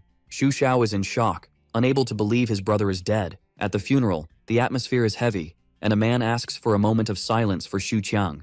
The sister covers her face and cries, while the sound of cannons echoes in tribute to the fallen hero. The officer explains that the salute honors his bravery and sacrifice. Xu Xiao falls to his knees before the grave, screaming his brother's name in despair. Between sobs, he vows revenge, while the cold wind carries the sound of gunfire across the field. Suddenly, a guard sees a man approaching with firm steps and heavy boots. He tries to block him, but the stranger strikes him with green energy, opening a hole in the soldier's chest. Smiling, the invader says there will be one more grave in that cemetery. With a gesture, he orders them to kill everyone. The subordinates charge with wild screams, cutting down anyone who appears. The commander becomes furious upon seeing his men falling, accusing the Jade Hall of daring to attack on that very day. The battle erupts among the tombstones, but the enemies were many. Commander, he orders the rest of the troops to go help their allies, leaving only himself and a few officers. In seconds, they are all defeated by Wen Tianxing, the same man involved in the deaths of Qin Li's parents. He is startled to realize that the enemy knew too much about them. Meanwhile, Qin Li finally reunites with his missing relatives and feels relief that they are alive. But a sinister aura surrounds his car, causing it to tumble down the mountain. From above, two assassins watch, the Bald Twins, killers from the Jade Hall. At the base, Shi Taihu, responsible for Xu Qiang's death, watches the car explode and calls Wen Tianxing to confirm the success. Soon after, he discovers too late that there was a traitor in his army. Wang plunges a blade into his stomach, revealing himself to be the spy. The officer, bleeding, asks why. Wang screams, saying that his father died protecting Qin Li's father, but no one cared. With hatred, he accuses he and all the officers of living as if nothing had happened. Xu Yi reveals that he has been investigating everything for years to avenge his father, swearing to eliminate everyone there. He tries to make him regain his reason, reminding him that without Qin Li, he would never defeat Wen Tianxing, but the man only wants blood. Blinded by rage, he blames the boy for everything and puts him on his blacklist. He had tried to kill him before, but this time the Jade Hall would do the job. He tries to calm him down, but Xu Yi just laughs, saying he would soon take Wen's place and erect a statue in honor of his father. Meanwhile, Wen Tianxing is enjoying himself on the battlefield. Before he could mock any further, Xu Yi appears behind him with a powerful strike. The assassin blocks and returns a brutal punch to his face, throwing him to the ground. Laughing, he says he is also almost a master, but with much more experience. Xu Yi tries to use a pill, but Wen steps on his hand and calls him trash for relying on drugs. He reveals that the Jade Hall always knew of his betrayal and crushes him against the ground. The soldiers realize the truth and call him a traitor, blaming him for the deaths of Qin Li and Xu Qiang. Even injured, Xu Yi tells the villain to shut up, while Xu's brother appears behind to avenge the family. He is also knocked down with a single blow. The sister runs to help him while Wen laughs until he hears a voice that makes him freeze. Qin Li appears floating, alive, emanating an overwhelming aura. Everyone feels relieved to see him, while Wen tries to understand what happened. Qin Li explains that he killed Shi Taihu and the Bald Twins before coming, eliminating them with precise strikes. Shi still mocked, saying that the plans of the Jade Hall were already underway. That's why Qin rushed to save his allies. Wen advances furiously, but receives a direct hit to the chest. The assassin realizes that the boy is not just any opponent. Qin Li comments, smiling, that he didn't even have time to train properly with his new sword. Wen tries to attack him from behind, but the young man increases his speed and slashes him multiple times, drawing insults on his back. Xu's brothers watch, amazed, while Wen realizes that his energy has been sealed. Desperate, he takes pills to boost his power, tearing his own shirt and returning to smile arrogantly. His strength explodes, almost reaching that of a martial master. He charges with everything, and this time Qin Li is thrown back, hit in the chest. Wen Tianxing shows why he is feared, a true monster in combat. The group's morale is renewed as the confrontation continues. Qin Li, kneeling and exhausted, faces Wen Tianxing slowly approaching. The villain laughs, saying that his parents begged like dogs before dying. Furious, Qin-Li swallows some pills and releases an explosion of energy. Wen charges with a direct punch, but the young man intercepts the blow with his hand. The assassin panics as he feels his strength being surpassed. Qin-Li promises to turn that day into Wen's funeral and lands a lethal blow to his chest. The enemy falls unconscious and everyone celebrates the victory. Xu Yi, regretful, simply lowers his head, overcome with guilt. Qin-Li leans against a tombstone trying to catch his breath when Wen rises enveloped in a crimson aura. He screams that he will take everyone with him and prepares for self-destruction. Xu Yi grabs him before the explosion and runs away, sacrificing himself to save the group. The ground trembles and everything is consumed by light. Only the broken glasses of the former officer remain. He, injured, laments the loss and decides to honor Wang and his father as martyrs. Days later, Qin-Li reunites with his friends and praises the progress of Xu Chang's brother. He explains that his spiritual veins were blocked and that the pills helped him unleash his full potential. The friends thank him and swear loyalty, forming an alliance between their families. They talk about the martial arts conference of the Jiang and Shu families. Qin-Li invites himself to the event and hears that the Wei family will also be there, with a martial master. After deciding on the next steps, each one returns home. Alone, Qin-Li tries to decipher the mysterious book to help his wife, but Qing Yin interrupts everything, asking for a massage in a provocative dress. The hero, with no chance of resistance, falls into temptation and surrenders to her charm. Suddenly, the woman sealed in Qing Yin's body awakens in pain and rage. She conjures energy and forcibly brings Qin-Li to her. Confused, he tries to understand what happened, but the woman glares at him furiously and begins to attack him mercilessly. Qin-Li tries to speak, asking for calm. While sprinting, he's all, "Why you attacking me for no reason?" But she's just getting more ticked off because he called her out. Both are kinda shocked they're actually understanding each other. Our hero's thinking maybe she can talk now cause she leveled up, but he's not buying it. He snaps his fingers, all confident, asking what she wants. A bit flustered, she tells him to stay on topic, knowing what he did. She goes quiet, looking a bit shy.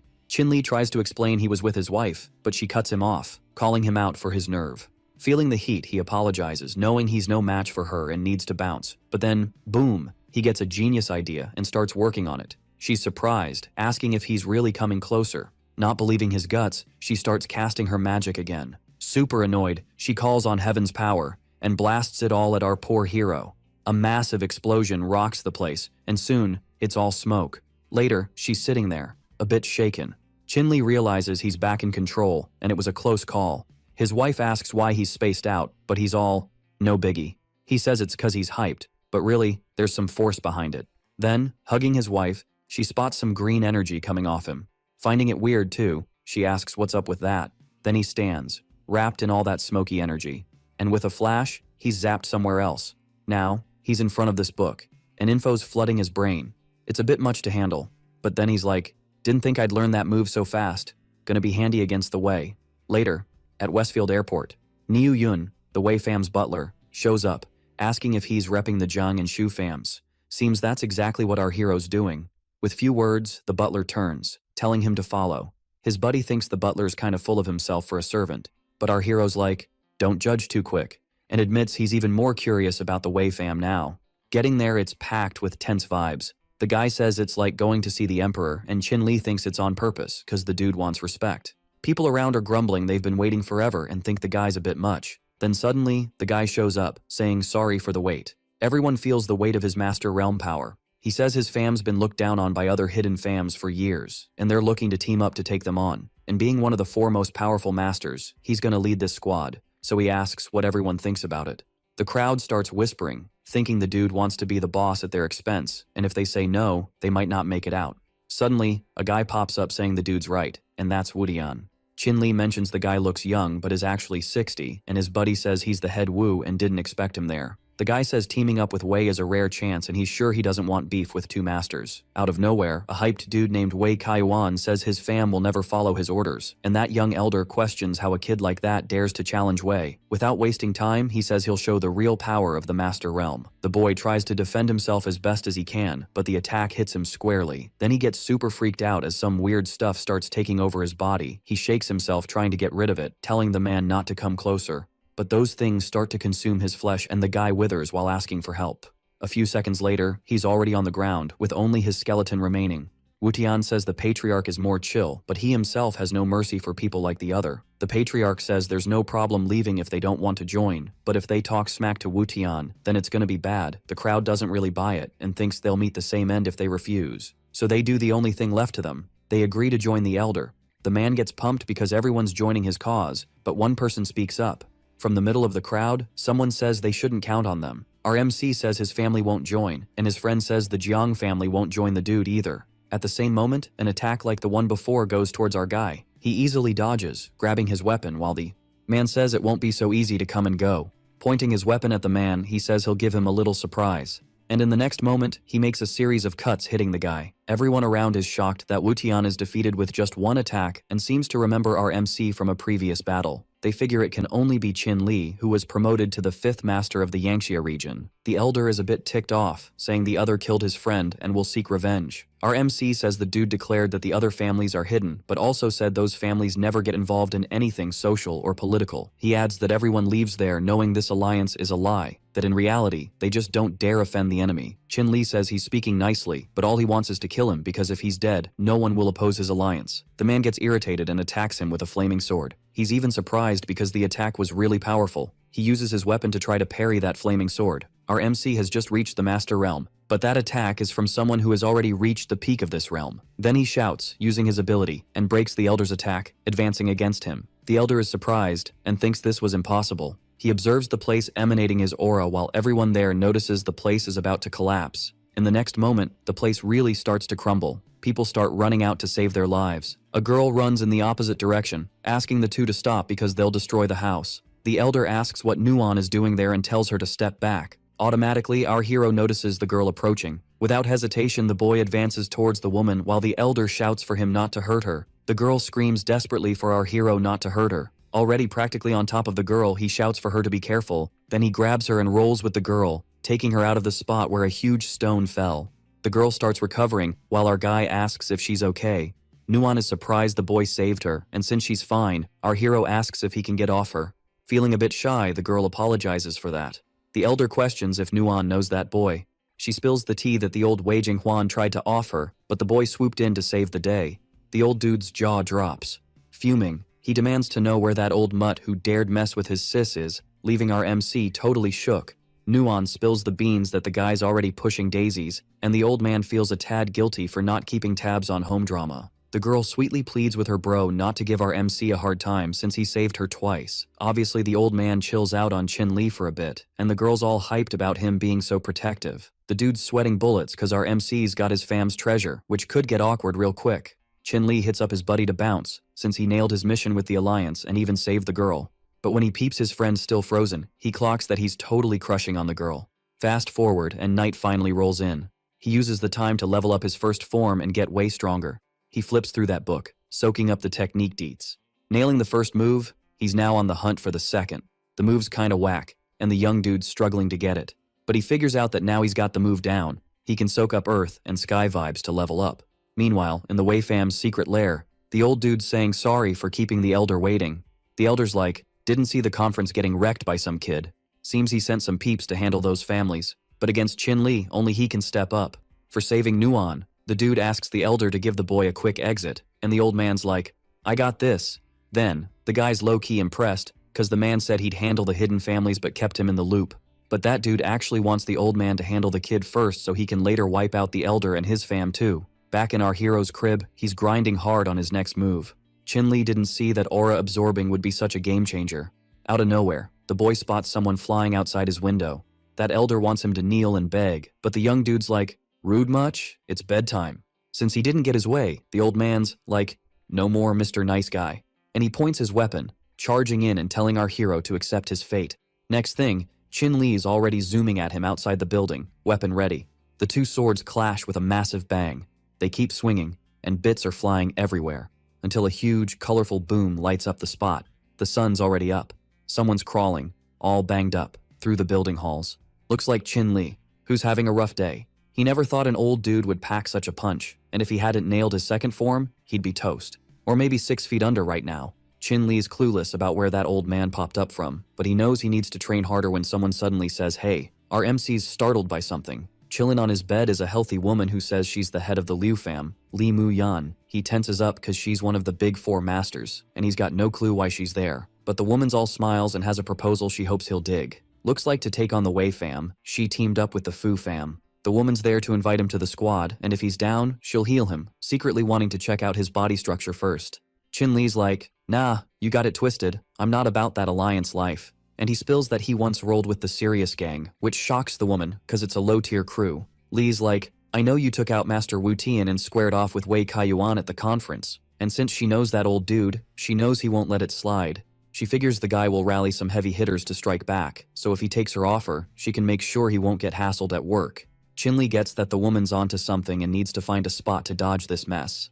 Finally, she hands over an invite to her birthday bash and mentions the old dude will be there too. Our MC's all, if this invite's for real, I'm in, so the woman promises not to bug him anymore. That dude spots a lady in Chin-Li's room. Inside, they say their goodbyes, while the guy's thinking, is that his sister-in-law? He hides to keep watching, and the woman jokes about our hero's bed being rock hard, making things sound a bit sus. Imagining wild scenarios, the poor guy thinks his dreams are toast.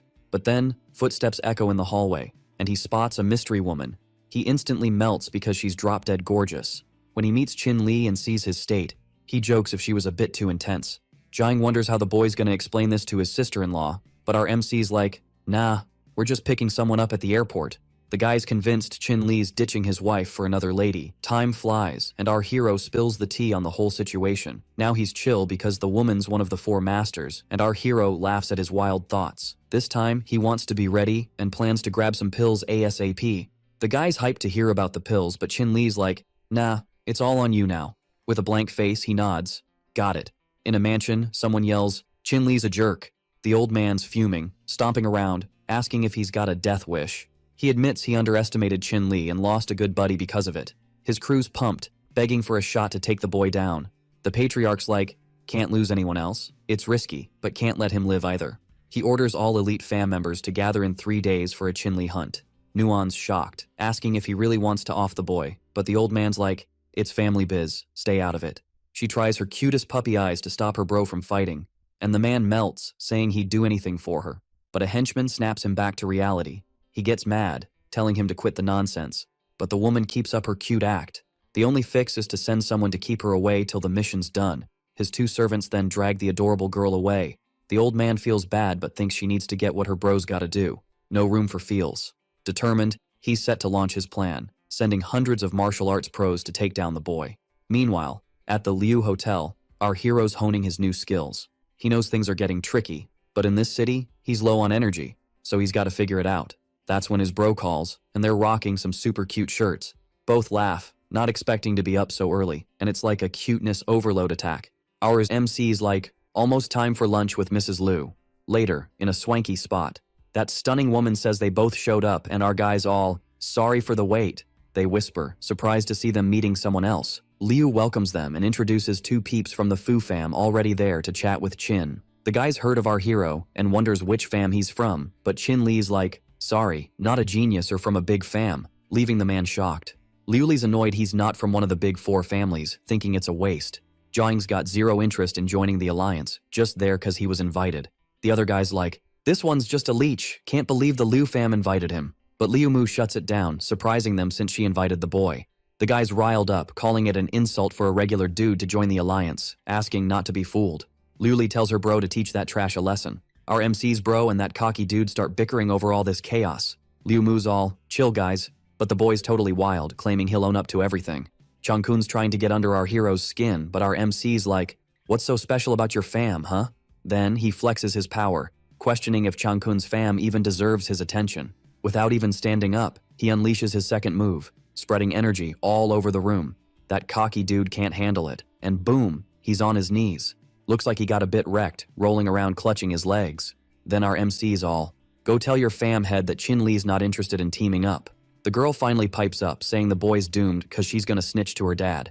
But then Mrs. Liu's like, zip it, and slaps the girl. The confused girl asks why Aunt Liu's got his back like that. Then she spills the tea, saying he's from the Master Realm, an alchemist doc, and a commander, so everyone's after him. Those 2 kids are totally speechless now. She asks our MC not to be mad, saying it's just some juniors acting up, and our guy's like, you're too nice. Then he tells them to hit up the restaurant next door while she sorts things out.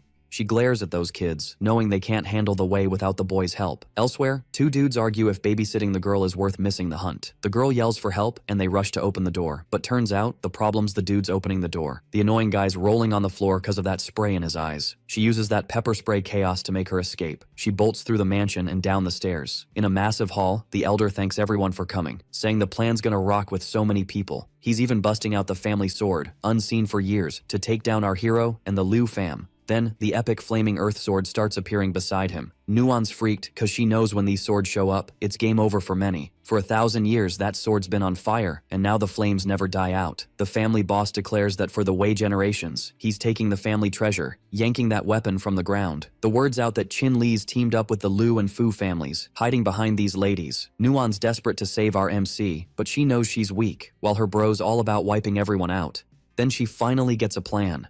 She tries to sneak onto a bus with the crowd.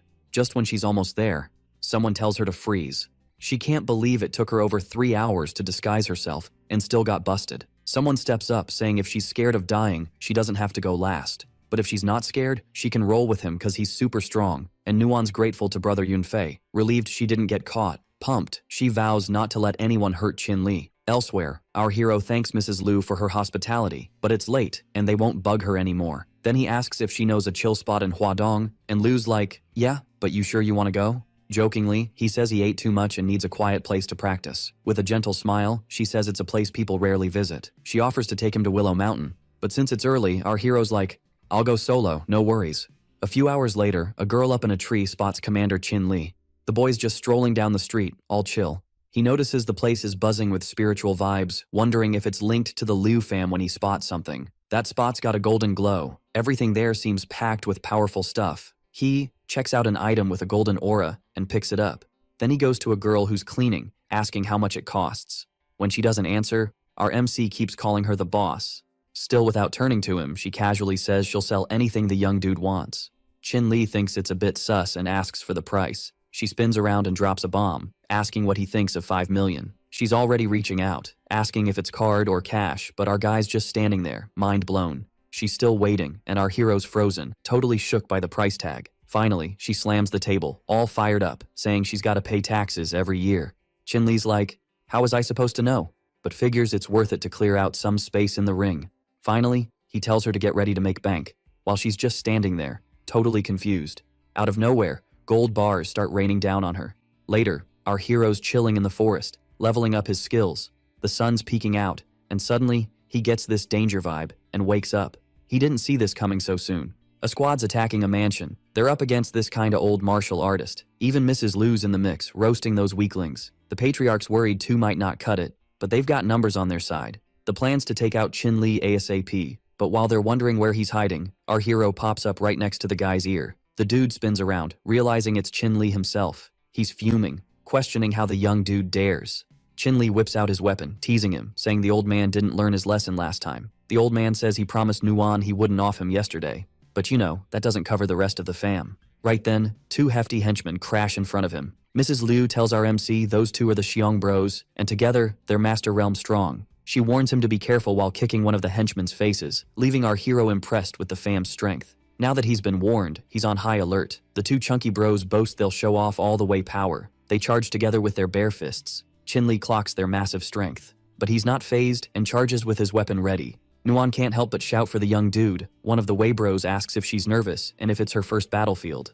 The guy claims our MC can't hurt the bros, and she knows she's gotta ditch him to get to Qin Li. Our young dude's unfazed and says he didn't expect them to be as dense as their name. One bro says the boy's mocking them, and the other's just catching on. Meanwhile, Qin Li zooms in and seizes the chance to test his new move on the two. The big guy's like, what's he doing? And grinning, our young dude says it's just a little trick. Then he activates his power, and the two start getting drained. Everyone's shocked and ticked off, except Nuon, who's totally amazed. Brother Yunfei didn't see the boys' tricks coming. A bit jittery, he claims those bros call him Big Bro and that the boy's no match for him. Sweating, he insists it's true, but Nuon's not buying it. He explains it's his special ability, and if he touches the young dude, he's toast. The girl then asks why he's not fighting. But since she wants to see his power, the young dude says he'll show off. She just needs to wait a sec. Pretending to be hyped, Nuon says she wants to see her bro's power. While the guy approaches, all scared, she realizes she's ditched him. And seconds later, he's flying past her like a rocket after taking a hit. The guys all beat up on the ground, admitting the boy's pretty strong. Chin-Li wonders if these are the family's elite martial artists. The girl realizes she worried for nothing, as our MC's really strong. And then she notices her older bros vanished, only to realize the next moment what's going down. The old man's leaping at our hero with his earth flame sword. A wild and powerful impact hits the spot. When the fire spreads, we see our MC defending himself as best as he can with his weapon. But the old dude's all fired up to win today, no matter what, and goes in for another attack. Chin-Li's starting to feel the heat. Things are getting tricky. Nuon's freaking out, totally clueless on how to help him out. Mrs. Lu and her bro are yelling for him as the patriarch swings that epic weapon again. Nuon's trying to reason, saying her bro can't just off him. He spots her and is all confused, since he told them to keep her locked up. And he drops the bomb that Chin-Li's the fam's enemy. Then she starts stammering and spills that she's got a bun in the oven. His bun. The dude's in shock, asking if she's really saying she's preggo with that guy's kid. Her bro's losing it, wanting to know when this all went down, and even our hero's like, huh? She spills the tea that after the giant snake rescue, she got charmed and being young, fell for it. The guy's about to lose it while she wonders what to do now. Finally, she grabs a weapon, saying if he insists on killing him, she's gotta step up. The dude's like, great, while Mrs. Lu roasts him for trying to off her nephew's dad, and adds that the Wei fam's head is trying to mess up his sis's life forever. A battle rages in his head between the good and bad angel about the kid. She steps up, ready to be taken as a hostage, but our hero's like, where'd this story come from? Her bro's just as confused, wondering why she's winking and if she's feeling okay. Suddenly the old man snaps back and orders his goons to take his sis home, but the two big bros are still down, KO'd. The dude's ticked and yells, asking if they haven't had enough grub. Those big guys suddenly snap out of it, and get up super quick for their size, grabbing the girl and hauling her off. They bolt with her while our hero just stands there, watching. Now the old man's made up his mind, true story or not.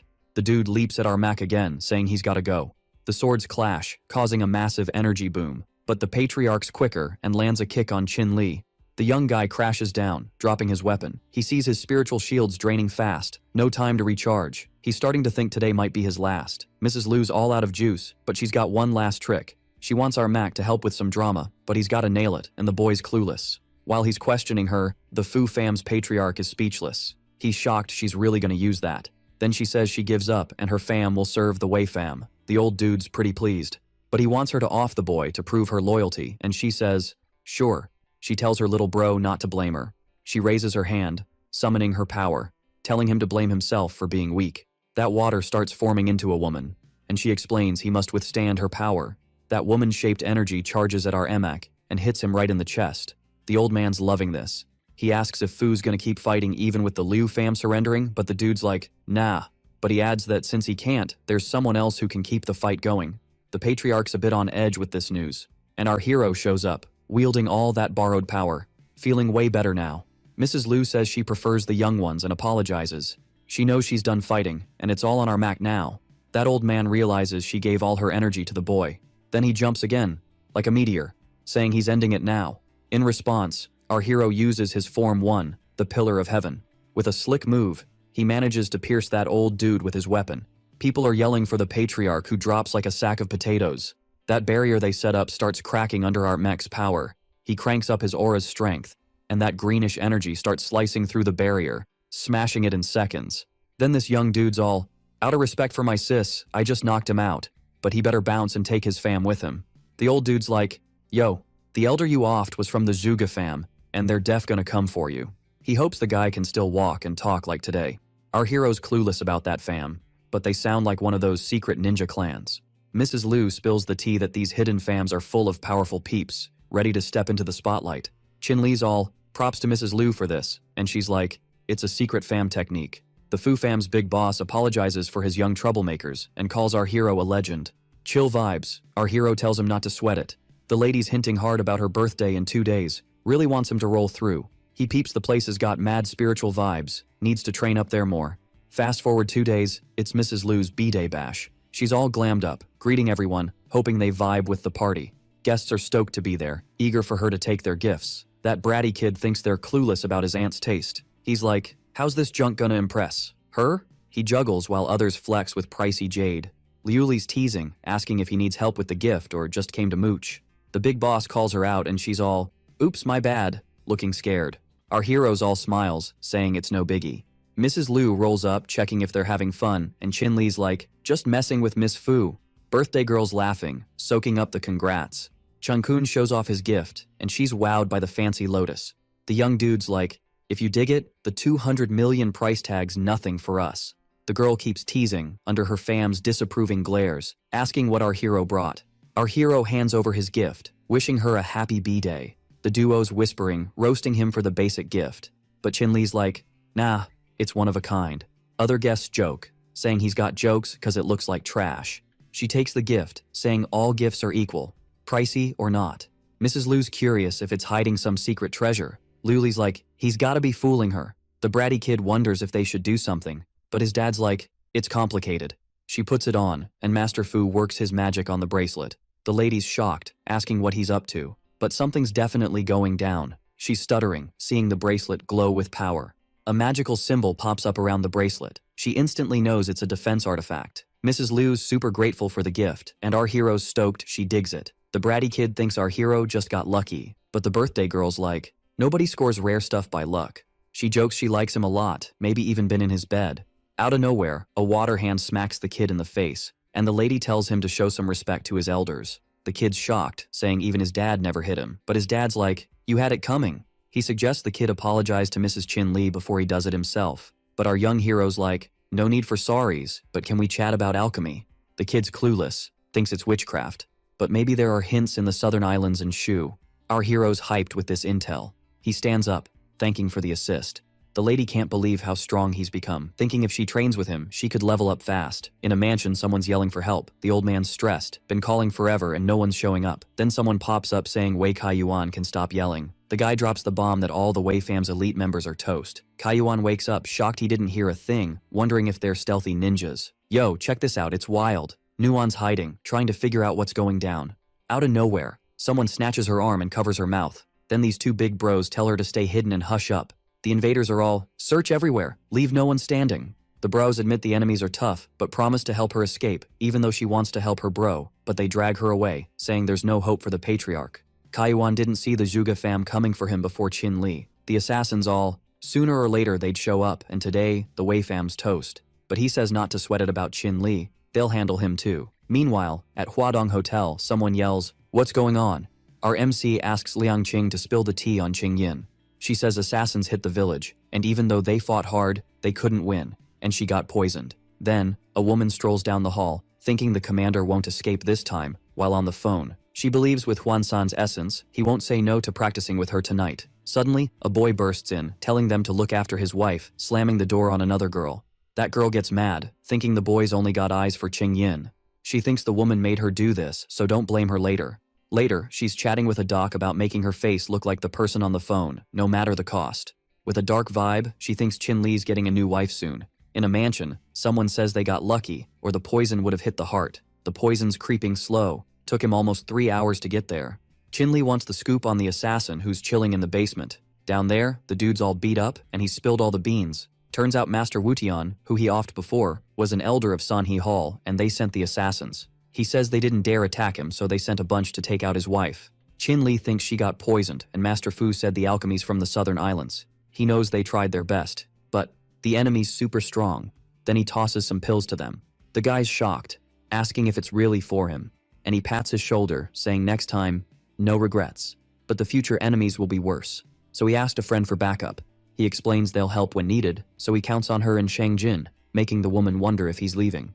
Determined, he says Sanhe Hall messed with his wife, so he's gonna find him himself. Later, in the southern islands, a receptionist asks if they're Jiang Jun and Chin-Li. Our hero grins. That's us. His bros freaked, pointing at the TV. There's a conference with a Sanhe Hall master, Yu Quan Sing. The receptionist's panicking, cause the guy's a big deal, and how could they call him that? Jiang says the guy's famous, but he's never heard of him. The woman's clearly shook. She points, scared, blaming the young master for dissing Master Yu. The young man asks who this young master is as a suited guy steps up to confront him, and he adds that he's not welcome anymore. Over the top, the suited guy charges at the boy, telling him to scram. But then, boom, energy explosion. Our hero steps up, saying he only grabbed the umbrella cause it looks like rain, asking if the guy will chill. But the man's super ticked and hurt, while our hero's all chill, saying the umbrella's top-notch. He asks if the receptionist can sell him one, but the freaked-out woman says they're not for sale. Ignoring the dude in the suit, he's all, what a bummer. Annoyed, he's like, is this where my cash goes every year? Cut those hotel bills in half next year. The receptionist's freaking out, thinking she's in deep trouble now. The guy bails with some help, thinking he's got the worst luck running into these two clowns. They're chatting, and his bro's like, if it were me, I'd have left that dude's legs in pieces. Chin Li's all, I'll probably tell you Kwang Sing, and Jiang's like, I'll check it out. Then, boom, he spots something cool on his phone and shows his bro. Our MC's like, never thought I'd see him here. The receptionist's clueless that young Master Yu's a martial artist, but worse than her. Later, in this epic spot, our MC's like, didn't expect to see him here. The dude's like, I'm here cause my squad's growing.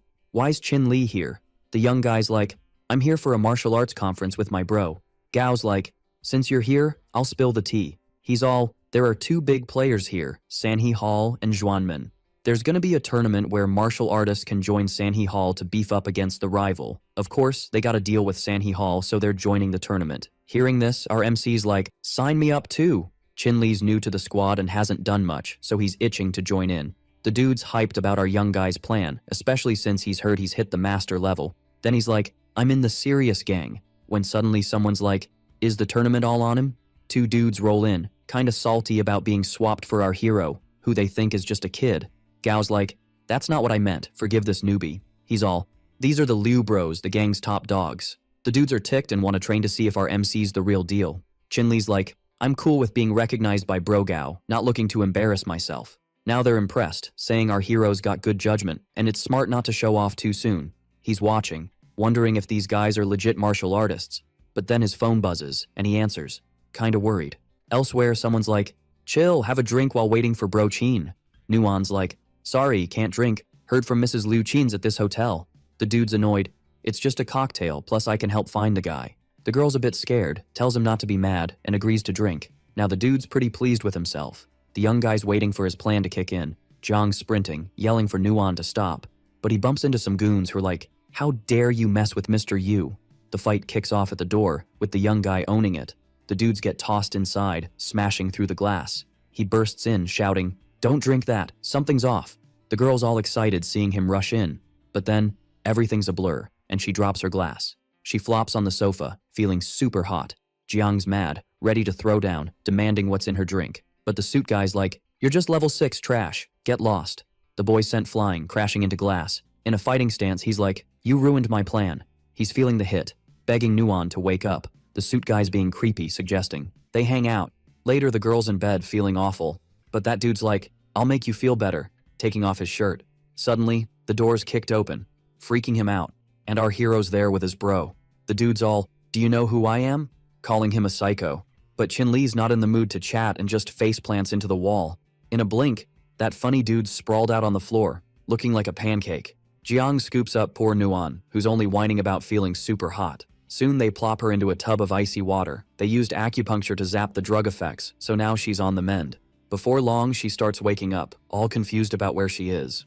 Nuan's pretty baffled, asking why they're there, but our hero's more curious about how she ended up in that spot. Someone pipes up, offering to spill the tea on everything that went down. She mentions there's not much left of the Wei family now, and she barely made it out. The Wu He family is just waiting for other families to weaken so they can swoop in, and our guy's worried about her power level. The bros tell her to chill, promising they'll keep her safe now. All she can do is cry, feeling all the feels. Later, two squads face off in a decked-out spot, and the suit guy's all, just cause he has a sword doesn't mean he's winning. He points out that everyone there is a martial arts pro, so he's in a pickle. Chin Li flashes his registration, saying they're there to throw down. The suit guy wants to see if the young dude's got the chops to be there. Then he tells him to head that way if he's up for a fight. Our guy's stepping in when two bald fighters come zooming at him. He dodges just in time, avoiding those human missiles. The dudes crash land, totally KO'd. Gao's like, it's about time for his turn. As he steps in, he hears the crowd buzzing about him and who he's up against. That old dude offers special treatment, saying after he beats him, he'll let him go. Chin Li's bummed, asking if they don't do fight to the death anymore. The old guy's shocked hearing that. Laughing hard, he says it's the first time someone's asked for that and tells him to go for it. He adds no sneaky moves allowed, so if he bites it, it's on him. Our boy taps the document, grinning, saying the old dude needs to do it too. The guy's ticked, not expecting that sass, and says he'll take him down. But in a flash, he gets a gut punch, faster than he can blink. The guy spits, hurt, wondering how that even happened. The whole crowd's in disbelief. That old dude goes flying from the hit, while the suit guy's breaking glass, totally shook. A stunning woman says the boy's got mad skills. A guy who seems to be her servant asks if she needs anything, but she cuts him off, saying nah. Two big dudes tell the old guy to rest easy cause they'll avenge him. Chin-Li's pumped about more folks wanting a fight to the death and notices a weird vibe in his body when he entered. That duo starts a combo move. A red whirlwind forms above them, taking over the place. The crowd realizes they're poisonous bugs, and since it's not safe, everyone bails. But even while running, they see they can't shake those bugs. Our hero watches the attack. He shuts his eyes to focus his aura. Then, in a flash, he's done concentrating, and launches an attack at the massive red and black sphere coming his way. The crowd can't believe the serious gang's beating the Sani Tang in their own crib. Seems like a while back, the Godfather took out 2 grandmasters barehanded, and now this boy's done. The Yu Kwangsing master says he digs a young, brave soul, and if he joins, he could be vice master. Chin-Li says he's always been a bit lazy and apologizes, but he hasn't seen Master Yu flex his power yet. He asks if he could get lucky and spar with Master Yu, and the man says since he's keen, he'll be there tomorrow. Our MC says he'll definitely be there, and then someone rolls up saying he's really got the skills. Gao, pleased, says they can totally trust him, and our hero replies that they're done for today, so they can bounce. The master totally didn't see Kaiyuan's sis showing up, and now he's thinking, oh, this is getting spicy. Nuan's all about helping Jiang, wondering if she should take over, but then he jumps in saying, nah, not cool. Still, she leans in and gives the wound a little blow. The dude's all touched, thinking he could totally kick the bucket happy now, while she's like, remember when we did this as kids? The girl mentions Chin's already bounced to prep, and they're all, who's rolling up? At this hour, Nuan hops up to get the door. Bam. Someone goes full ninja on her. Jiang, all banged up, gets off the bed, super worried about her. And guess who? That annoying suit guy's back, saying to save Nuan, Chin's gotta meet with San He Tang. Fast forward, our hero's smack dab in the arena. He's feeling the vibes are off, cause the place is empty. Then his phone's all, surprise, Nuan's kidnapped, total setup. Super ticked, he just keeps saying, San He Tang. Nearby, the gang's looking all ready to rumble. The master's feeling all smug about his plan, thinking Chin's in for a rough time. Suit guy's like, still using your dad's playbook, huh? And the master's all, yup, cause it works. Nuan's like, Chin won't come for me cause the Wei fam's got beef with that dude. The jerk grabs her hair, saying he bets Chin cares, and thinks they're, close. Nuan's feeling like she's causing too much drama for Chin and regrets coming. The guy's all, use that pretty face to charm folks, let's see how you do without it. Then he rips her clothes, wanting to see her undies. He's all, Chin-Li won't want you after we're done. Then the clueless dude kicks the chair, sending her flying into the crowd, saying they can do whatever. She lands, still tied up, among the goons. Nuan's freaking out, hoping Chin will swoop in. Suddenly, the doors fly open with a bang. Our hero storms in, saying it looks like everyone's had a long enough life. Jiang spots his girl on the floor. She tries to warn them about a secret trap to keep them out. Chin-Li uses his power to scope out the energy in the place. Our boy stops his bro, saying it's not a walk in the park. Determined, he says he's going in to try something. He steps forward and triggers something mega powerful. Suit guy calls him a fool, saying there's gonna be another funeral. He says if Chin dies in the trap, he should count himself lucky. The master, using all his energy, tells him to go to hell. Our MC stands there, unfazed. Finally, he taunts the master, saying he thought he was tougher, but it's just a basic trap. With a slick move, our hero shatters all that energy, saying the master will pay for what he did to the girl. The master's shocked by the energy coming at him. And then, boom, a massive energy explosion happens. The master's left on the floor, all beat up, admitting Chin-Li is the real deal. Realizing he's toast, Suit Guy says he doesn't want trouble and admits he messed up. But Chin-Li's not having it, cause he's part of the crew that attacked his wife. Jiang says his bro's a top doc and will fix her face while Nuan thanks them big time for saving her.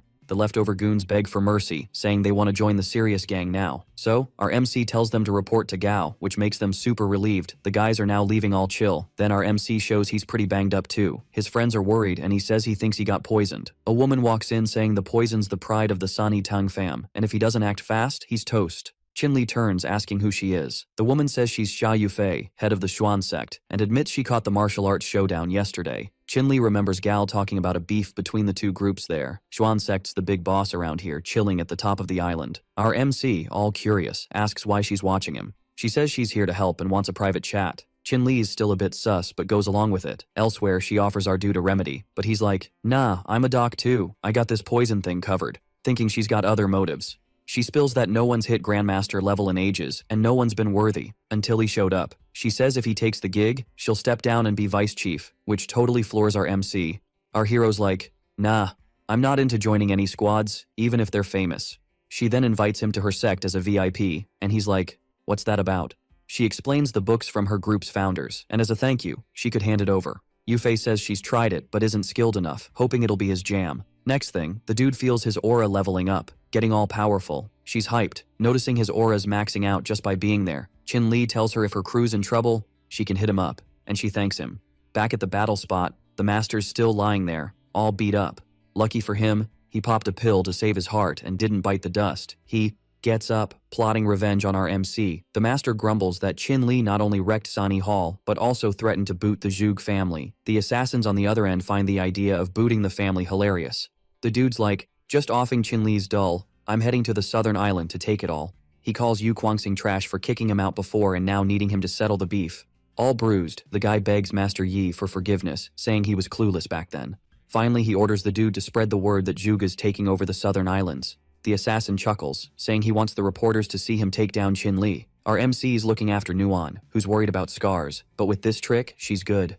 Suddenly, she apologizes for her big bro, saying he always messes up but protects her. With tears, she asks if bro Chin-Li can save him. Our MC reassures her, saying he'll help and tells her to chill. On the phone, he tells Patriarch Liu he's coming back tomorrow but has a favor to ask. The woman asks if he wants her to help his lowly check on her family, and Nuan tries to defend herself. Mrs. Liu says she's already sent someone to check, and her family's place is now a Zhuge camp. Chin-Li thinks the only fix is taking out Zhuge, and Mrs. Liu tells him to turn on the TV. Curious, he flips it on. The news says they're planning to take over the southern islands. Looks like, even though he couldn't find them before, now it's game on. The next day, the squad rolls up to a temple. Yu Fei asks if he knows about this family. He hasn't heard much, but knows to watch out for their grandmaster. The woman's ticked about them trying to nab her turf and is ready to throw down. Chin-Li checks her out, thinking she's one tough cookie. They open the door and step in. The crowd thinks they're safe, with Chin-Li and Chief Yu Fei on deck. But the audience is split. Some think they're doomed against the invading family. Suddenly, a massive energy bursts in the arena. Master Yi shows up, all powered up. Feeling all that, the guy says the only Zhuge there is Zhuge Yi, the family elder. And he says the bad news is he's enough to handle everyone else. Yu Fei's looking a bit worried about that dude's presence. Our MC asks if she knows him, and she nods, saying she met him like 10 years ago. Back then, he was Wu Yifan, a disciple at Sanhee Hall. He got all creepy and started following her around, but she shut him down. That made him super salty, and he wanted revenge. One time, she caught him creeping and handled it like a boss. She just knocked him out, warning she'd finish him if he kept it up, and he got kicked out of Sanhee Hall for his injuries. He begged not to get the boot. But they beat him up and tossed him out, saying they didn't need losers like him. He was left to fend for himself. That mess led him to the Zhuge family, and now he's back for payback. To prove it, he asks if she remembers him, calling her slow. Yu Fei mocks him, asking if he's even worth remembering. She says her sect's been around for centuries, and while not the biggest, it won't be taken down. Master Yi claims her Xuan sect will be under his feet, but Yu Fei tells him to zip it. Then, with crazy speed, he lunges at her with a special move. She blocks with a barrier, thinking she didn't expect this trash to get so strong. She kicks back instantly while he taunts, saying she's not who she used to be. Yu Fei asks if he's sure about that. He taunts again, asking if she prefers top or bottom. She surrounds herself with pink energy that fills the area. Then, she does a martial dance in the arena, leaving Master Yi baffled. While he's wondering if it's a dance, he misses the attack coming his way. He gets a solid kick to the head. With the hit's force, he crashes down, even breaking the arena. But Yu Fei's not into chatting and hits him again, sending him flying. What follows is a beatdown, where she doesn't let up on that cocky guy for a second. Chin-Li's shocked she can handle a grandmaster, and realizes he underestimated her. Master Yi's beaten but not dead, saying her strength's more interesting now. Suddenly, a dark aura takes over her, putting her in a weird state. He says, even as a top grandmaster, she can't resist his poison. Excited, he says he can control her with just a finger now. Then, without delay, he attacks, telling her to go to hell. A loud impact echoes, and she waits with her eyes shut. When she opens them, she sees Chin-Li in front, shielding her. Our MC asks if she's okay but sees the poison's serious and needs fixing. Master Yi asks if he's the one who beat Sanhee Hall and if he's ready to die. Holding her, he says he'll deal with the guy later. That guy laughs, mocking the island folks. The crowd thinks even if he faces Master Yi, he'll end up dead. 10 minutes later, Chin-Li says the poison's gone, but she needs rest. Yu Fei says even though it's not his problem, she needs his help to save Xuan's sect and the island. And our MC says even if she didn't ask, he'd settle the score because they hurt his people. She feels a bit shy, wondering if she's one of those people. Chin-Li asks what's up with her, but still shy, she says it's nothing. With the poison sorted, he says he's gonna face Zhuge Yi now. Yu Fei's hyped and tells him to be careful. The crowd thinks our MC bailed and considers joining the Zhuge family. While the guy mocks, saying everyone was tough and now they're scared, our hero shows up asking if he's done. Chin-Li's already behind him with a weapon ready. That guy's not slacking either and turns to attack. The two clash their attacks with force. That cocky dude gets yeeted backward with the force of the hit. He checks out the mark on the ground, thinking he didn't expect that kid to be so strong. Annoyed, he whips up a ball of energy, asking if our hero thinks a newbie master like him can reach him. With a flick of his wrist, Master Yi sends an energy tiger at his rival. But something's off, and the dude freaks out at what he sees. On the flip side, Chin-Li gathers his energy, creating a tiger way bigger than the one he made.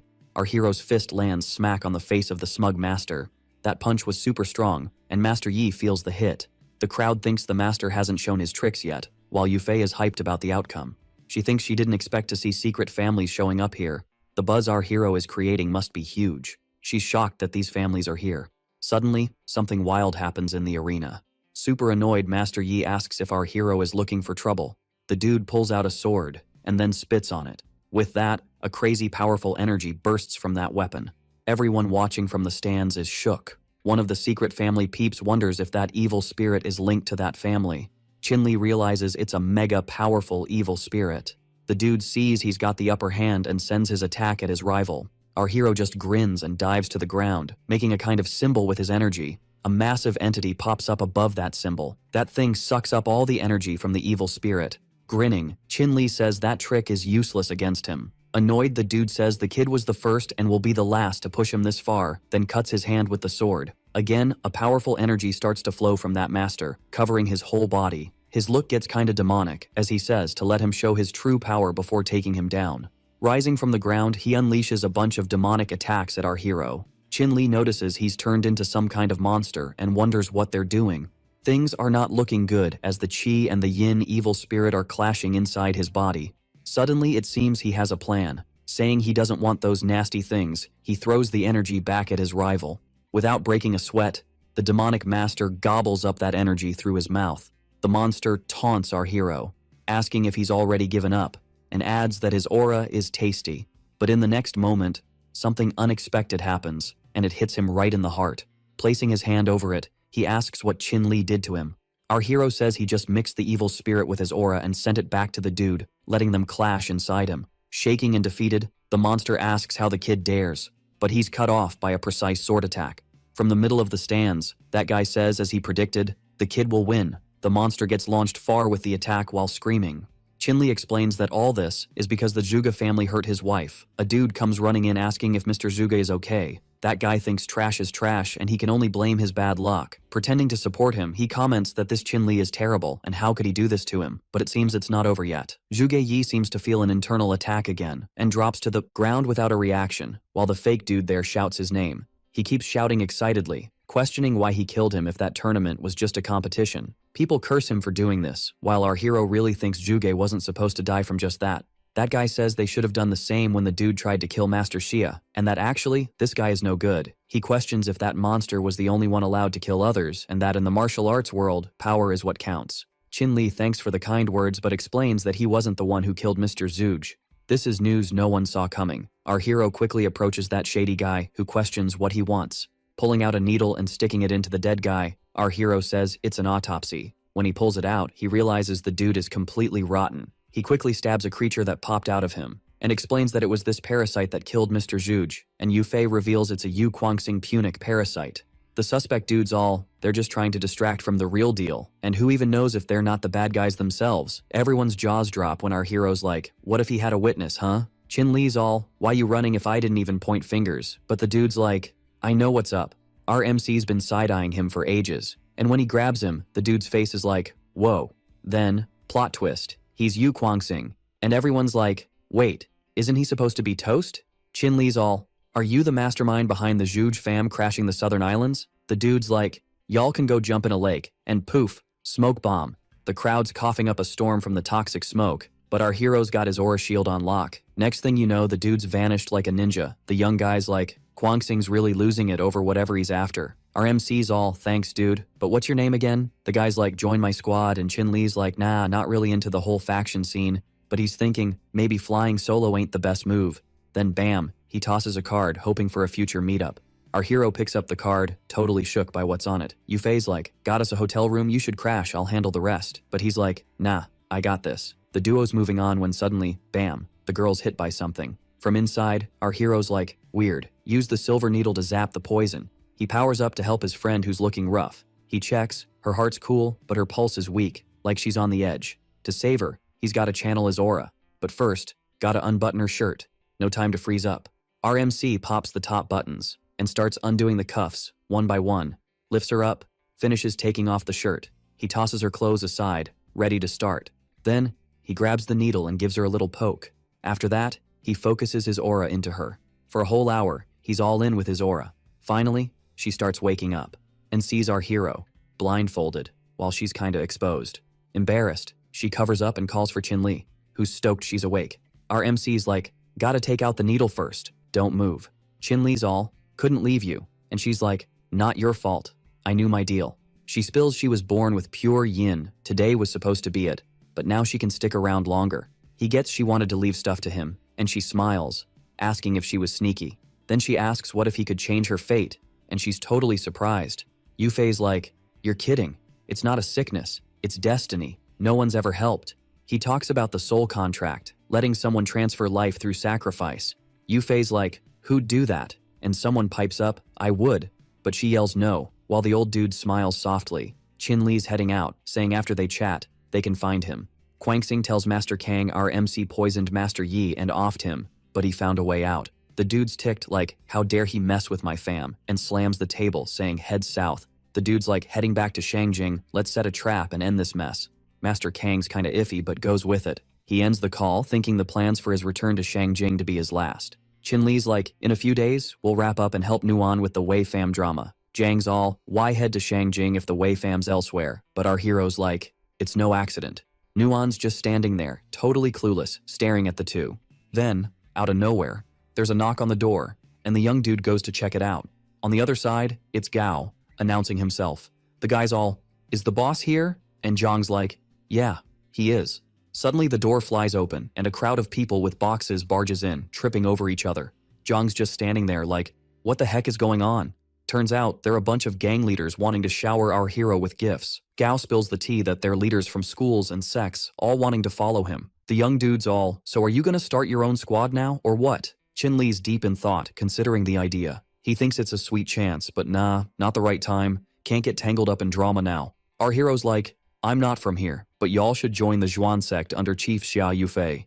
The group chats it out, and, seeing the Zhuan sect's solid rep, they decide to roll with it. He tells them to call it a night since it's way past bedtime, and he's got travel plans tomorrow. But before they bounce, they shower our MC with gifts, hoping he's into them. He's thinking his parents have never been down south, so he's gotta search elsewhere. Gao's all, nothing here catches my eye, but Chin-Li's like, chill dude, know any alchemists around here? Nope, no alchemists here. If he wants one, he's gotta hit up Sichuan province. He adds that back in the day, the elder went there to master alchemy. Fast forward to the Southern Islands airport. The squad's moving when Chin-Li gets a light bulb moment. Suddenly, someone rolls up, asking if Mr. Chin's leaving the islands without a word. Yufei grins, wondering if he ghosted the others too. Chin-Li's feeling awkward, saying she's better for the island gig since he's just passing through, and he's got a jet, with nothing to offer back. At least, she hands him a remedy from her sect to help on his journey. She wishes him safe travels, and our hero thanks her, wishing the same for his buddy. Then she watches him leave with his bags, and she seems a bit bummed to see him go. While the elder thinks she shouldn't sweat it, they'll cross paths again. Finally, the plane takes off from the airport. The crew lands back in Shangjing, and Zhang's looking a bit under the weather, but someone's waiting at the airport. Our young dude's shocked to see Mrs. Xu there. Straight up, she says she's there to pick him up and has some serious stuff to chat about. Chin-Li tells them to go ahead. He's got important biz to handle. Zhang's surprised, but rolls with it. While Mrs. Xu's driving, she tells him to check out the tablet on the seat. The boy's wondering what's so crucial that she came to meet him herself. He grabs the tablet as she spills the beans about new info on his parents' disappearance. Chin-Li's glued to the recordings, shocked.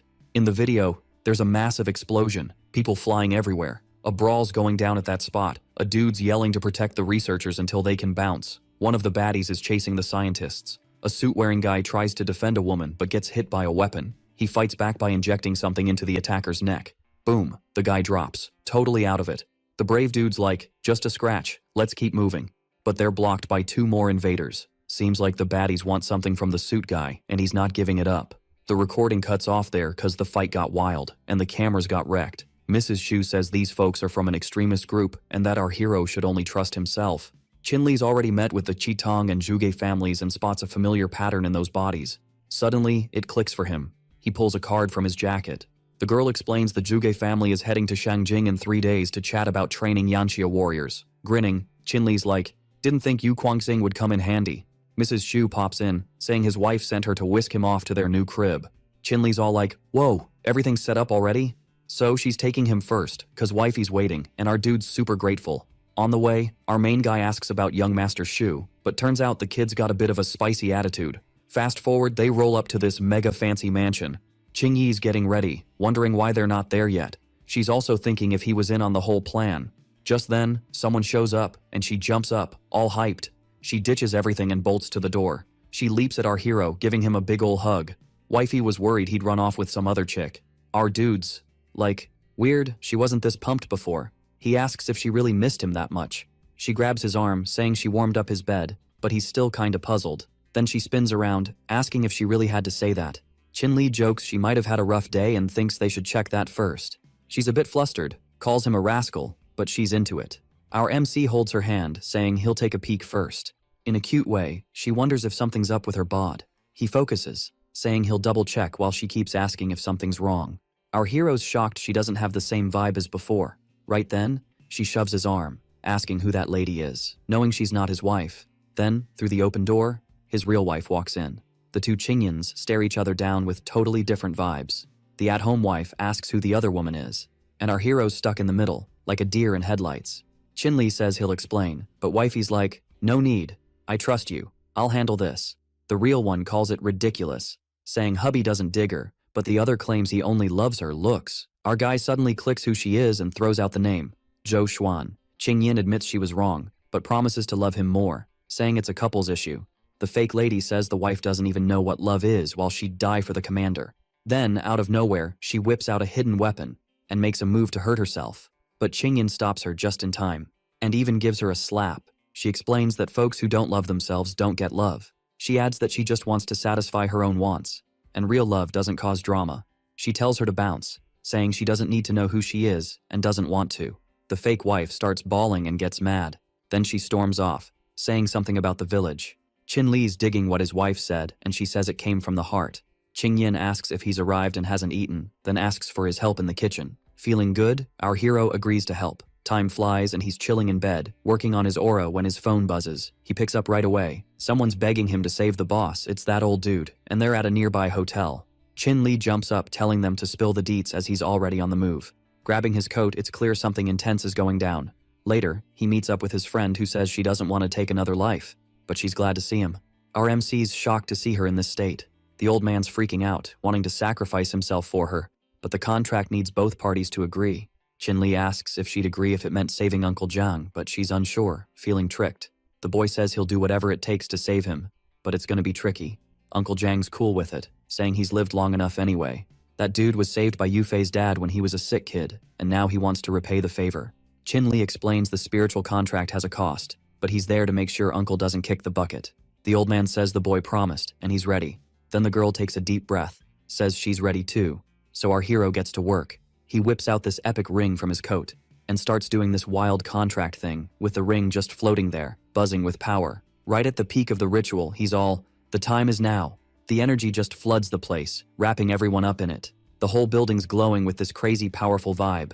Hours later, it's dark out, and the contract's still going strong. Finally, the ritual wraps up. The girl pops her eyes open just in time to see her uncle flop over. Freaking out, she begs our main dude to save him. Chinli jumps in to help the guy out. The woman rushes over too, hoping the uncle's gonna be okay. Then our hero grabs his needle and gets to work.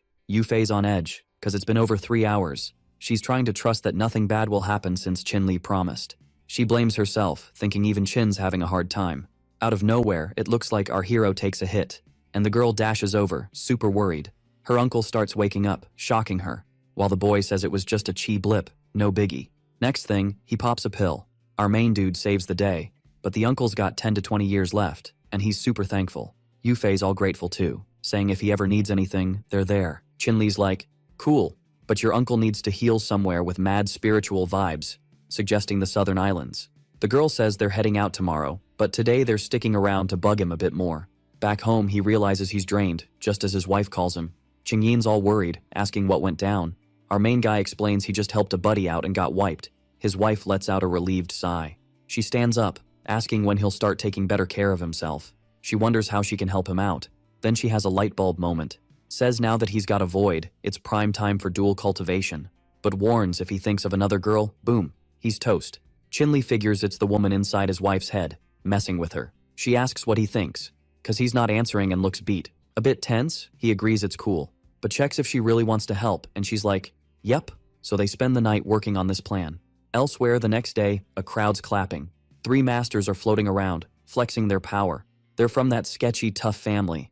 Meanwhile, our hero's still working with his wife, finally wrapping up that long process. He notices he's got more chi now and plans to test his skills when the Zhuge family shows up. He waves his hands, and energy starts spreading through the room. That aura even leaks out of his house, spreading far and wide. People in the city are like, what's that energy in the sky? In a building a bit away, 2 people are chilling. One's like, good thing old Zhuge sent us to invite Li, even if the old dude's a martial arts pro, he's kinda trash. They feel this strong force from the aura, wondering if they're being watched. One of them notices the aura's not normal. It seems like something's coming from their door, so he goes to check it out. Li shows up, saying tossing their invite isn't smart. The 2 guys inside freak out when they see him. In a flash, our hero zooms past them, leaving them seriously hurt. All the guy can say is, he's super fast. Li asks if they can clue him in on what's happening. Someone mentions the Zhuge conference spot's got a mega seal, and you need an invite to get in. That guy from before says his invite's no good now, and our main dude's wondering if he's a buddy or not. Then the guy adds if he wants to risk it, he can hand over an invite. Our young dude thanks him, and the man's all, these families are messy, and if they put a hunting order on you, others will jump in too. This gets him thinking like, how many more families are in on this? On the phone, Zhang's asking where he's at, since he's already heading to the martial arts conference, and our hero's like, I'll catch you there. Someone's saying the Zhuge family is a big deal, and for this conference, they even invited smaller families like theirs. In that fancy place, guests are all wondering how many more families might show up. Zhang's saying this conference is way bigger than the Wei one, and Li's explaining the families pretending to look for talents. Our MC's saying the smaller families are hyped about this super powerful family popping up out of nowhere. And the only way to push the family back suddenly, someone points out a dude who must be the head of the Zhuge family. The highlighted dude saying everyone can do whatever they want. In a flash, our MC's in front of him saying he's heard loads about Master Zhuge, who's like, is that Li? The young dude's like, yep, that's me. That guy claps, saying he's heard a lot about our young dude since he took down Master Wuchen in public. The guy's plan is to invite Li to join his family, burying that murder for good, but our MC's like, nah, not interested in being anyone's pet, but there's one thing I gotta check. Then he whips out his phone, asking if he knows that person. The dude's caught off guard, asking where he got his photo from 10 years ago, but that's all our boy needed to hear. That master's like, didn't expect you to have that kind of photo and some skills too. Our hero's ignoring him, asking him to try again, questioning if he remembers those people there. The master's stammering while our MC's saying they were his parents, and he's confessing that he's here today just to take him down. The crowd's thinking Li's a fool for daring to challenge Zhuge, and they're wanting that dude to take out the cocky boy, still saying the elder's got a kind heart. The dude's saying the boy can't be spared since he's that couple's kid, but if he kneels and breaks his own meridians, he'll let him. Live. Or he's offering a second chance, which is to just end him right there. Our MC's mocking him, saying he's worried if the dude's got enough power to take him down. The man's saying he knows the young dude's strong, but that doesn't matter, asking if he knows why he came there. Then he takes a card, throws it in the air, filling the room with golden energy. The card's spinning at the top, spreading lines everywhere, leaving everyone a bit lost. He's explaining the people there are important, and he can just move a finger to end everyone, so if he goes down, everyone goes down. He adds our MC's no exception. Then, without a second thought, the dude snaps his fingers, and an energy explosion happens in the crowd. Everyone's panicking, not really getting what's going on. The elder's saying for no one to move, or they'll be toast, and all they can do is beg Mr. Li to end himself. The crowd's automatically shouting, telling our hero to just do it. Zhang's worried about the situation, wanting to find a way to help. Scared, that master's saying all he knows is they were taken to the island, but our MC's threatening him with death. Then, full of rage, he punches the wall near his face. Li's saying if he wants to stay there, he can stay forever. Then he turns and starts to leave while that scared dude's screaming for the boy to keep his word and let him out. But our MC's saying he only promised to let him live, while the man's cursing him. Our hero's starting to leave, thinking for that old man to wait for him. Outside, the girl's worried, thinking about what she should do. And finally, our hero exits, leaving her more at ease. Our young dude realizes something's off, and the girl's saying her brother was captured by a hidden family, and they want Li to go there. Seems they made contact by phone, but the woman didn't want to bother him, so our hero's saying he'll check it out. He takes out his phone and checks the info. In another spot, a red-haired woman's on the phone, saying the businessman's finally free. Chin Li's all, "What do you want?" The girl noticed the young dude handled the Zhug family, so she's curious to meet him, but unsure if he'd be down, she cooked up a little plan. And out of nowhere, she slaps the young dude's face. The red-haired woman's all, "When adults talk, kids zip it, or I might just give your face a makeover." Then she sets up a meet at a Tokyo cafe the next day, promising to let his buddy go free. Next day, everyone's at the cafe entrance, and the girl's all, "Wow, you're popular with your friends." Chin Li's like, "Let my friend go." But the girl's in no rush. She makes a little finger move. The henchmen roll up with the boy, looking a bit freaked out. That woman heads into the cafe, calling the young dude. Chin Li's all, "I'll go chat with her. You guys bounce soon." The woman tells the manager to clear the place, wanting to reserve it, leaving the guy a bit shocked. Customers are kinda annoyed she's messing with their chill time, but the girl drops 10 million bucks on the counter, saying, "Don't make me repeat myself." The cafe owner's jaw drops at that cash. "Now chill," he tells everyone the cafe's closed today, back to normal tomorrow, asking them to leave. The manager grins goofily, saying those who stay can chill, he won't bug them. Finally, the girl's all, "I'm Mo Yao," but our hero's like, "Not interested, what do you want?" She's all, "I'm here cause you're talented and cute, so here's two options. First, join her for protection. Or second, face the blacklist for wrecking the Zhug family." Chin Li thinks it's all over the top, saying he won't join, but the girl's like, "One more chance to think." She says the hidden family's not ruling the world shows they can be beaten, and he's never been threatened. Out of nowhere, the girl's all, "Wanna fight me here?" Then she flexes her energy, saying he can't just face her whenever. Chin Li realizes her energy's way beyond a master's max. The girl's all, "Join me, and you'll be chill," while our hero thinks the dude was right. Yao explains there are way worse folks in the hidden families who wouldn't care about his life. Chin Li knows she's not easily crushed, but he's also not going down here. He's all, "If you want revenge, go for it, I'm in till the end." But the woman's super annoyed with him. She's all, "If you're that stubborn, don't blame me later." He notices something's off, something's spinning and bouncing in front of him, embedding in the ground. Yao's all, "As expected, your reflexes aren't bad." Chin Li's like, "Since you started it, I won't be nice." Our hero whips out his weapon and charges at her. The cafe manager's outside, admiring his check, then realizes something's up. He looks at the door, seeing everything breaking inside. People outside are like, "What's going on?" While the energy explosion continues. Some are hyped to see a fight like this, while another calls the cops. The manager's bummed he'll need the money to fix the place. Then, the two fly over the cafe, and the whole place collapses like it's nothing. The manager nearly has a heart attack seeing it. The crowd's shocked the place collapsed, but those two are fine. While they keep fighting, flying above everyone. Yao's all, "Not bad reaching this strength in a regular world." And our young dude grins, saying she's pretty good too. But he adds, she's not the sharpest tool in the shed. Suddenly, massive energy descends from the sky, filling the space, and the girl's all, "When did he do that?" She thinks it's totally bonkers that he believes a barrier can protect her. But Chin Li's all, "Nah, it's just to keep others safe." The woman gets super ticked off at the dude again. Then she twirls her weapon and hurls it at him, packed with power, saying this is so not cool. Her energy, looking like a snake, zooms toward our hero, but he snags that weapon with just 2 fingers. Yao's mind is blown, thinking no way, while our hero's all, "Get ready for something epic." Then he fires back with a massive energy blast. That huge power hits, tearing her clothes to shreds. Next thing, she's on the ground in the rubble, and Chin Li's like, "You lost." The woman's pretty banged up on the ground in front of him, and without getting up, she curses the whole mess. But she's not done yet, and with a flick of her hand, sends a bunch of projectiles at our hero. Chin Li's got no sweat blocking them, but when he's done, he realizes it was just a trick for her to bail. The girl says she'll put a hit out on him and make the whole world his enemy, but our MC just laughs, curious how long she'll last. The dude adds that if she wants him gone, she better have the muscle for it when someone calls him. Looks like the manager's a bit miffed about what happened to his cafe. Chin Li thinks that woman came to stir the pot and might need to hit up Grandpa for backup. Someone nearby's like, "Didn't expect that aura to be from him and that other woman." When asked, the guy didn't know the woman, but noticed she had some moves during the fight. Then our MC's all, "Just here for the show," while the manager's feeling like nobody cares about his drama. Chin Li wants the real scoop on why he's there, while the young dude's like, usually doesn't mess around with this stuff. He admits he almost forgot about the biz, then hands over the phone for the young dude to peep something. Checking the phone, he sees an old man in a capsule with some weird liquid. He explains that to crack the secret of developments, the Green Hall snagged a bunch of human experiments. The young dude's like, with the old man's strength, he shouldn't have been caught so easy, and our hero thinks it might be about power transfer. Confused, he wonders who the heck that boy is, and the guy, keeping it mysterious, asks if he can't guess. He adds to let it slide and that Chin Badao is grandpa to both of them. And, to our MC's shock, he adds they're all part of the Chin fam, including his parents. Chin Lee wants to know where his parents are, but truth is, the young dude doesn't know and says he should ask the old man.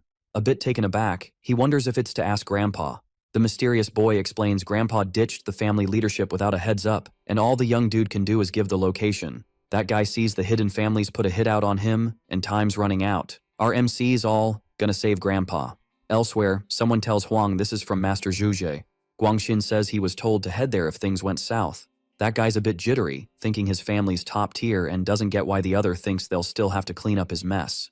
The man explains Chin Li attacked and nabbed the head of Zhuge, so it's a big hit to the hidden families. He says even though the Chin family are his foes, he's not interested in messing up this truce for something small like the Zhuge family. But still, he won't pass up any perks for the guy and will order the families to take out Chin Li. Then he blasts an attack at that guy, tossing him out the window. That henchman says Yao tried to recruit the boy and failed, getting hurt after a scrap between the two. The stepdad wants to seize the chance to take out the girl. Guangxin says these hidden families are super full of themselves and wonders what's their deal. He thinks it's prime time for payback and will sneak in with the assassins to take down Chin Li. Back at our MC's crib, his wife asks what's up with the boy. Chin Li asked his wife if she'd be scared while she's with him. Today in the world of martial arts, it's all about the weak versus the strong, and the battles never stop. But her biggest fear? Being away from him and not getting what he's up to. She just wishes he'd say something, anything. But Chin Li tells her to zip it because someone's coming. Outside, a bunch of masked dudes are creeping up. He tells her to stay put no matter what noise she hears, while she just begs him to be careful. But with a chill smile, he tells her not to sweat it. Then he whips up some kind of barrier around her. The revenge-seeking dude orders his crew to hustle. Right then, our hero leaps from the top floor, telling them to chase him if they dare. Guangxin points at him, telling everyone to follow. But the assassins are kinda sus about his plan and warn if he messes up, he's toast. He fires back, saying the boy took down Zhuge solo and he's not easy to kill. Plus, the boy's wife is still inside. The assassins say the second and first floors are ghost towns. They start thinking Guangxin played them since they can't find the wife. And now it's too late to catch Chin Li. Qingyin stays hidden, wondering if they're after her hubby. One guy opens a closet and finds a stash of embarrassing stuff. He thinks our MC's got some wild luck, and if he finds her first, he'll have a blast. But suddenly, someone grabs him by the collar and yeets him far away. He crashes to the ground, totally defenseless. The assassins are about to confront him since they haven't found any woman, but Guangxin says he wants to skin her. Just as he's telling them to chill, someone yells they found the girl. She sobs, begging them to let go. Now, with her caught, they think Chin Li's got no choice but to show up. She asks if our MC told them to torture her, while the guy says if the boy's done with her, he should surrender. From her hiding spot, Qingyin recognizes the voice. And she's worried because the girl's been nabbed. The assassin says they won't hurt her, just want to show some love. But she bites him hard. Cursing, the assassin pulls out his weapon and hits her squarely, no sweat. Guangxin freaks out, asking why the assassin hit her. Meanwhile, outside, our hero's still taking down the bad guys. He points his weapon and blasts energy shots. He wipes them out, but it wasn't a cakewalk. Looks like there's still someone lurking in the woods. From the bushes, an injured woman appears, and they're both shocked to see each other. She says it seems fate wants her gone for bumping into him and asks him to do it. But our MC tosses her something, saying he's not into injured folks. Surprised, she sees it's a healing pill. Yao asks why he's helping her after she tried to off him, and he says, believe it or not. He figures since she's from the hidden families, she might know some secrets. Her wounds start healing right then. Yao didn't expect the pill to work better than anything else she's tried. She says she doesn't want to owe him, so she'll cancel the hit. She says he's the first to make her cancel something like that. But she gets annoyed, saying if she wasn't hurt, she wouldn't be used by the Huang family, and our hero finds her mood swings funny. The elder decides to stop chasing our MC, and lucky for him, they're retreating now. Those two are heading to Chin Li's place. Chin Li tells her to stop tailing him since they barely know each other, but she asks why his house smells like a crime scene. At that moment, he fears something's happened to his wife. While the assassins mess with the woman, our MC shows up and asks if they're done having fun. They're shocked to see who's there. Chin Li spots his supposed wife, clothes gone, looking dead on the floor. Furious, our MC charges at the guy, asking how he wants to meet his end. Guangxin tries to talk his way out, saying the boys got it all wrong, but our hero grips the dude's neck tighter, saying it's too late for oopsies. Then he yeets the guy's body at the feet of the other baddies. That assassin's jaw drops, seeing the young dude alive, and he tries to blame the guy he just offed for his wife's mess. He claims the boy can't take them all down because he's hurt, but then, boom, someone rolls in offering backup. The man yells, calling the girl a backstabber, and Yao's all, everyone's toast tonight. His wife thinks she's been stuck there forever, promising to stay with him, and now she's hiding solo. But then, chaos kicks off again. She bolts out the door, hoping her bae's not in trouble. Yao checks if our hero's chill and he's like, didn't even get to throw a punch. Qinli never thought Zhou Xuanyi would end up in this mess. But suddenly, Yao spots someone lurking and chucks his weapon at them. Our hero realizes it's his wife and screams her name. Qingyin, freaked out, tries to defend herself with all she's got. But the weapon stops right before hitting her, leaving our hero shook. His wife asks why there's a crowd crashing their crib, and our MC says they're his foes. This news makes the girl a bit jittery. He spills that they're the same crew behind her fam's vanishing act. But what his wife really wants to know is about that other girl there. He gets a bit flustered, says she's just a buddy, and he'll spill the tea later. But there's urgent biz to handle now, cause he's got a plan to save his grandpa. Next day, someone's yelling that it's impossible. Yiren's all, no matter how tough, I'm with you. But he's not letting that woman tag along. Yao's like, total waste of time, cause he doesn't want to be with her, and she doesn't want to be with him, leaving our hero wiped out. But it seems he's got a brainwave and whispers to his buddy. Yinran asks if the boy's for real, and our MC's like, have I ever lied to you? Then the young dude's like, cool, I'll forget the drama. Qinli says besides the trio, there's one more joining the rescue squad. He's talking about Yufei from the southern islands. Answering the phone, that girl spills she found out the number of warriors on the island and the best way in. Seems there are loads of masters and grandmasters there, and the best way in is by cruise ship. His partner's shook, but Yao's like, except for that wannabe god realm, she can squash the rest with one hand.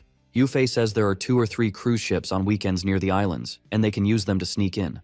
So, our MC asks her to meet him in 2 days so they can roll together, and the girl's down. Yao says she promised to tag along on the boy's journey, but she's not fully healed yet. Plus, she's still dragging that dude along. Yinran gets ticked, telling her to repeat, while the girl mocks him, saying she's so scared. Qinli steps in and says, chill, he's got a plan. They eyeball that Tian Yuan pill with mad curiosity. Only 3 of these babies in the world, and munching one not only levels you up, but can bring someone back from the dead. Yao says loads of families hunt for it without luck and finds out Yufei gifted it to him. Those two joke that with a gift like that, there must be some romance brewing, but the young dude teases Yao, and she, as usual, can't handle much teasing. Qinli cuts the banter to ask if they want to level up and heal or not, and they zip it real quick. Then he tells them to wait outside cause he needs to prep the pills. Yao's impressed he can whip up pills, and Yinran notices he just scored another fangirl. Our MC says he'll join them soon, and knows just a bit of that pure pill can make loads more basic ones. The girl checks if everything's cool cause he's taking a while, but Yinran's like, no worries. At that moment, our MC shows signs of life. Yao asks where the pill he made is, and he shows a pot full of them, leaving the other 2 gobsmacked by the stash. The girl thinks having him in the fam could be a win, maybe use him a bit, so our MC's all, my buddy can handle it. He spills the tea, saying he should take one every hour to level up his spiritual game, and there's a hint of envy. The boy's super grateful, promising to follow orders, but the girl's not having it. She complains it's pricey, and our MC just hands it over like it's candy, saying he hasn't done anything for her. Qinli tells her to follow him to his bed, and when he sees she's worried, he assures her he's not into her like that. Yao's all flustered, saying he's just messing with her, but our hero insists he's just trying to help her heal. Chasing him, she yells to stop and let her hop on his back to finish him off. Soon enough they're there and Yao's like, what's up? Qinli opens his case, pulling out a silver needle. She warns him not to lie, or else. Our hero tells her to hurry, and as Yao takes off her clothes, she wonders if he's really not into her. Then she warns him to do a good job. And Qinli's got no choice but to agree, right? In that awkward position, she says she's ready and he can start. The girl screams. Looks like the boy's really started. The boy scolds her, saying if she keeps squirming it'll make things worse. But Yao's feeling the heat. Gripping the sheets, she tells him to hurry up. He keeps working that needle on her back. Then suddenly, he pulls it out, making her scream again. Taking a deep breath, he says he's done. Fast forward 2 days, somewhere by the sea. People are vibing and having a blast on the cruise ship. Curious, Qinli asks if the redhead's a master, and she seems clueless. Surprised, she asks if he didn't know there are realms beyond Grandmaster. She breaks it down. Pseudo-god, divine, and ascendant realms, each with primary, intermediate, and peak levels. She says she's mid-pseudo-god realm. Qinli's intrigued, and Yufei thinks she's as strong as her dad, can't imagine her power. Yinran says even in pseudo-god realm, she can't beat brother Qin. Qinli wonders why he can't level up past master, no matter how hard he tries. Winking, the girl asks if he wants to know. Sulking, our MC says she's not the only pseudo-god around, he'll ask someone else. While Yao's cool with it, but Yufei's puzzled by this girl. He gets up and leaves and the girl asks if he didn't take her seriously, she was just joking. Yao explains he needs a mix of training and divine treasures, and finally, our boy gets it. He wonders about his chances, while someone mentions some Chinese folks just chilling and munching. The group jokes about Chinese being pigs and probably not bathing, laughing it up. Yao warns the boy to chill. The people on that boat aren't your average Joes, and since there's time to make a move, she suggests our MC go dance with her. Yufei jumps in, saying the girl might want the spotlight, but Qin-Li's not feeling it. Yao teases, asking how she knows he doesn't want to, and the girl says our MC's better than her. The redhead keeps going, asking if she knows how many fans that boy has. Yufei's speechless, just watching. Then she asks our boy if he's down to dance, but he says nah. But the girl whispers that to reach the beach safely, it's best to follow her lead. The other girl watches, a bit jelly, and suddenly bails, saying she's feeling queasy, heading inside to chill. Qin-Li's worried about his friend and chases after her. Yao says his lovely lady's so sad, and he's off to comfort her. Irritated, our MC tells the girl to zip it. With a weapon in hand, she questions his nerve. But then she notices something. She points her weapon at the boy, threatening him if he keeps staring, while the guy says redheads are trouble. Later, Yufei's looking all sad, staring at the sea. When our hero shows up, he asks if she's alright. Then, the girl wipes her tears and says everything's cool. He spills the tea that the girl's a chatterbox and shouldn't stress, but she's all about the deets on them. Qin-Li's chill, saying not to sweat Yao, he's just here cause he's handy. Grinning, Yufei's feeling the vibes now. Our hero's hyped, they can hit the ballroom without any drama. They roll up to this super fancy spot soon after. Yufei's buzzing, cause the place is straight up stunning. A masked dude rolls up, saying he's got a wild fix for his messy life. Grinning, he grabs the guy's arm, ready to throw hands, but Yinran freaks and spills she's Qin's sis. Qin-Li's all, knew it, while his buddy spills the tea about a rich lady, the countess, running the cruise.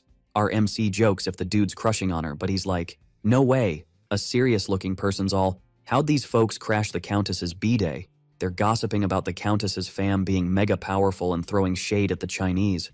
Yufei's like, rude much? And then someone's all, the countess is here. A lady shows up at the top of the stairs with her security squad. She's all smiles, welcoming everyone, and the guests are all, happy B-day. Qin-Li peeps the countess has got this weird vibe, like a martial artist, but she's not. Our MC's like, nah, she's no martial artist. Turns out she's got some sneaky poison, and when it kicks in, she's got an hour tops. His crew's shook by this. A waiter swings by with drinks for the B-day toast. Our hero grabs one and checks it out. He grills the waiter and finds out it's the only wine on deck today. He figures out the wine's a poison trigger, and if she sips it, she's done for. Right then, a glass hits the deck, and the countess looks like she's already had a taste. Security's yelling for the med team. Everyone's shocked while a doc's like, clear the way. The doc's sprinting down the stairs, saying she needs a private room. Guests are all, what's up with the countess and why is she spewing like that? Thanks to our hero's poison smarts, he clocked the danger early. Yufei's like, for real? And wonders why she's always got this weird vibe. An hour later, the doc's rushing, saying they need a PhD doc, and the countess is dropping $1 billion for the fix. Guests are shook by the cash, and one's like, cure her, win her heart. Yinran's like, my boss is perfect for this, while another dude's like, I'm MMCA's VP. The doc's like, follow me, and a young guy spots the famous President Joseph. That rude crew's losing it over these folks getting close to the countess. Yinran's ticked and ready to clap back, but our hero's like, chill, no drama now. Plus, they're US docs, maybe they've got this. Joseph's curious, thinking he's seen that guy before. The US doc's like, the toxin's everywhere now. Another doc's like, what's up? And Joseph's like, just a routine check. But the lady's hurling again, looking rough. That dude's freaking over her condition. Then, the US doc's wondering if that young guy's got the answer, but he doesn't even look like a doc. He finally remembers he's the guy who saved the Zhang family's old man. So he's like, ask the Chinese about Qin-Li, he can save the countess. Yao's like, heard about him? You really not gonna save her? And our MC's like, I got this. And adds they're already on it.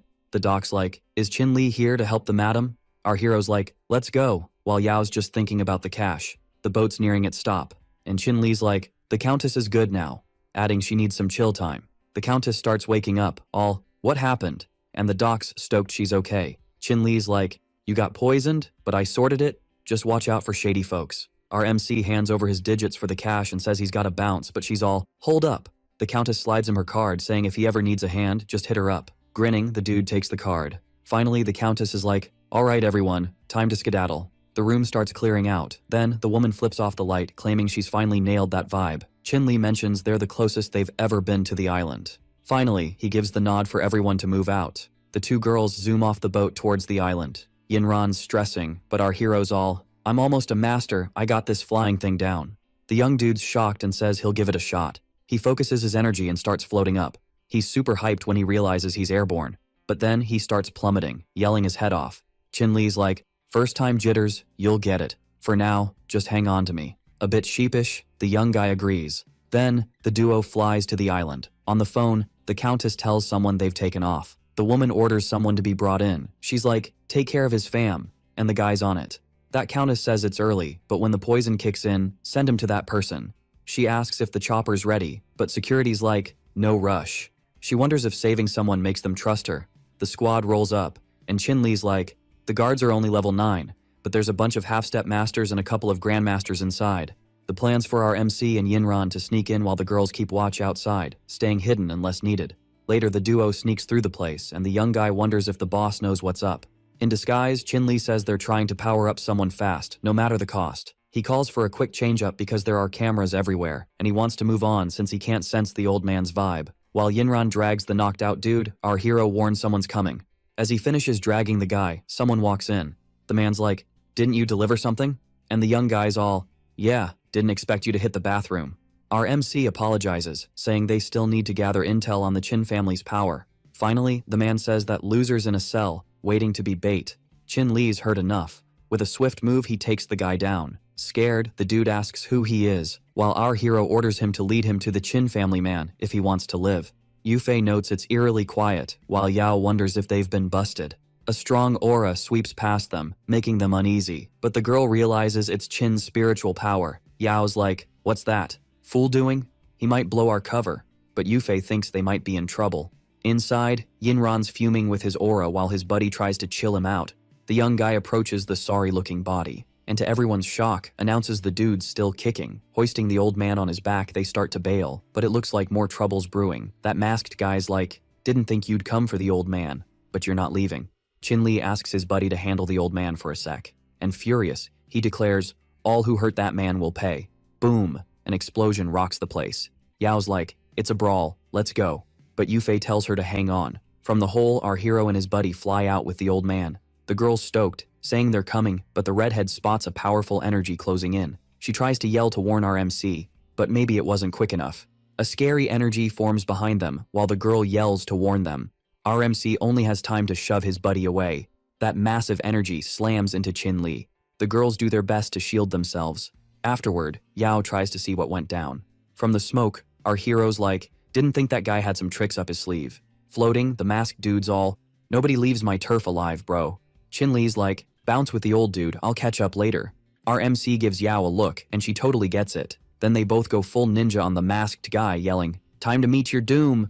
But, plot twist, he blocks them like it's no biggie. And he's all, "Wow, you guys are weak." But then a voice goes, "Is that it?" Too late, a sword goes right through him from behind. Our hero's like, "Boom, got him, let's roll." Later, they're strolling on the beach, and Yinran's all, "Mission accomplished." Chin-Li's doubting his healing skills, but his buddy's like, "Dude, you got this." Feeling the love, our hero's like, "Hope you're right." He remembers to ask the old dude about his parents and wonders what secrets he's hiding. Suddenly, Yinran's on the ground, screaming with a headache. Something super weird's happening to him. Our MC's yelling for help. Turns out he's poisoned. Same stuff as the old dude. But why only him? They all hung out with the old guy. The poison's spreading fast. Yao's like, "He won't last long, what's the plan?" A helicopter's coming in hot and they realize someone's arriving. It lands nearby and the door swings open. The Countess pops out. "Hop in, everyone." Inside, our hero gives his buddy a pill. Good thing Yufei hooked him up earlier. The Countess is all, "What's up with him?" Yao's suspicious, but she says she heard the explosion and got worried. Still wary, the redhead's like, "No funny business, lady." Our MC realizes his insides are wrecked and needs meds ASAP. The Countess offers her family's fortune to help. Chin-Li's like, "You've done enough, just drop us at the airport." The guard's like, "We're back, what's next?" She orders him to hit the island and finish the mission. Someone's like, "Why'd you let him live? You're way stronger." Masked dude's all, "He's useful alive." Suddenly a cup slams down and the boss is like, "What's going on?" The henchman's like, "The underground experiments went wild." He calls them losers and tells them to follow, saying it was chill last night. Adds he's not strong enough to go down and mess things up. Down below, weird creatures bust out of their tubes. These things are Grandmaster level, so they've trashed the guards.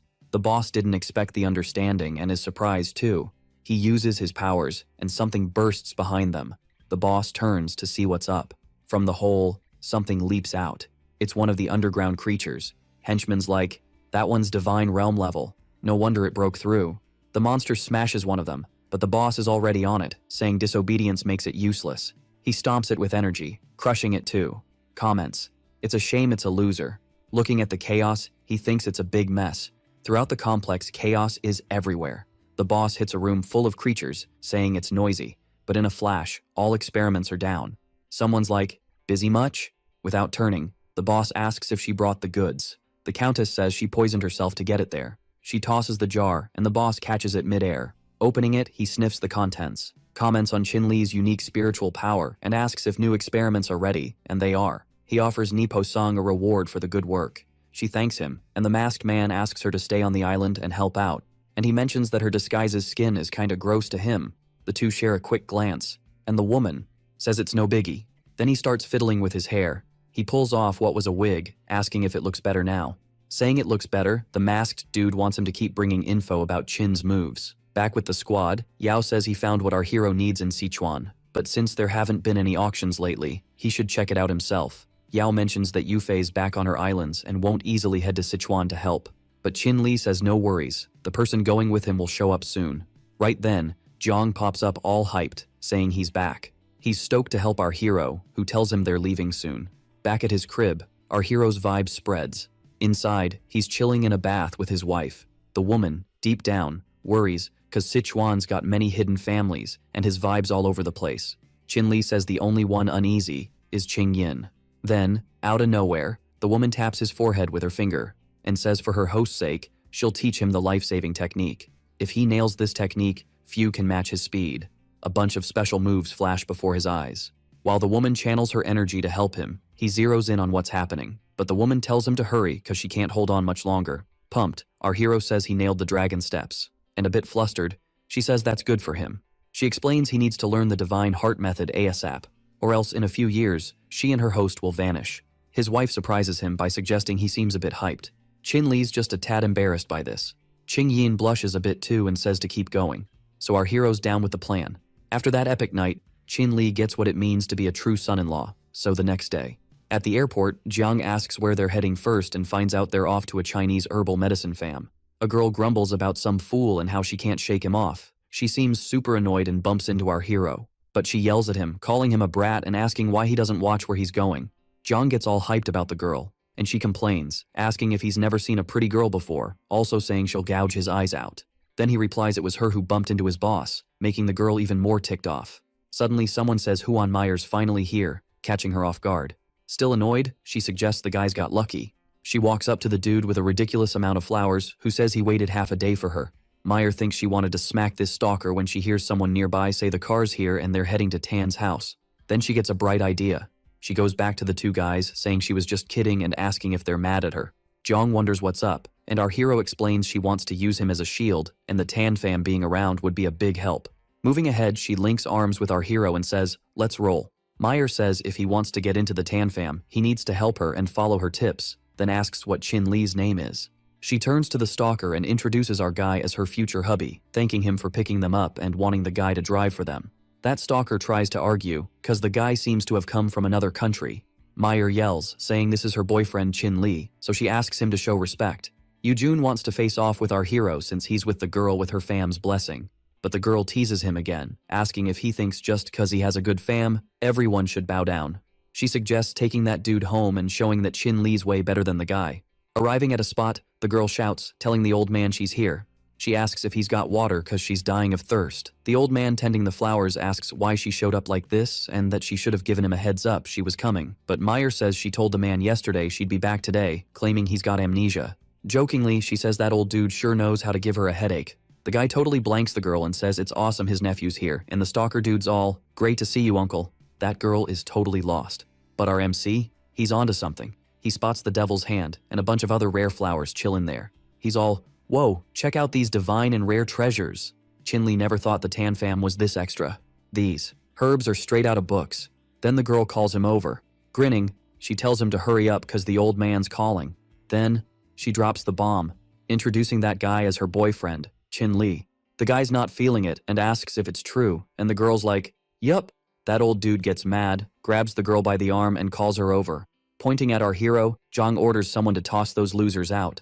Meyer argues, saying if it's about Jun, he should marry the guy to unite the families, cause she's not into him. He slaps her, saying the marriage was set ages ago, and he won't let her be with some random dude's son. He orders them all out, and security's on them like a pack of wild dogs. With one move, he handles them all, saying he won't be nice since the Tan fam treats guests like this. Jun attacks, asking how he dares to stand before him like this. Just a small-time martial artist. He adds he got hurt from the attack and should hit up a hospital. Otherwise, he thanks for the kind words and apologizes, acting all cocky. But our hero doesn't even look back, just uses his aura, sending the stalker flying.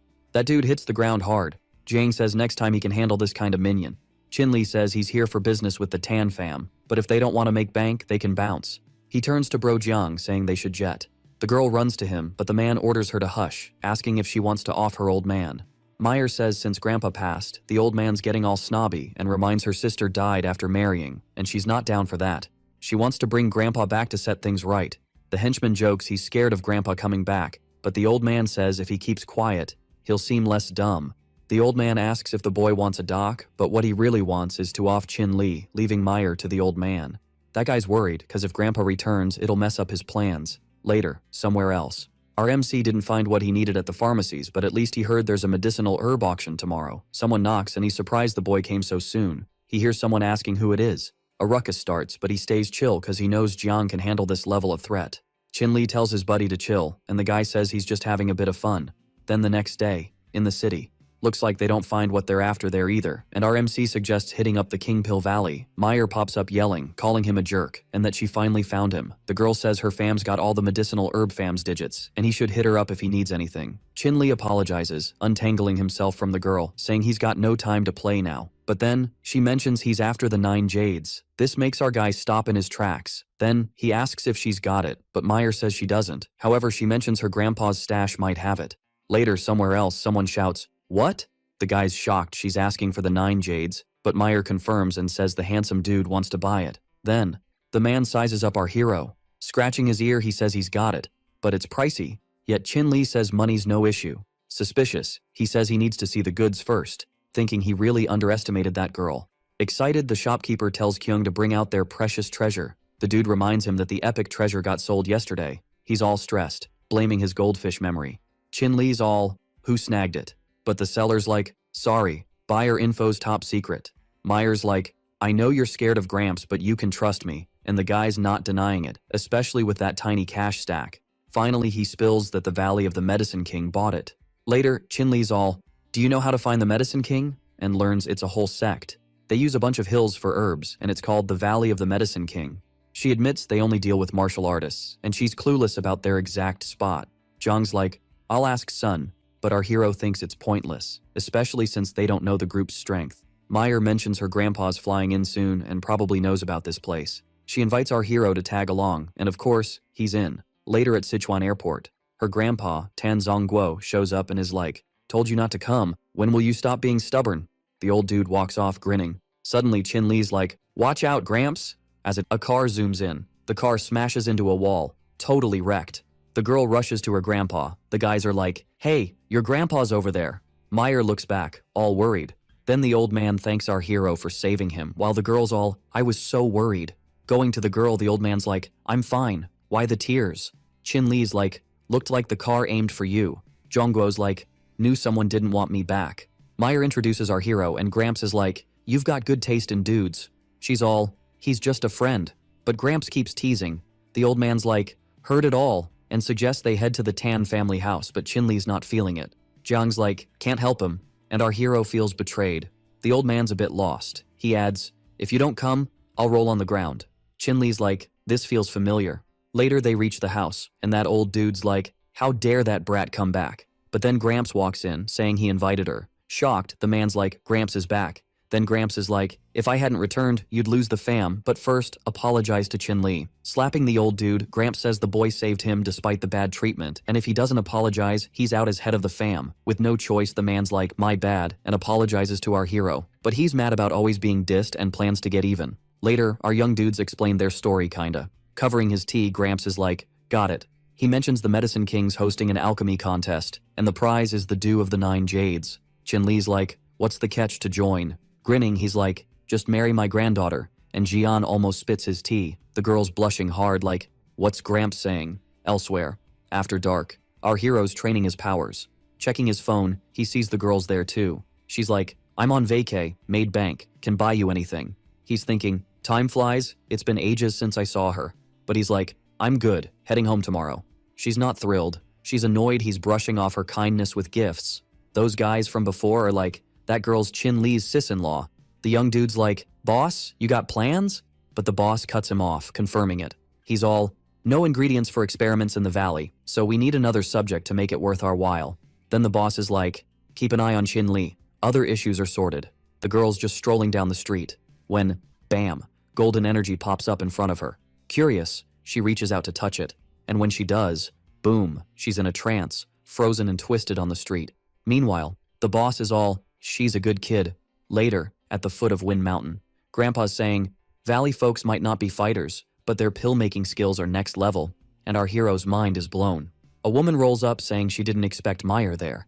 It's Lu Shui from the Lu martial arts fam. Hands on hips, the girl's like, didn't expect you either. But Lu Shui's all, your family's like your body, nothing good about it. And even if she brings that melon, nothing changes. Meyer's fuming, throwing insults, while our hero's like, there's all kinds of turnips and carrots here. But Ju's yelling, who you calling a carrot? Then someone's like, Valley of the Medicine King folks are here. They're talking about robe numbers showing ranks. Top is 9, elders at 7. Vengeful, the girl's planning to school our hero later for the humiliation. The elder's like, hey everyone, I'm Ms. Yi.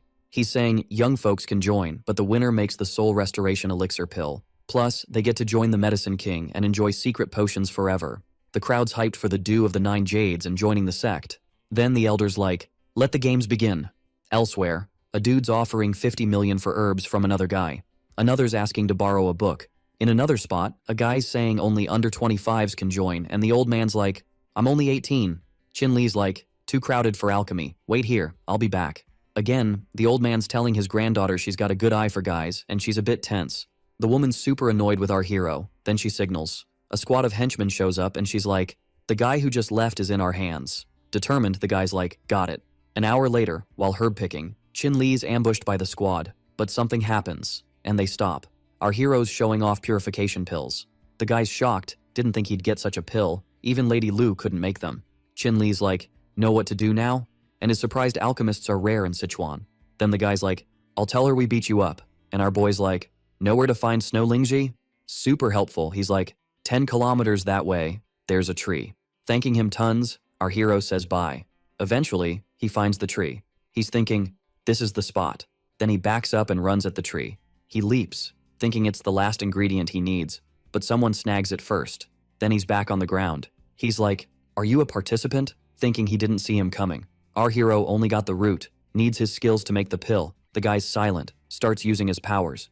Then a cauldron appears in the air. From the city, Meyer's asking Grandpa what's up, but the old man's clueless, and Jiang's wondering if the boss is okay. Seems like an emergency signal from the Ning family, and they're curious. The guy keeps his ritual going, firing energy at the cauldron. It's wrapped in energy now. The crowd's totally amazed. The MC's all, yo, 20 years ago, the Ning fam took in a talented kid. Is that you? The dude's like, yep, the family leader's my master. And the old guy's like, knew it. Chin Lee's doing his thing, and the girl's roasting him, saying he looks like a dog digging for treasure. The squad keeps roasting our main guy, but he's chill about it. Master Ye is curious, wondering what the kid's up to. Zhang rolls in, kinda annoyed, asking what the lady said. The bold lady's like, if you missed it, I'll say it again. The kid's like a dog digging. Meyer's super annoyed, threatening to yank her hair and make her a nun, but the lady's like, back off. Suddenly the cauldron pops open, glowing like a disco ball. The two girls pause their beef to check it out, and the boy's like, yo, check this out. The old dude's mind blown cause it's a 5th grade pill, way above his expectations. And just as he's about to announce the winner, someone butts in,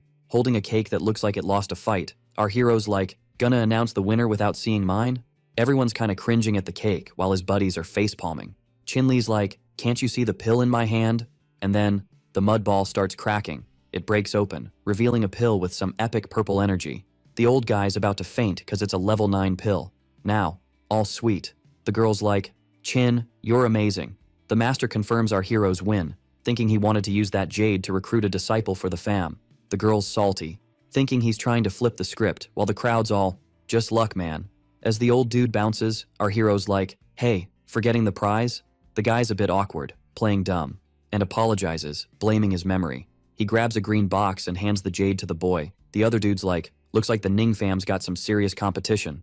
Checking it out, Chin Li's stoked everything's legit, and tells his buddy they can bounce, but someone goes, "Hold up!" The grandpa rolls up asking them to hang tight. Chin Li's like, "Master Tan, what's up?" But the old dude's just got a question. Grandpa's curious if he's heard of the beauty cream maker. Our hero whips out a jar, leaving the old dude shook. Then, whispering, he spills the tea, saying he made the cream. The old guy's super shocked by this bombshell, feeling bummed, realizing he's losing his son-in-law. Later, back home, he tells his wife about all the drama, but he snagged the medicine just in time. He mentions the only snag is Grandpa got pretty banged up, but his wife's all chill, telling him not to stress about Grandpa. Chin Li checks if she felt any weirdness lately, and she's like, nah.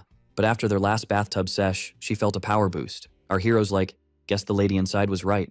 Then suggests more practice if it worked so well. She kills the lights, asking him to be chill cause her sis is next door, but he's like, she's probably out cold. Then, at 3 a.m., the girl's tossing and turning, thanks to the noise. She wonders if the dude would still be a jerk if he met her before her sis. Determined, she's like, I don't want to be Chu Zitan. She sits up, all fired up, saying she wants to be Chin Li's girl. Then she hops out of bed and heads to the window. Right then, a massive energy swoops in through the window. Nearby, a masked dude's like, she's finally here, and the girl's moving like a puppet. She declares she wants to be strong and Chin Li's girl. The masked dude's like, you're a good girl, perfect for this. I'll hook you up with everything you need. 8 days later, at breakfast, Qing Yin says Zitan told her to bounce, and our hero's like, can't figure her out. Chin Li's like, even though I got the poison out of Grandpa, he's still messed up from the experiments. Suddenly, this epic aura just bursts through the door. Our main dude wonders if it's Chin Weiling making an entrance. As he gets closer, our guy asks if he's the dude who can't handle PDA, but the dude just grins, telling him to chill with it. He spills the tea that, even though the old man's body is kinda wrecked, he took a big gamble and found a remedy that might help. Chin Li, all hyped, asks what this magical remedy is, and the young dude says it's the legendary white fire lotus from the west. 2 cars are zooming through the desert dunes. They roll up to this camp-looking place. As our hero hops out, someone mentions they gotta hoof it from here. The old man warns about a tornado threat, but the guy's all, we're not your average Joes. Master Ye spots something fishy. He mentions he didn't expect to see our hero here. Curious about why our young dude's here, he instantly replies he's after the white fire lotus. Turns out those guys are here too and say it's guarded by a spirit beast. Chin Li notices the master is super chill, asking if there's a plan. The master nods and suggests teaming up to share the lotus, but he wants another one of those purple pills as part of the deal. Pumped about the idea, our hero's totally down for it. The old man wonders if they're walking into a death trap. From a dune, our hero asks if he's sure the lotus is down there. Master Ye confirms, saying he sent people before, but they never came back, and the competition was to lure in talented folks. Chin Li notes some won't join his squad, while the old man says fate brought them together today. On his phone, he gets a message warning that his Sichuan antics caught the eye of other hidden families, telling him to watch out. He shoots back a quick thanks. The old man explains that once they find the beast, he'll use a special powder to scare it off so he can snag the lotus. The squad moves through a canyon, and one guy's like, didn't think it was this huge down here. Just then, the old man spots the lotus up ahead, and the earlier chatterbox bolts recklessly to grab it, but all the squad sense something's off. A fiery creature pops up above the flower. The creature roars, its aura spreading everywhere. The old man worries the spirit beast might be in the pseudo or god realm, and another squad member asks how they can beat it. Sensing the attack, our hero yells for everyone to dodge. He whips out his weapon to take on the monster. Master Ye chucks that bag at the creature. It smacks its face, and he thinks it's working. Chin Li seizes the moment to leap and strike the creature, but the monster's faster and counters him. The old man yells as the young dude goes flying. Then, the spirit beast targets the master. Our hero notes the powder didn't work, and the master says the creature's super strong. The monster raises its paw and slams the ground. It feels like they're getting buried in sand, making escape harder. Our hero asks if he has the stuff to make the purple pill, and the old man says yes. Then the guy hands it over, and our hero chomps it down while the man's like, you're nuts! He finishes the root, and something wild happens with his aura. Suddenly, the young dude unleashes a massive power surge. The energy starts leaking through the ground, and boom, a huge explosion shatters the surface. Some folks nearby try to shield themselves, while others get blown away. The masked guy's like, never seen such a wild air current before. He wonders if it's the Wolf King. Back in the canyon, our young dude escapes the quicksand and saves the old man. Shocked, he asks if Chin Li's hit the pseudo-god realm. The creature seems super ticked off now. 2 giant tornadoes swirl around the monster. The duo watches the attack, thinking about their next move. Chin Li tells the guy to bail first, and he agrees. Charging at the monster, he says he needs that lotus. Then he faces the creature with his sword, yelling, take this! The monster, not backing down, unleashes its power again. Nearby, the old dude finally makes it out of the canyon, only to find a squad of masked peeps waiting outside. One of them says the king of the Medicine Valley is living up to his rep and asks if he's got the lotus. The old guy's like, the young dude down there might not make it, thinking these guys must be ready for anything, but the masked dude's all, are you trying to stall me? Then he decides to handle the old guy first. Whipping out a weapon, the old man says they're totally underestimating them. But then, boom, a massive explosion goes off behind them, and bam, the spiritual creature and our hero pop up at the top. The old man says those dudes are here to swipe the white lotus, and our hero's like, guess I gotta save some energy. The creature, not wasting a sec, attacks again with its tornadoes. But Chin-Li jumps in, saying it's the same move again. Those tornadoes zoom towards the masked dudes, forcing him to whip out some kind of power too. But the old man seizes the moment to attack from behind. The masked dude's like, how's a mere grandmaster attacking a pseudo-god like that? But in a flash, our young hero's already on him, attacking. Running out of time, the dude uses another one of his tricks. And when our hero hits him, he realizes it's just a dummy left behind. Chin-Li figures it looked real, but the dummy's aura is off. Then the old man yells for our MC to watch out, cause the monster's right there. With some chill, he tells the little wolf the creature's no match for him now, and makes a move, sending a flaming dragon at it. That power smacks the wolf, sending it flying while it howls. Soon after, the lotus is released. He comments he didn't realize the Wolf King was the lotus, and the old man's stoked they pulled it off. Energy starts buzzing from the flower as he wonders if there's another spirit beast. The master says without the lotus, the whole underground's gonna collapse, and tells them to bounce quick. But they weren't fast enough, and the ground gives way. Then, 3 days later in Shangjing, our hero's like, Grandpa's finally awake. The old man's super grateful for being saved by the good kid. Chin-Li's like, isn't that what I'm supposed to do? And the old man asks about his cultivation level, finding out he's a pseudo-god. Then he says it's time to spill the tea about his parents. He explains they were from the Qin elite, but as an elder, he didn't have much power, just a follower. His grandpa says he didn't go with them to not hold them back, and with a lot of hustle, they found the key to the ancient ruin. In the ruins, they discovered some alchemy methods, but they also ran into a divine-level fire monkey and got booted from the ruins. When they got back, the Huang family attacked, causing a lot of chaos, and they got kicked out of the Qin family. After that, they joined an organization and started making pills, but word got out they entered the relic. So many families joined in, wanting what they might have found. The old man took the fourth elder to them, and though they were buried, they weren't dead, so the elder took them to the family and put them in ice coffins. Excited, Chin-Li's like, so my parents are alive. His grandpa suggests going back to Qin and finding a way to save his parents. Later, back home, his wife asks if he's decided to return to the Qin HQ. Our MC's like, I'll do anything to save my mom and dad. Then the girl says she's all in and will go with him to the family, and our hero's like, for real? But the girl says she is, cause she's his wife, duh. Then the two show their love. Inside the girl, another woman seems curious. She notices the seals lifting layer by layer. She comments she lost the sense of touch ages ago, and our young man asks if the seal's fully broken. But the girl says he doesn't have the juice for that yet, just making her a bit freer in the host's body. And since he hit the pseudo-god realm, she wants to help him start the next level of cultivation. Then she starts floating and using her power. That energy zooms towards our hero's head, and suddenly he's hit with a massive power-up. Sometime later, Chin-Li's chatting with his grandma about moving forward, but someone's all, hold up!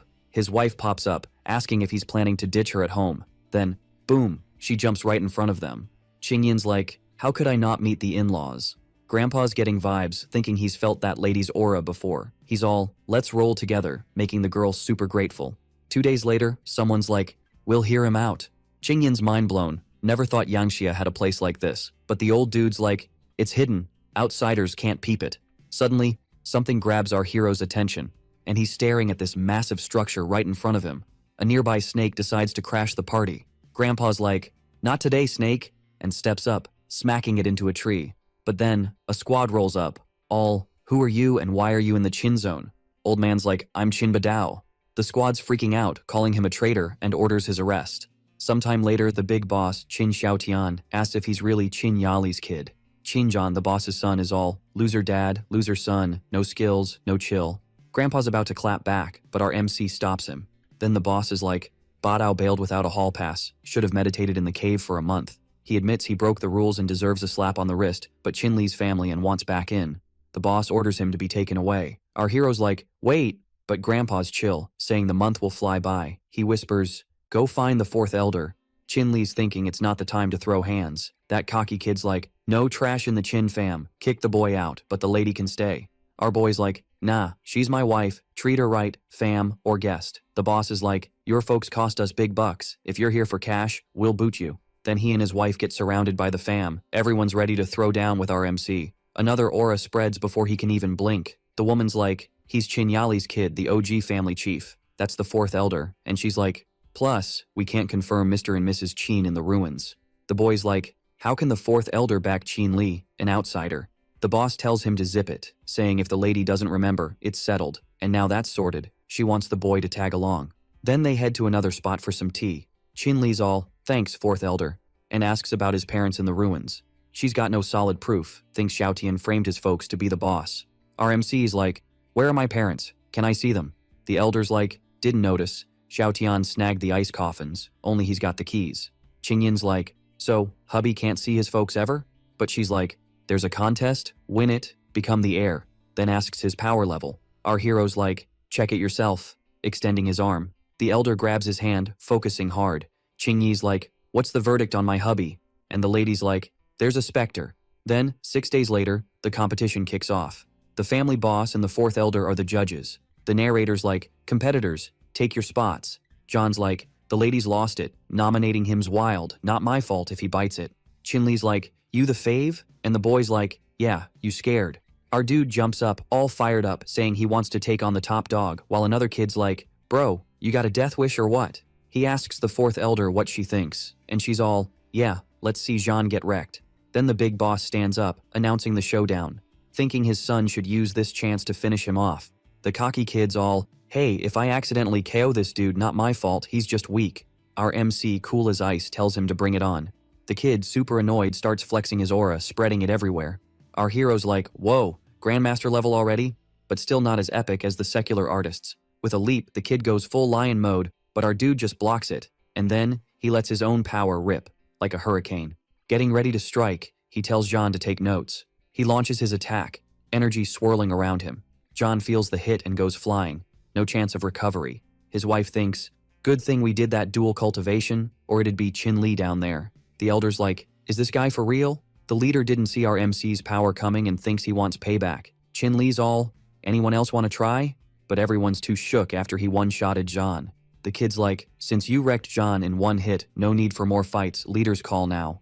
But Chin Li's like, only one cause John was chill, y'all are snobs, but I'm not here for drama. The elder's about to declare the strongest, but another elder jumps in, saying he grew up away from the fam, so it's tricky. She explains the kid can learn, asking if he wants to mess with family traditions. Kinda giving up, he's like, nah, wouldn't dare. Then she announces, on behalf of the fourth elder, that Chin Li's the next family boss. Later, they hit up an icy cave, and find our MC's parents frozen in ice blocks. With a sad look, he finally sees his mom and dad. His grandpa's like, all my fault, I'm useless. Chin Li asks if there's a way to save them. Seems the only shot is finding that flaming monkey in the ruins for an elixir. No matter how tough, the kid's ready to try, and his wife's got his back. Elsewhere, the family leader meets that masked dude again. Masked guy's like, met that kid, he's a pain, gotta get rid of him for peace. Leader's like, he hurt my son, time for payback, there's a chance now. He explains the kid's gotta hit the ancient ruin to save his folks, perfect for a sneak attack. Masked guy grins. Never change, do ya? Yao's eavesdropping from behind a tree. Determined, she's like, whatever that old dude does, I'm sending him to the underworld. Later, the elder hands the ruins key to our MC. His wife's like, this key doesn't look special, is it really the one? But first, she explains the key lost its mojo years ago, can't open the ruins without it. Chin Li spots a green glow from the key, it's heading straight to Chin Yin. The girl snatches the key, saying she finally found it. Chin Li's clueless about what she's on about. Checking out the energy-packed key, she says it's been ages. Then she presses it to her forehead, eyes shut. Energy spills from the key, spreading everywhere. When she opens her eyes, the energy goes wild, leaking through the house, reaching the sky. They're all stunned by the power. Grinning, Qing Yun starts explaining. She says, by chance, her parents are in the ancient ruin. All right, buckle up, cause this story's about to get wild. So picture this. They're up against this gnarly monster and it's not looking good. Her dad's super hurt and drops this key, right? And then, whoosh, some weird liquid drips from his arm onto the key. And bam, a green aura pops up like it's got a mind of its own. This aura's all over the place while her mom checks on dad. It finally reaches her, and fast forward a few years, mom's like, all right kiddo, time to pass the torch to Qing Yin. The aura's like, cool, I'm in, and hops over to the young girl, sparking something epic inside her. Then, out of nowhere, this woman shows up saying she woke him up. Our hero's like, "Can I hit up the ruins now?" And she's all, "Sure thing, I'm the boss here." They chat about this mysterious woman inside him, wondering if she's some ancient relic spirit. Chin Li's like, "We've been buds since forever." And Qing Yin's all, "Whoa, really?" But yeah, it's true. Later, at night, inside his wife's body. Weird, right? The woman says she's bouncing soon but leaving a killer gift. A spiritual pearl made from earth, sun, and moon vibes. Chin Li's stoked and pops a pill, and suddenly, energy's shooting out of him like a cosmic firework.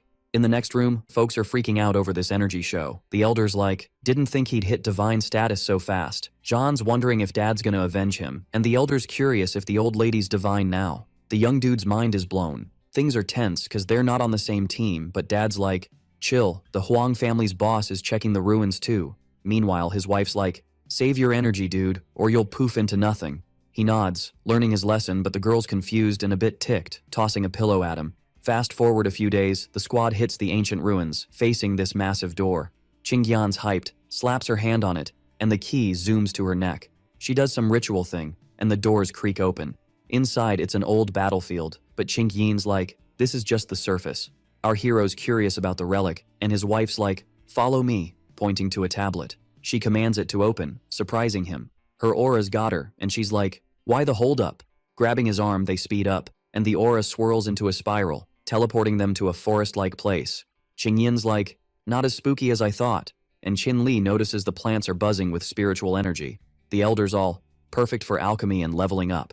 Our hero's thinking about making future-use pills. Nearby, the family leader rolls in with a crew. The masked leader's like, "Finally got in, congrats all around," then orders a Qin Li search party. He tries his aura on the tablet, but it fights back, shocking him. The energy's going wild and the masked dude's caught off guard. Back with the squad, Qin Li's like, "Enough dawdling, let's find that giant monkey." The masked guy's lurking, annoyed they snag some goodies. The group moves on, while the masked man decides to scout ahead. Grandpa's like, "We've been trekking forever, where's that fire monkey?" When out of nowhere, someone yells at our hero to watch out for something. Leader Chin shows up, already throwing hands with our MC, asking how he dares to mess with his son. Next thing you know, that dude's eating dirt, admitting he messed up and it was his son's fault. One of the squad asks who gave the heads up. The red-haired girl pipes up, saying it was her aunt. Zitan just chills, trying to spot who it was, then spins around to face her. The girl clocks Yao before she can even blink. But our MC's quick on his feet and catches her. He's totally shook about Zitan, and his wife's just as stunned to find out she's his little sis. That smug dude's all, "The girl's with us now." Chin Li's like, "How's this even possible?" And his sis is all, "Explain yourself." The guy in charge says it's the other dude's turn now. A bunch of hooded peeps ditch their cloaks, revealing there's some wild genetic experiments. Chin Li tells Yao she's pretty banged up, offering her meds while warning him to watch out for these folks. Those monsters don't even hesitate. They just start swinging. Grandpa and the elder step up, saying they'll handle these things. The masked dude tells that guy to team up with Chin Li since he's pretty OP. Then the two start flexing their aura, and on the flip side, our hero gears up for the brawl. Zitan goes after Qing Yin, who doesn't even defend, just says they're sisters. But as she gets close, something wild happens. Now ready to throw down, the woman inside her asks if she's really gonna hit her own sis. So, she decides to school her in Qing Yin's name. Annoyed, she asks how she dares to be so reckless, using such basic moves. And the two sisters start trading blows. Those green aura attacks are totally winning, and in no time, Zitan's almost down for the count. That woman says since they were kids, she and her sis gave her love and the best of everything, asking if this is how she repays them. Zitan seems shook by her words. Qingyan begs the woman to stop hitting her because she's her sister. Zitan spots the weakness and takes her shot, jumping and nailing Qingyan. She can't believe Zitan did that. Our MC sees what's up and yells his wife's name. Right then, the guy shows up with an attack, saying he hates dudes who get distracted mid-fight, and smacks our MC in the back, no defense. The hit pushes him forward a bit, but he glares at the guy, saying he ain't got time to waste on him. Then he whips out his sword and sends an attack at the dude, taking him down in seconds. The masked guy freaks out, thinking he needs to bail, turns to run, but gets nailed by our MC's sword. He used his aura to swing his weapon from afar. Meanwhile, Zitan's got her sis by the neck. Chin Li rushes in to save his wife. The boy slams Zitan against the wall, asking if she's lost it, cause she's his sis. But still ticked off, she whips out a weapon and tells him to buzz off. Chin Li uses his aura to block, telling her to snap out of it. Suddenly something clicks in her head, and she remembers our hero with her sis, mentally asking why he loves someone else and not her. She recalls her sis saying she's her masterpiece, and keeps repeating those words to herself. She seems to be having a meltdown, repeating those words in her head. Then she clutches her head, screaming, and spins around, bailing out of there. As she bounces away, Qing Yun calls for her lil sis. Qin Li wonders how she leveled up to Grandmaster so fast, considering she was just a regular person. Yao says she didn't see her sis-in-law turning evil, but the Green Hall's master is on the way anyway. She explains he was just distracting them while hunting for something. Our MC wonders what he's after, if it's the flaming pill too. Grandpa yells for them to hurry and find the guy.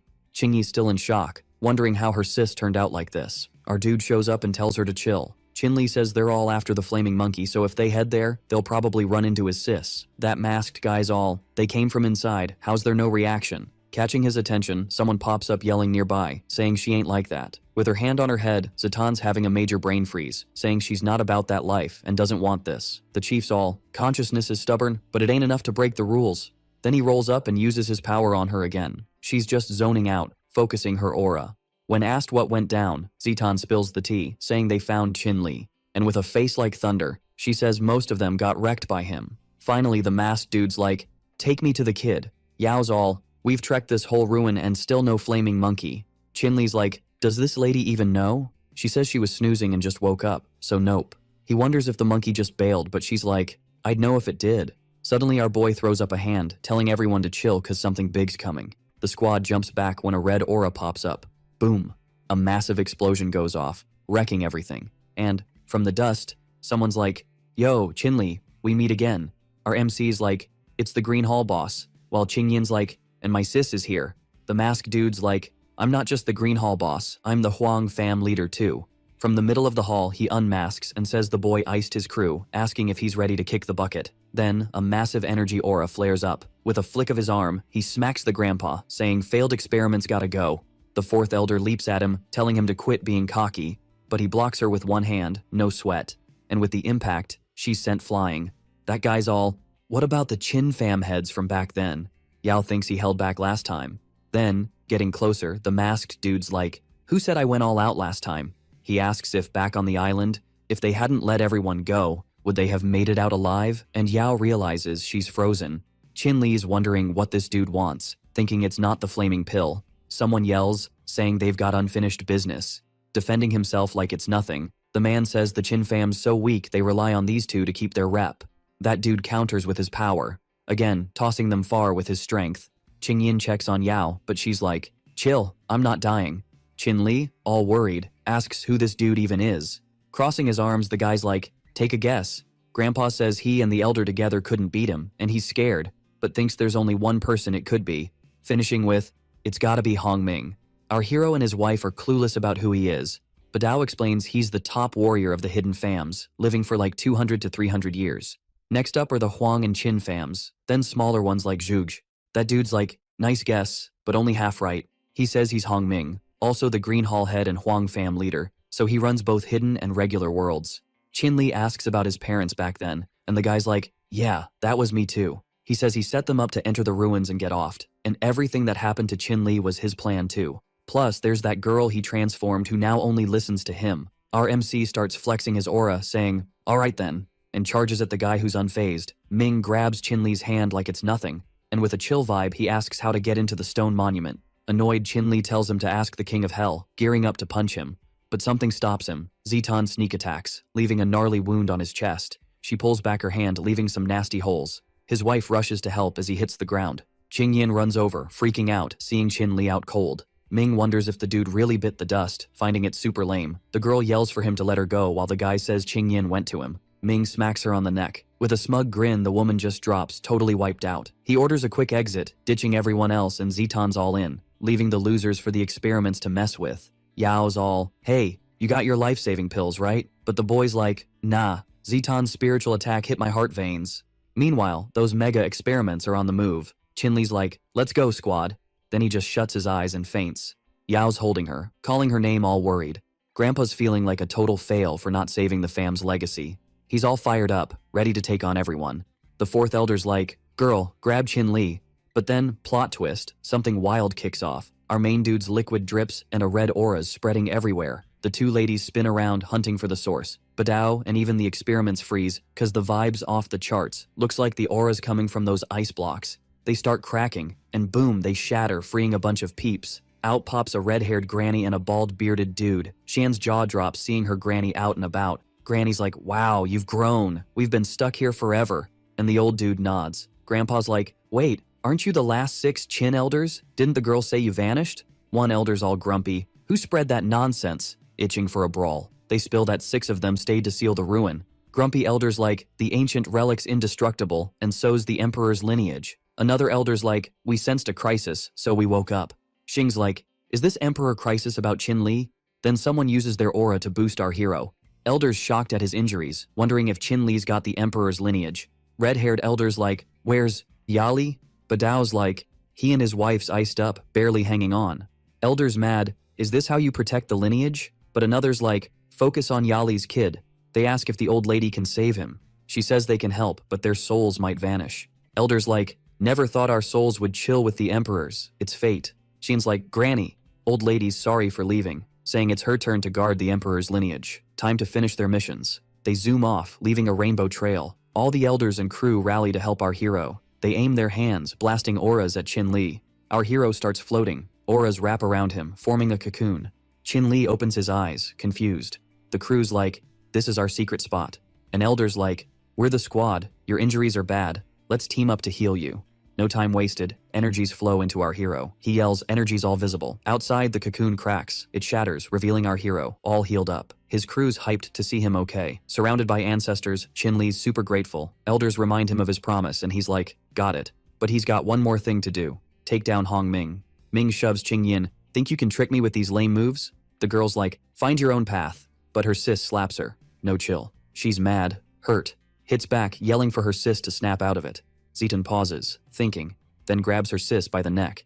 Qingyin's body auto-activates the monument. Ming's like, guess your sis knows you well, didn't think it'd be this easy. As they step inside, the dude's all, whoa, this place is way cooler than I thought. And there's this one herb that could crank out like a bazillion pills. Qingyin's thinking, no way can we let him mess with anything here, or we're toast. So she asks him about striking a deal. Ming's all ears and wants the deets. The top herb here is the king herb, super hidden, and no way he's finding it solo. Ming's curious about her terms, and she's like, just let me bounce out of here in one piece. He nods. Lead the way. Nearby, our main dude's facing a bunch of freaky experiments. Yao's smacking one like, why do these things never end? Badao's all, I'll hold these creeps with the 4th elder, you guys hit the monument. Yao and our hero dash to the monument, while the dude's thinking about his wife. Meanwhile, his wife's crew keeps moving. Ming's suspicious. You stalling? But Qingyin's like, nah, life's on the line here. As she clears the path, she tells him to chill. She's unsure how real the memories in her head are, but she's gotta try. Finally, she points. There it is, glowing gold and guarded. Ming's like, protection? Puffed, no biggie. But she reminds him of his promise. He unleashes his aura on the shield. His energy smacks the barrier, but it doesn't crack. Ming steps up, shielding himself from the herb's aura, and blasts it with energy. The ray smashes the flower's shield. Boom, explosion, everything's flying. Ming's like, what the heck? But she's clueless. Suddenly, a massive energy burst from the flower. The dude's shielding himself. Didn't think an herb packed this much punch. He leaps at it, reaches out to grab it, but oops, ends up hurt. Suddenly, the ground splits open, and Ming's launched sky high. Qingyin's totally shocked. Out of nowhere, a flaming monkey shows up. A bit freaked, she spots the fire monkey. Ming glares at her. You set me up! Qingyin bolts while he's all, I've been played! And the girl's still trying to escape. The dude's almost caught up to her, but something's on his tail too. And bam! A giant hand smacks him. He's flying through the air. Ming crashes into a hill, while the flaming monkey just chills. Now the monkey turns to Qingyin, who's defenseless. She yells, don't do it! The creature gets closer, and she tries to defend herself, but the monster's curious. Suddenly it closes its eyes, all chill, then jumps away, leaving her safe. But her sis Zitan's watching. Nearby, the duo's all, that sneaky Ming must be hiding his aura. But Qin Li spots something. He senses a fiery aura, realizing it's not just any aura. Yao's like, it's coming from the monument, and our guy's like, this ain't good. Qingyin's like, you stalking me? And Zitan's all, I'm gonna end you. The girl screams as her sis steps on her head. But suddenly, she's zapped by golden energy. And next thing, she's out cold. Qingyin's like, did you kill her? But our hero's like, nah, she's fine. The woman in his wife's body didn't expect our MC to be this OP. Qin Li's like, it's my power, duh. You've seen it. Leaving her confused. And while he's talking, bam, punched in the face. Yao's like, can we talk about her single feels? But Yao's about to mention her sis-in-law. When Qin Li spots the giant fire monkey, and the squad rushes that way. They're all, Whoa, didn't even see the fire monkey chillin' in that stone monument. Qingyin's like, this beast is smart, always moving around. Didn't even know it was in my hood. Yao's puzzled, thinking the monkey could totally take out Ming, but it's just vibing. Nearby, the two are still duking it out. Then, the monkey gets sidetracked by something shiny. It heads for an herb and our MC's all, oh, so that's the deal. Didn't expect the monkey to be all zen, not wrecking the trees and herbs. Qinli's pumped, tells the girls to roll with him. He jumps in front of Ming, asking if they're done goofing around. Ming's shook, like, dude, thought you were toast. But Qinli's all, nah, how could I be gone before you? Ming's mind blown at how fast the kid hit the divine realm. Our hero's like, got what I needed, peace out, gonna trap you here. Ming's chasing, saying, only if you can, bro. The fire monkey's just watching them bounce. Seems lonely, so it hops after them.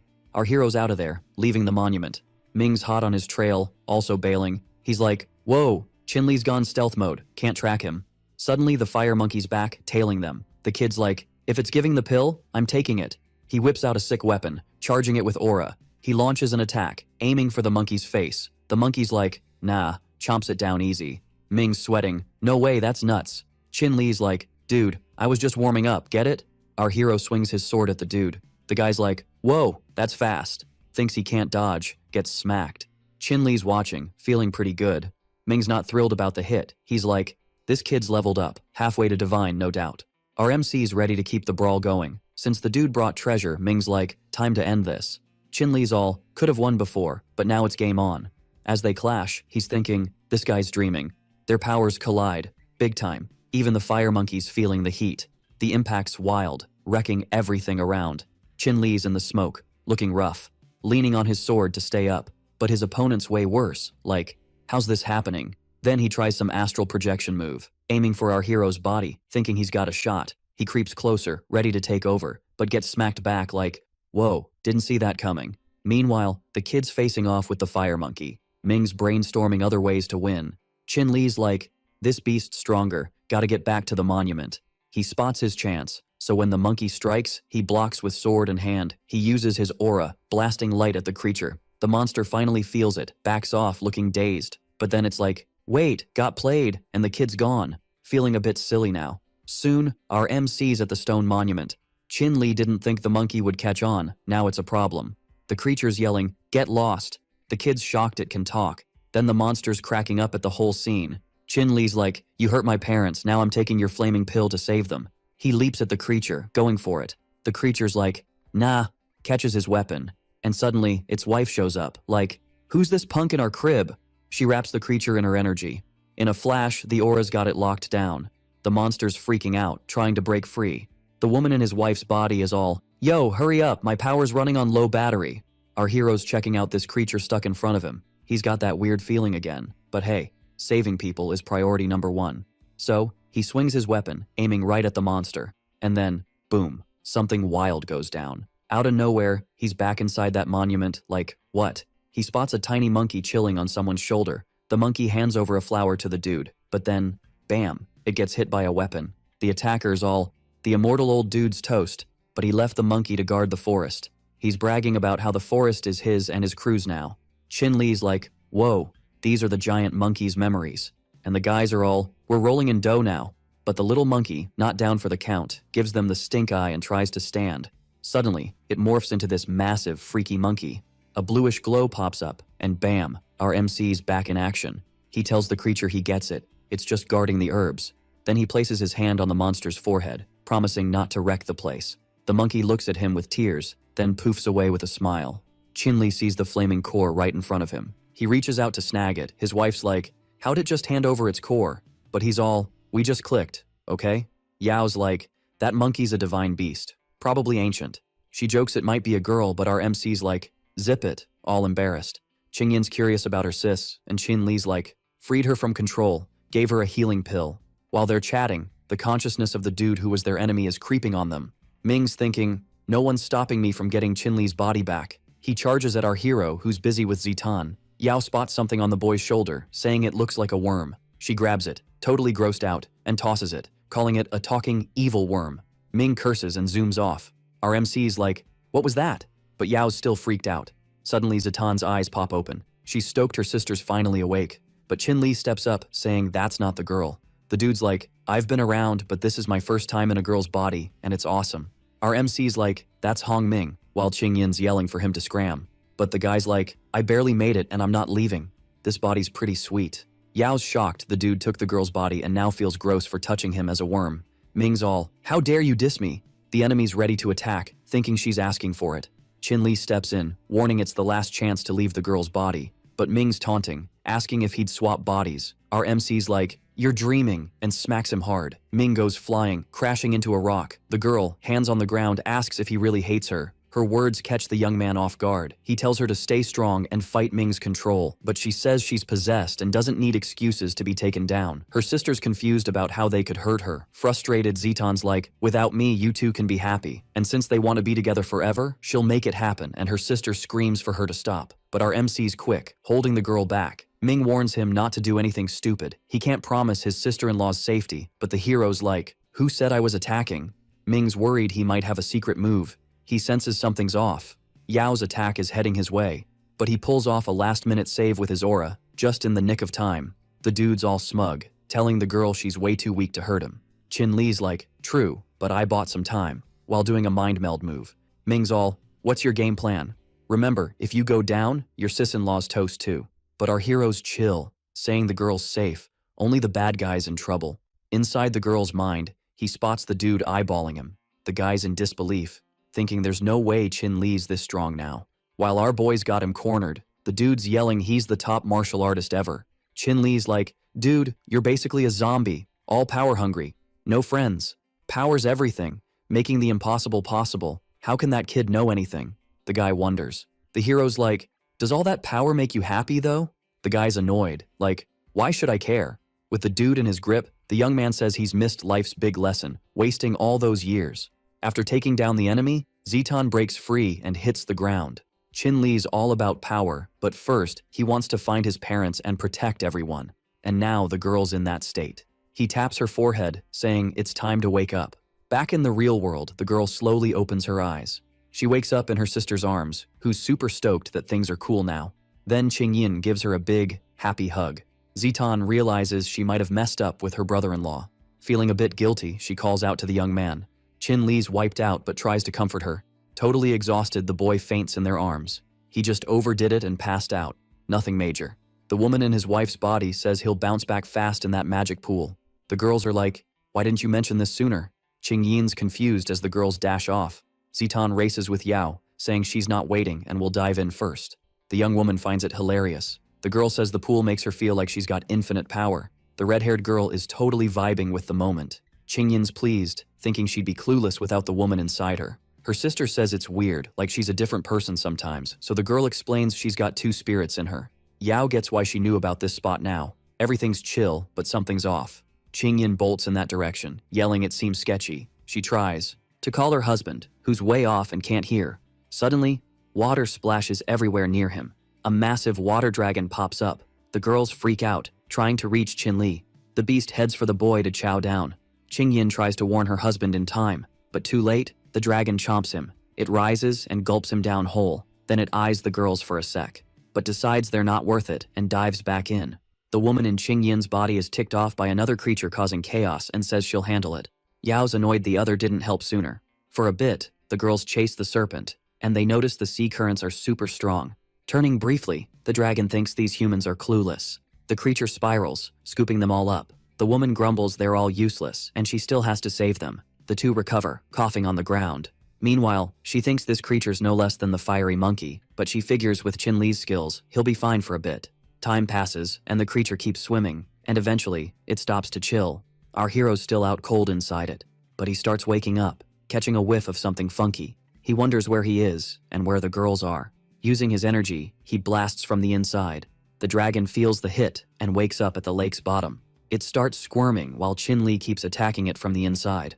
Looks like the monster's having a rough time. Checking out its body, it figures out where the pain's coming from, and our main dude realizes he's chilling in some beast's belly. Finally, the creature's stomach kicks into gear, and oh boy, it gets super stinky.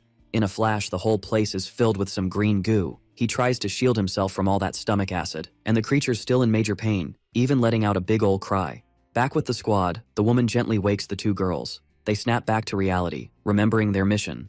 She explains that since the dragon's all about water, it can't stay dry for long and mentions the grass in her hand is like candy for the creature. Yao grabs it, saying he gets the plan. He shows off a fire spirit herb and asks his sis to fetch it to chill the fire. Zeton takes the herb with determination, thinking she'll do whatever it takes to save him. If she hadn't lost some of her power, that snake wouldn't even dare, says the woman in Qingyun's body. Luckily, her host and that dude slowly got used to her spiritual energy through dual cultivation. Finally, that dragon snake finds some chill, and it just vibes at the bottom of its cave. Inside the stomach, Qin Li realizes his spiritual energy's drained and he's in deep trouble. Suddenly, a tiny flaming ball pops up in front of him, and he wonders if that fiery pill could hold him back. But whatever, he needs to try and touches it.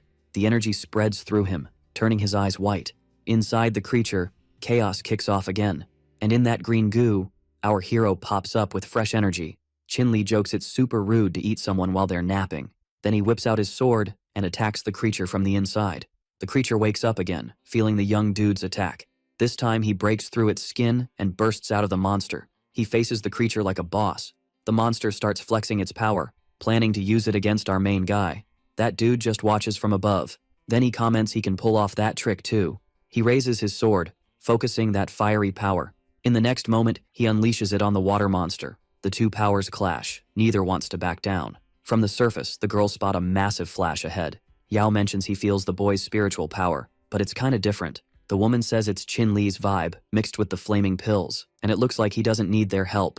Soon after, our hero's already on the creature's head, stabbing it with his weapon. While battling the monster, he thinks of his wife and the girls who have no clue where they are. He jumps off the monster's head and heads to leave that lake. Yao's curious how the boy fought the dragon and ended up just in pants. Awkwardly, he explains the rest of his clothes got digested, and Zeton tells him to get dressed. His wife shows up, tossing him some clothes and telling him to suit up. The woman in the girl's body hadn't realized she cared so much about that boy, and found human feelings kinda silly. Now dressed, Qin Li tells them to follow him. But then, something unexpected goes down. Zeton yells for help from the boy while reaching out her hand. They seem to be pulled by some glowing door. His wife shouts for everyone to hold up. Yao jokes it's bad luck meeting him and also a huge hassle. This girl also jumps towards that door, but as she gets closer, the light messes with her somehow. While trying to shield herself, someone asks what happened, and the girl opens her eyes in shock. Qin Li's in front of her, floating while Yao asks what the heck is going on. That boy comments they don't seem to be inside the stone monument anymore, and his wife adds they seem to be in another time and space. Then, suddenly, something clicks in his head and he focuses. His other soul mentions she didn't expect they'd end up there, while our main dude asks what she's on about. But the woman cuts him off, saying to chill with the questions and just follow her. Sometime later, they roll up to some weird boats. Qin Li asks if she's been there before, and it makes her think. Finally, she says it's kinda familiar, but she can't remember, thinking she must have forgotten something big. Zeton's all, yo, these boats are empty, kinda sus, right? Yao's like, that girl's wild for hopping on a random ship, and our MC's yelling for her to come back. But she's not having it, nope. Out of nowhere, this dude pops up saying she shouldn't bounce so fast. He's all, if you're vibing with the boat, why leave? She's like, it's for my glow up, but she's low-key annoyed. Next thing, she spins around, goes full ninja on him, and our hero's like, chill, don't do that. The guy's unfazed, even jokes about digging her feisty vibe. Qin Li swoops in, demanding he let her go, but the dude's got a fan, flexing, continent noobs like you can't touch me. Then he tries to strike back. Zeton's yelling, worried for the boy, but the boy's got skills, blocking the attack like a pro. The mystery dude clocks that Qin Li's no pushover, but he's not down to play. With a flick of his wrist, the boat's zooming off. Our MC's like, uh-oh, this ain't good. The ship's speeding, leaving the others in the dust. In seconds, it's just a blip in space. Yao's all, does that boat have a vis engine? It's zooming. Then, finally, the woman tells everyone to hop on the boat. But the redhead's like, you gonna chase Zeton with this? How you gonna drive it? The other one's like, easy peasy, and shows off some green crystals. Those stones hook up to some control thingy. The whole boat's buzzing with energy. It starts floating through space, just like the other one. Qin Li's like, is she from this time and place? But she's like, honestly, no clue, maybe? Then, boom, the boat's off, super fast. Yao's like, can we catch that other boat? And the woman's like, totally, they're from the same spot, they'll head back. But she's stressing about getting back to LA, cause all their tracks are gone. Qin Li's trying to calm her, saying they'll make it back, folks are waiting, even their parents. She's like, cool, it's my bad we're on this boat anyway.